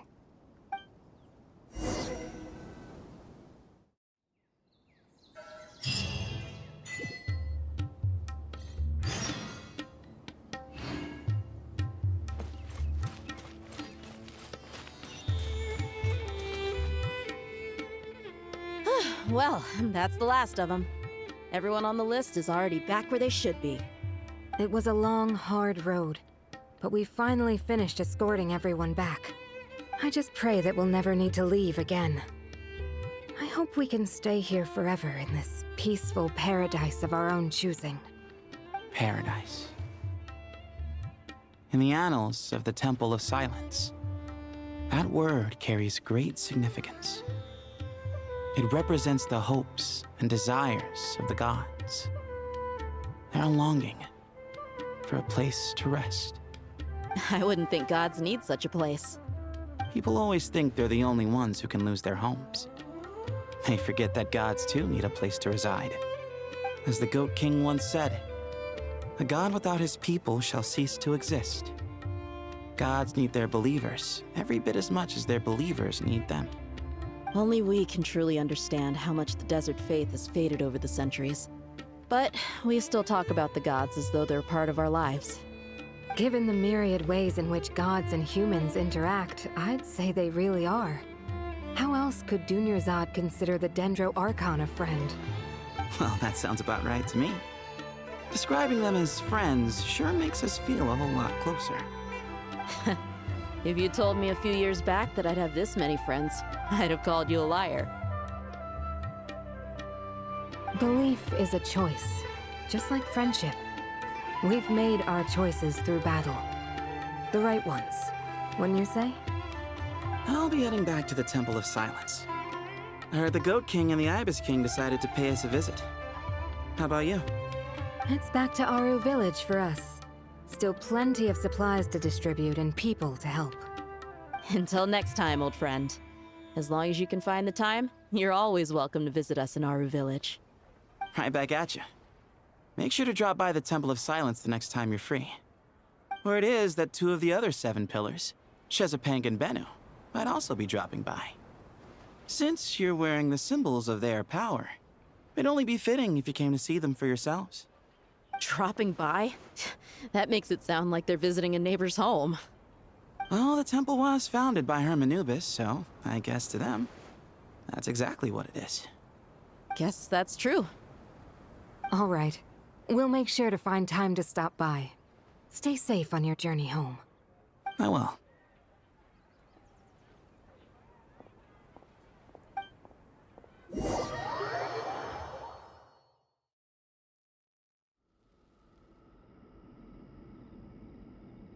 You do have a point. See? Retirement has always been a problem, especially for old-timers like us who've been locked away all these years. You finally step out into the light, and bam! You're face to face with a whole different world. Naturally. What do you think, Layla? Huh? Why would you think to ask me? How could I possibly be qualified to decide where the servants of King Deshret should live? Sorry if my question was unclear. Do you think their statues will stand out too much if we place them here? Hey, I never agreed to this. How could we possibly allow our statues to be left in Hermanubis' home? That would be like breaking into someone's house, then pretending it belonged to you in the first place. Different beliefs can coexist. We still need to respect one another. By which you mean, you two plan to stay at the Temple of Silence, for a while at least, but you have no intention of relocating your statues here. So, you see this as sort of a family visit? Is that correct? Family. Huh. You could say that. In a sense, Hermanubis would view this as his home. Just look at this place. Magnificent, is it not? The sad truth is, in the past, all 3 of us invested so much into misguided ventures. We failed to build what we should have, and wasted so much time instead. And what do you mean by that? I mean that for the most part, time spent associating with the likes of Sobek, and, let's say, Thoth, might reasonably be considered wasted. Why does that not surprise me? Go on. Anyway, given how much time we'll all be spending together, I'd say that the bonds we built will end up proving to have been a sound investment. Once Sethos, the current leader of the Temple of Silence, returns, you can discuss the matter of staying here with him. But judging by the expressions of everyone here, I imagine you'll receive a very warm welcome. This sacred ground houses untold knowledge, after all. What better place for the servants of King Deshret to appear in the mortal world? How about we share a meal together first? I imagine it's been many years since you last tasted fresh food. Oh, that sounds wonderful! After so many hundreds of years, I can only surmise that desert cuisine has become a lot more varied. Are we having a get-together? If you'd like, I can help prepare some food. After all, Lord Thoth, you helped me so much in the desert. And I still haven't properly thanked you. Oh, my, that would be wonderful. I'm touched that you still remember. How the times have changed.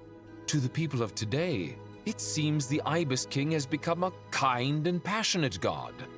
And you, Mr. Herreshoff? What kind of god do you wish to be? To be honest, I haven't given it much thought. How about you, Dendro Archon? Do you have any hopes for your future? Me? I'm very happy with my current life.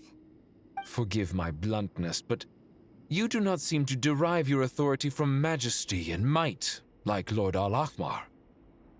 Clearly your approach has its advantages, but also its dangers, don't you think? I do, but projecting a majestic front doesn't really suit me. Besides, my relationship with others isn't simply one of a god and her people. Not putting on airs might earn you more adoration. Exactly. Besides, I really like parties where everyone brings their own food and we all come together to share. You should join us. I'm sure you'll find it fun. Last time when we got together for a picnic near the Avidia Forest, it was quite the occasion. Seeing as you're already here, how about we hold the next one in the desert? Can we do that? Wouldn't Tainari have to transport a ton of drinking water? Don't worry, I can help out. Layla, would you like to join us next time? Me? Sure. The more the merrier. That way we... Don't take this the wrong way. I just think you should know. When it comes to passing the time, chess is more our thing. In that case, Dendro Archon, what do you say? If I were to compete against you, I can't say with certainty I'd win, but I certainly wouldn't mind giving it a shot. Where's Sobek? I'm sure he'd be good for a few rounds. Cards, cards, cards! I'll always prefer chess. I wonder what variant of chess we're talking here. Mr. Thoth, is there some sort of astrological significance to this game? Oh, I'm glad you brought that up. As long as the leader of the Temple of Silence agrees, we can search Hermanubis' place for books to teach you how to play.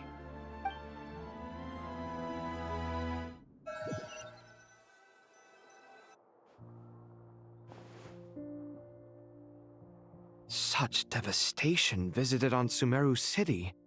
So many houses destroyed or damaged in the fighting. Who could have foreseen this? Look at all of this. It's going to take me forever to tidy up. I suppose living below the academia doesn't always work out to your advantage. I would have thought a little appreciation of my sincerity and effort in helping to clean up this mess might be in order. Helping? Effort? This is your house! Of course you should be putting in the effort! If anything, I'm the one who's helping! So you see yourself as just a helper in this situation. I must admit, I'm rather shocked. If you're trying to say that since I live here too, I have an obligation to tidy up, fine, I suppose I do. Wait a second, stop changing the subject! Nevertheless... In the wake of a great storm, a missing roof is a predictable inconvenience. Can you stop making it seem like I care more about this house than you do? Doesn't it upset you at all to see your home in this state? I won't pretend it's ideal, but that's no reason to be upset. This is the roof over your head, your shelter from the cold. The furniture is scattered, the paintings have fallen off the walls, the windows are shattered. Don't you feel even a little disheartened? The way I see it, these problems are easily solved. Ugh, this is precisely why I hate talking to you about sentimental things. It's like banging my head against a wall. You simply don't understand just how much work goes into making a proper home. It sounds like this is causing you a lot of anguish. You mean the house or the paintings? I mean your sentimentality. Oh, well, yes. But I'd rather not dwell on such things right now. Generally speaking, when anguish becomes the norm, people usually make an attempt to improve their situation. But there are so many people and things in life that are difficult to change. It's not like you can force them. Besides, anguish can be a source of inspiration, and I'm not sure I could break my reliance on it. I'm glad you're able to make yourself think like that. What kind of a response is that? I was stating a profound truth about the very nature of art. Suffering is the cradle of all creation. Even you can't deny that. And I wasn't trying to. I'm just happy for you. Pure and simple. Can't you tell? Happy about what? Happy that you can always find an answer that backs up your views. You... More often than not, life is a process of running into problems and then searching for answers. Yours more than most. Not everyone's so good at justifying things to themselves. It's something that you've been steadily mastering. Huh. What about you, then? What skills have you been mastering lately? Pass me that box. Huh? Okay.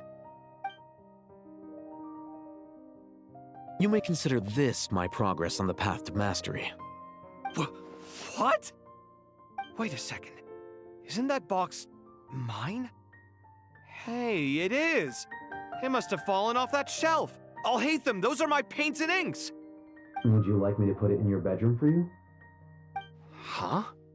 I mean, sure, if you don't mind. What kind of progress is this? Does he think he can bribe me? Not that giving me back my own things is much of a bribe. These books on the floor, they're a complete mess. And this one, didn't he say it was an out-of-print collectible? It's completely covered in dust, and some of its pages have even fallen out. Ugh, guess I should help him repair it. This one too. And this one.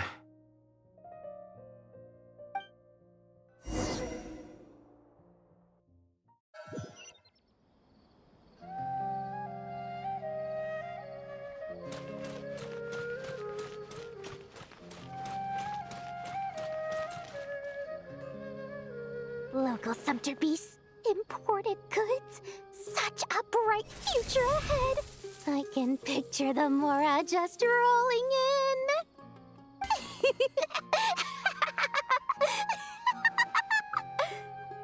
You do realize you sound like a choking cow? It's called being imposing. Can't you feel it? Are you not intimidated? Oh, I'm positively shaking in my sandals. What commands do you have for me, oh mighty Lord Sangamabe? You've got a lot of nerve, Nefer. You went and told Candace and the others everything, didn't you? Seriously, do you have any idea how differently they see me now? Surely that's a good thing. I presume they're more disposed to actually like you now, maybe even view you as a friend. You traded my secret for sympathy! Thanks to you, I've lost every last shred of my mercantile majesty. How am I supposed to make anyone think I'm a big, scary investor now? The dark days of Lord Sangamabe are behind you. Why not take this chance to make a few honest friends? Speaking of friends, since when did the notorious Lady Nefer gain such an admiration for holier-than-thou types? A moon chanter here, an angel there? Who'd have thought it? A coming together of fates, nothing more. No need to throw around accusations of admiration. Forget it. You're right about one thing at least. Making friends is never a bad thing for a merchant. So, I really took a loss this time.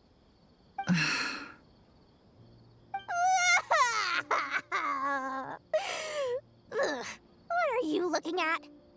I'm trying to see if you're really crying or if those are just crocodile tears. A little birdie told me that when Lord Sangamabe makes money, the tears flow from the center of her eyes. But when she loses it, they flow from the corners. Which is it this time? Ugh, you are so annoying. I'm not talking to you anymore. Nefer! Thank goodness you're here. I've been looking everywhere for you. Huh? Oh. If it isn't the House of Dana's very own librarian. What can I offer you today, Miss Katayun? Oh, no. I'm not here to buy. I'm here to bring Lady Nefer a book, and a fascinating one at that. We agreed to meet at the entrance to the mausoleum of King Deshret. One more thing. I bought this copy with my own money. It's not borrowed. Reasoning knows not time of day, but suspense always follows a blizzard. That's quite the mouthful. Huh? Isn't that the one that... It was all the rage for a while. People throughout the city were clamoring to get their hands on a copy. The names inside were all circled. Everyone thought it was a riddle. Don't bring up that book in my presence. I don't even want to hear its name. That thing was nothing but a scam. Surprisingly enough, I've actually heard of this book, though it doesn't seem of much consequence. So what truth lies behind it? You're from the Vahumana and you're asking me what the truth is? I'd say the actual truth was about the least important part of the whole episode. I brought you this book because it probably has the most interesting backstory of any in the House of Dana's collection, at least in recent years. As for its quality, well, you can judge that for yourself. Don't tell me it's actually any good. You may not know this, Lord Sangamabe, but Lady Nefer has a fondness for books with... how should I put this? Mixed reviews? No eye for good literature, huh? Perhaps she feels that bad books hide interesting secrets? But I shouldn't put words in her mouth. It's probably fair to say she prefers the conversations that books can spark over the substance of the books themselves. Suits my style as an intel broker, wouldn't you say? Very interesting, thank you. I'll return it to you once I'm done reading. And as it happens, I have something for you, too. Incense? I imagine you've already used up the incense I gave you last time. Here's some more. This batch is from Nod-Krai, so the scent won't be quite the same. Well, actually, I've been saving the incense you gave me. I couldn't bring myself to waste it without a special occasion. But I'll gladly accept this, too. And I promise I'll use it this time. Katayun, you haven't changed a bit.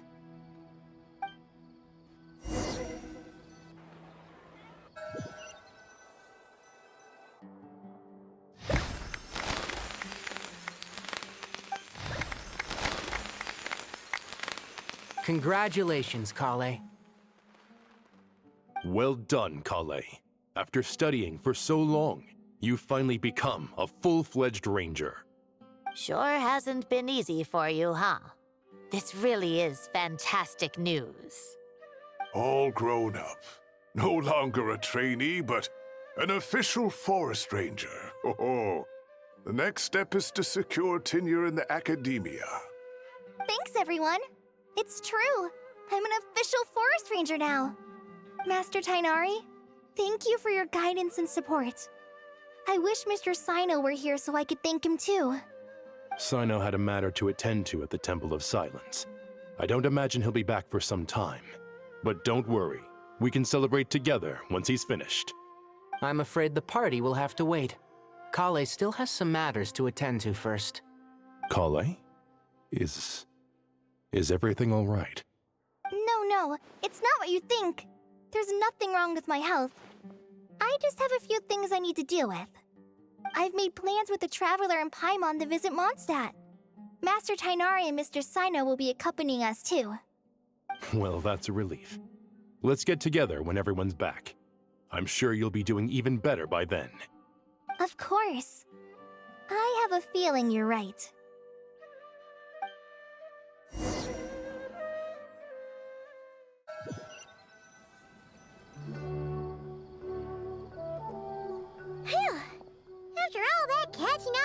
sleep and food, Paimon's feeling full of vim and vigor again.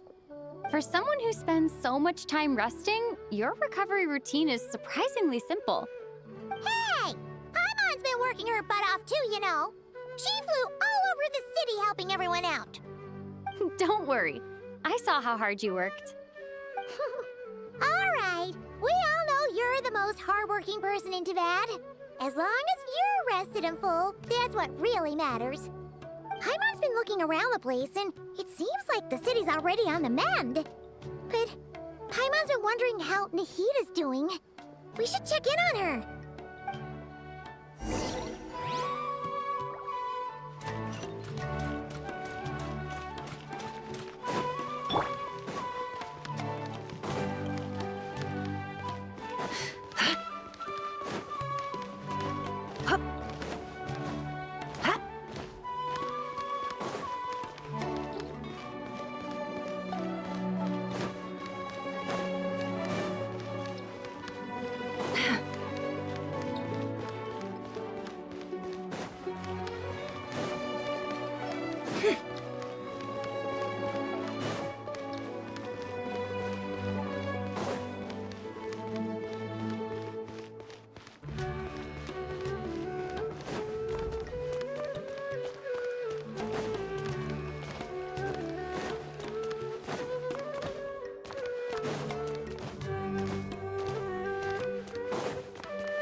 Traveler, Paimon!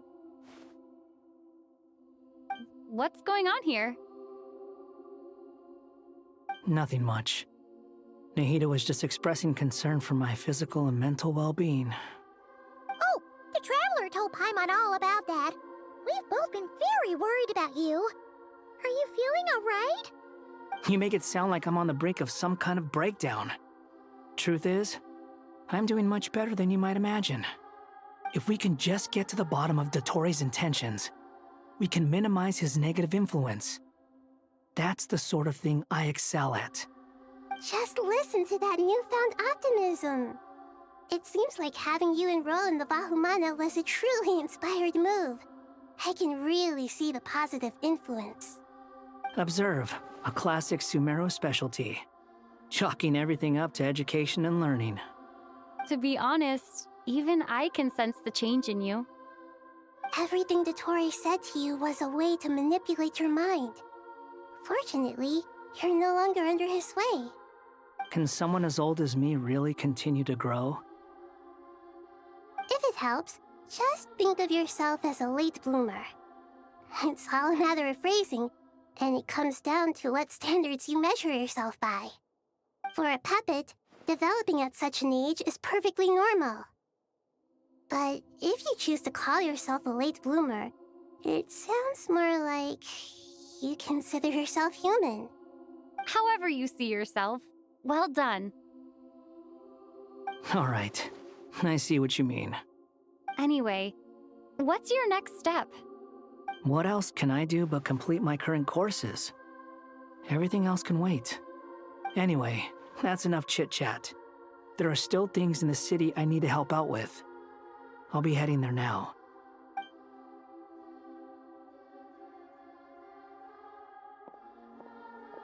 I'm so happy that Hat Guy is doing better than we thought. But what about you, Nahida? How are you holding up? The pyronosis burned down the corrupted Irminsul. The flames blazed for 7 days and 7 nights before they finally subsided. All that was left were the parts underground. Now, Aru shoulders the responsibilities that once belonged to Irminsul. The situation was contained before it got out of hand, so Teyvat's most vital information has largely been preserved. Irminsul has a strong influence over you, doesn't it? How will you cope now that it's gone? There is no need to worry. Thanks to Nicole's extraordinary talents, my connection to Irminsul has been severed and transposed onto Aru. Angels can do things like that? They can. Such abilities are precisely what makes them so powerful.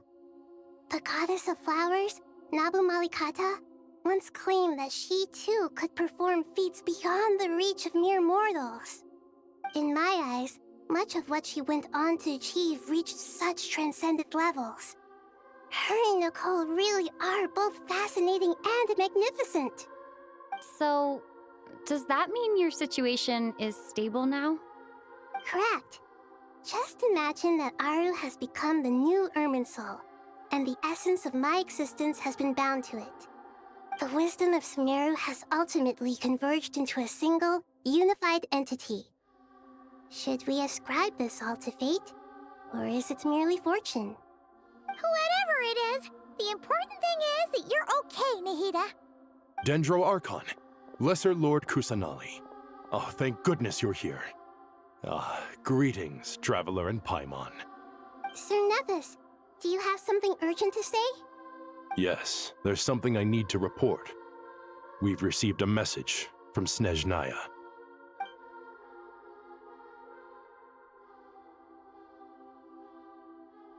The Fatui Harbinger, the Rooster, sends us his sympathies, along with all the usual pleasantries.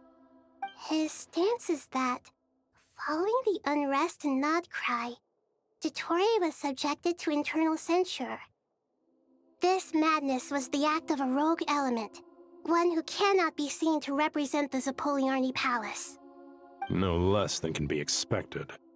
Snezhnaya paid a heavy price working to stop him. They even lost one of their own harbingers. The letter goes on to say that even so, Snezhnaya cannot claim to be blameless. Apparently, they will deal with Dottore's subordinates in accordance with Snezhnayan law, holding all those involved in his crimes accountable. Additionally, they are supplying relief funds and supplies, which are already en route. They hope this will aid in Sumeru's reconstruction. Sounds like he's got an answer for everything. True, but as diplomatic rhetoric goes, it's highly effective. Completely watertight, both in logic and sentiment. This disaster has had a profound impact on Sumeru. There is much that I will keep in my heart. The matter of Dottore can be seen as settled for now.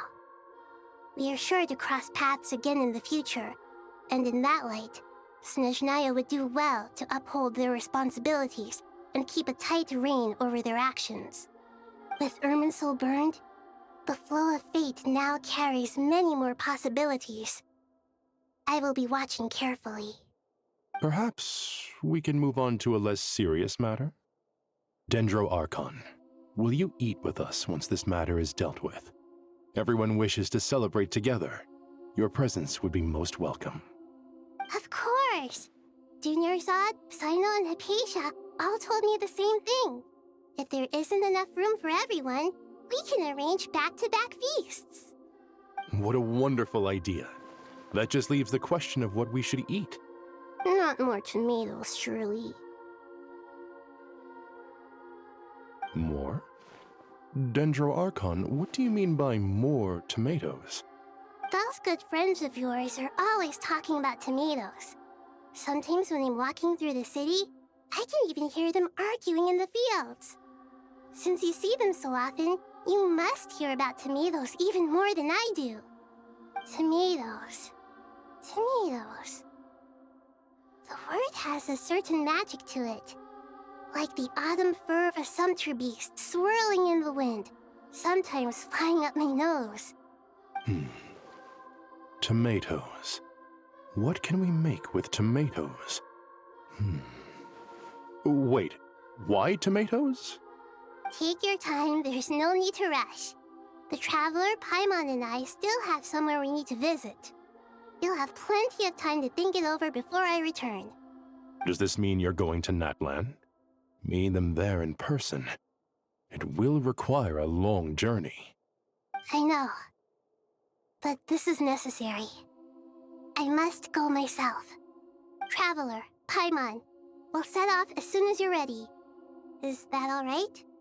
Sure. We'll be ready whenever you are. You'll hear no objections from Paimon. We should grab some snacks along the way, though. It'll be just like going on a long holiday. Wonderful. I'm looking forward to this so much.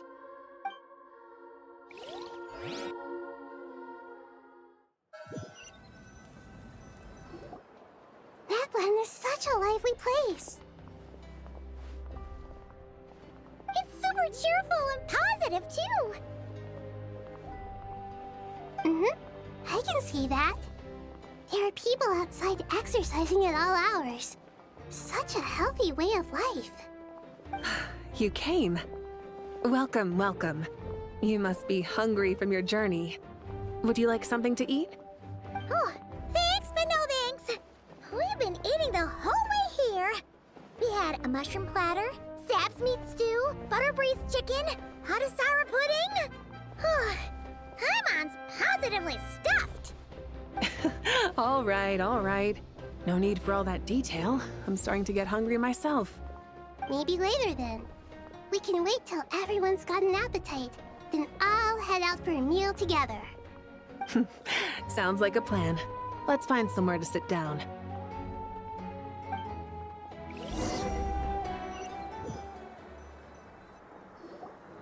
I should tell you, I already have some sense of why you've come. Why's that, Malika? To say thank you. Your senses are spot on. But on top of that, we also feel guilty. Because the pyronosis has vanished? I sensed its loss. Despite scouring through the remnants of Irminsul, we couldn't find any sign of the pyronosis. Not even any trace of it burning to ash. That's certainly unusual. Still, the potential fallout from Irminsul's loss is significant, to say the least. Perhaps the pyronosis's disappearance is simply a knock-on effect of the impact it's had on a certain strand of fate. There's no need to feel guilty. We were clear that this time, there was to be no returning, only giving. Pure and simple. Thank you really is a fascinating phrase. We use it to express gratitude for the smallest of things. Yet, when faced with a kindness too immense to describe, we use exactly the same words. It's not that we lack other means of expression. It's that when we truly need to express our feelings, the simplest and purest words are always the most powerful. You're right. In Natlan, we prefer simple expressions too. Companionship, friendship, support. They might not sound fancy, but the sentiment behind them is sincere. That's wonderful to hear. Sincere feelings are often a vehicle for the deepest wisdom of all. Irminsul's destruction doesn't seem to have done you much harm. I'm glad to see you're doing well. There's still a lot of work to do, but before we begin, we felt it was important to come here and speak with you. Partly to express our gratitude, but also because we felt that seeing you, in a sense, is like Basking in warm sunlight. That's a nice way of putting it. I like that. To tell you the truth, though, I'm not a fan of somber meetings. So, since there's nothing more to say, why don't we go bask in some actual sunlight? The weather's beautiful today. What a great idea! Paimon's gonna lie back and soak up some rays.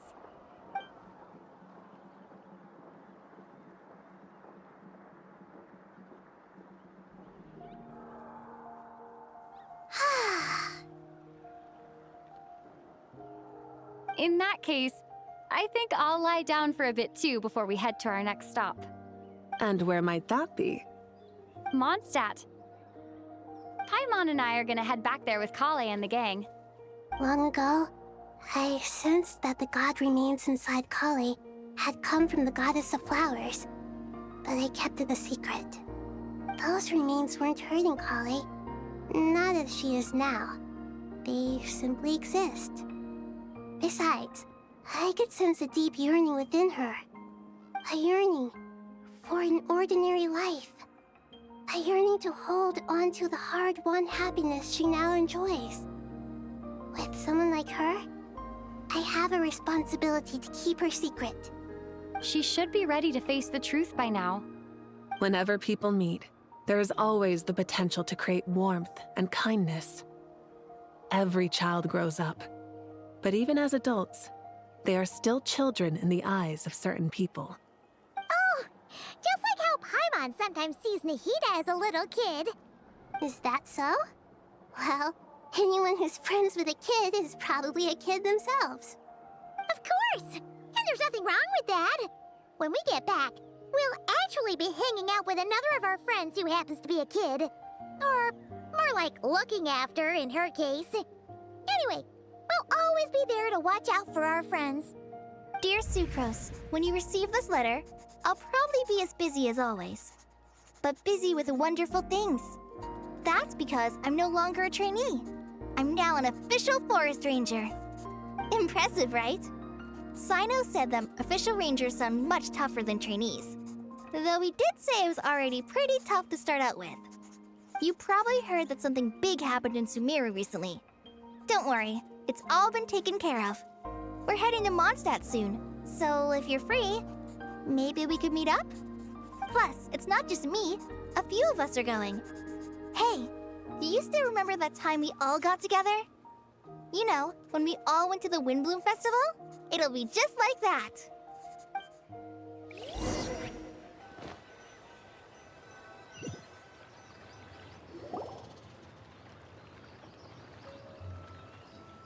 Dainari, is that... Don't you say it! Is that the great Vayu-Vyastra? Behold, the great Vayu-Vyastra, General Mahamatra. How times have changed. I wasn't expecting you to beat me to the punchline. You've changed. You've really upped the aggression in your battle against Sino's jokes. Kale, how did you know what I was going to say? For the love of... Hey! Traveler! Paimon, you're right on time! I hope we haven't kept you waiting. Kale! Sucrose! It's been so long! How have you been? I've been well. Everything's going great. What about you? Are you still busy? Not at the moment. Oh, right! That juicer you gave us works amazing! Farzan loves it. Seriously? That's wonderful. I don't suppose you drew up a detailed test report. Oh, what fruits did you use? How's the texture of the final product? Sucrose, you might want to try asking your questions one at a time. Albedo! Paimon didn't see you there! It's been a while since all of us were together like this. How about we follow the same plan as last time? Good idea, my friend. You never disappoint. So, what are your identities this time? Don't remind him. First things first. Allow me to introduce our very own official Forest Ranger Kale. The rest of us are simply her humble travel companions. This sounds like one of those mushy stories that gets people hooked on some corny, heartwarming premise. Oh, is our story not heartwarming? If I recall correctly, there was even a scene like this in King of Invocations. Besides being heartwarming, our story's also about tough, impressive-sounding job titles. At least that's what I think.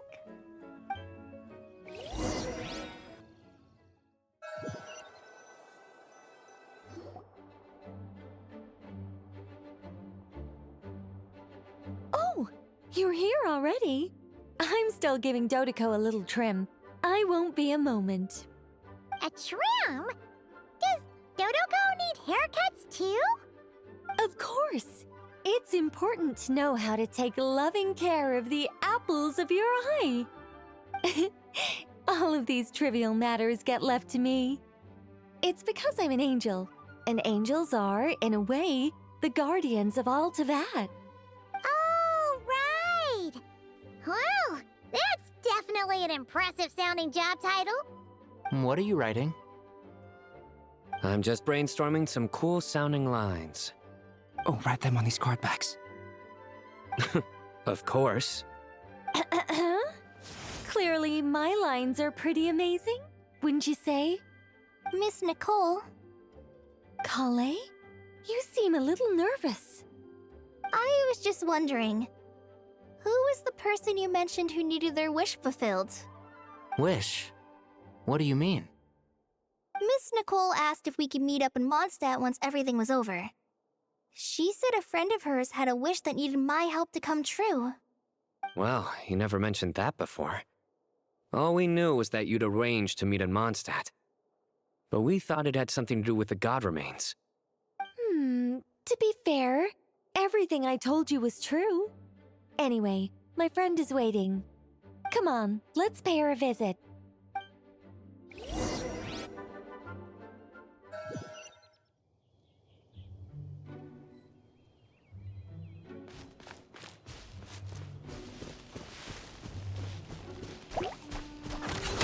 It all falls into place.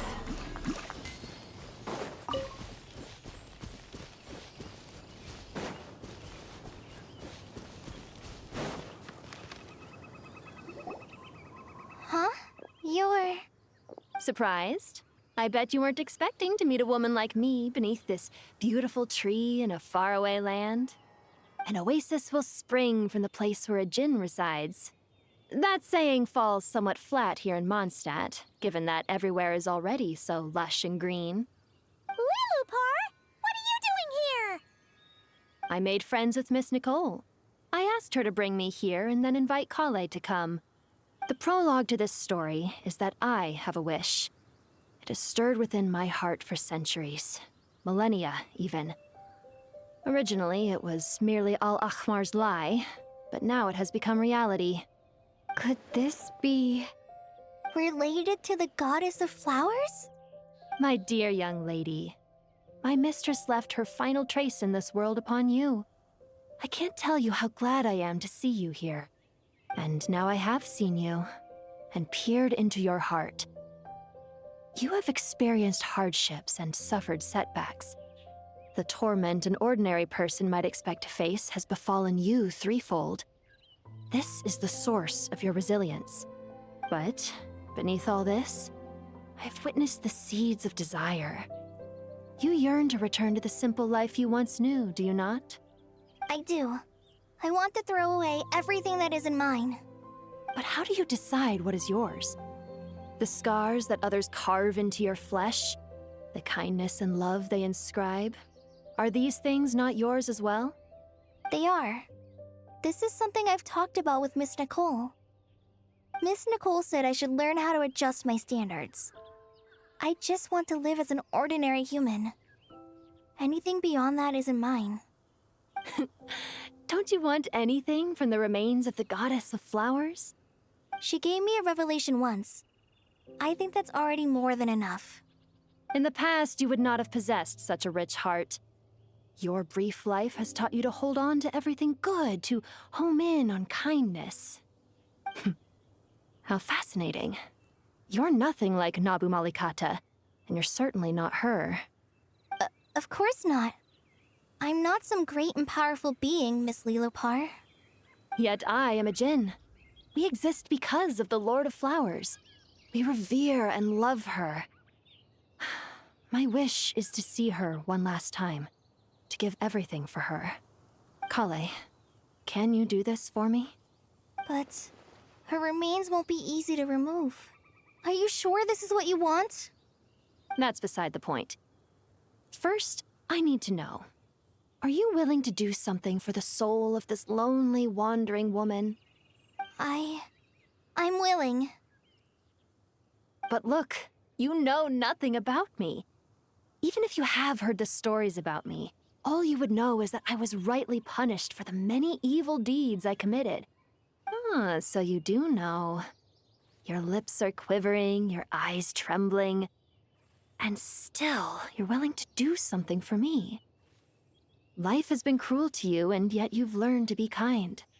My dear young lady, to repay your kindness, I too must play my part. Are you sure about this, Lilopar? I yearn to see my mistress. For this moment, the world can burn to ashes, the universe be engulfed in flame. I care about nothing else. And you, Kale, I can give you a gift. You'll become just another ordinary human. But Miss Lilopar, what will happen to you? My wish will be fulfilled, and I can die happy.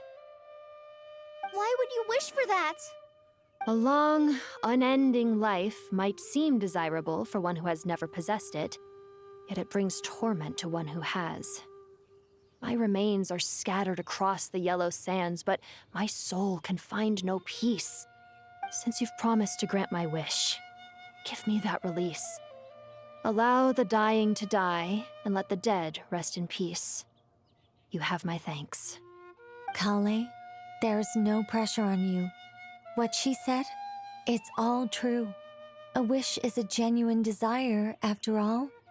It's as if you want to use the last of your life to give me a better future. Nothing so selfless.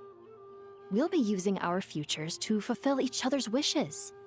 This is a noble act, a beautiful and secret transaction between two women. I understand. Miss Lilopar, I'm ready. Close your eyes, Kale. Then open your soul. From there, I will embrace my mistress. The downpour of flowers is your touch. Like returning to the very beginning. Like surrendering to your grace, my mistress. People say that devotion is beautiful, yet filled with pain. How foolish of them. For me, devotion is beautiful, pure and painless. Devotion is my love. Thank you.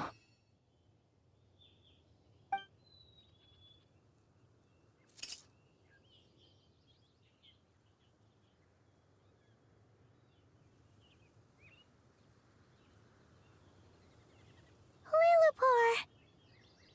She disappeared? She left, carrying the blessing of flowers. Kale, are you alright? I'm fine. Now that the remains are gone, I don't actually feel any different at all. Those remains weren't hurting Kale. Not as she is now. They simply exist. Besides, I could sense a deep yearning within her. Kale must have already received what she was yearning for. I'm doing fine. I feel relaxed. There's really no need to worry. Then my wish has come true, too. To become ordinary? That's just one of my wishes. Actually, I have a few more.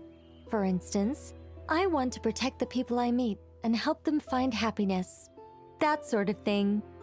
So between Miss Lilopar and me, you fulfilled 2 wishes already, and protected 2 people. Wonderful, isn't it?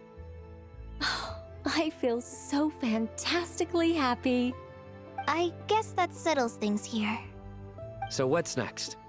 What do you want to do when we get back to town? Clay, look who I've brought to see you. Hey, Kale! I heard you guys were holding some kind of secret event. How come you started without me? Huh? Oh no, it's nothing like that. We were just saying goodbye to an old friend. Really? Who? Me. The old me. So that's what this is all about. Did you come all the way to Mondstadt for that? Because we knew the old you so we could witness the change? Exactly. The old me is gone. I puffed her into the air, and she became a fluffy pink cloud, floating into the sky, before disappearing forever. Do you think, maybe up in the sky, she has friends waiting for her with test tubes, flasks, and bows? Oh, when you put it like that, it doesn't sound so bad after all. What do you think, Miss Nicole? I think maybe that's right. At least, if it were up to me, I'd consider that a happy ending. Dear Sucrose, even though my childhood ended long ago, these past few days have really felt like growing up again. I've become stronger, and I feel like I can finally accomplish things by myself. Surely someone as mysterious as you will find a friend like this fascinating? Always growing, always thriving like a plant. I came to say goodbye to my old self. I know that after this, she'll be gone. Thinking about it makes me feel a little lonely. I know the weakness that kept me company will one day leave me too.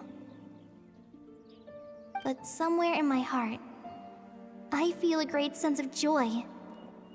It feels like I've always wanted to take this step, to walk towards the new me.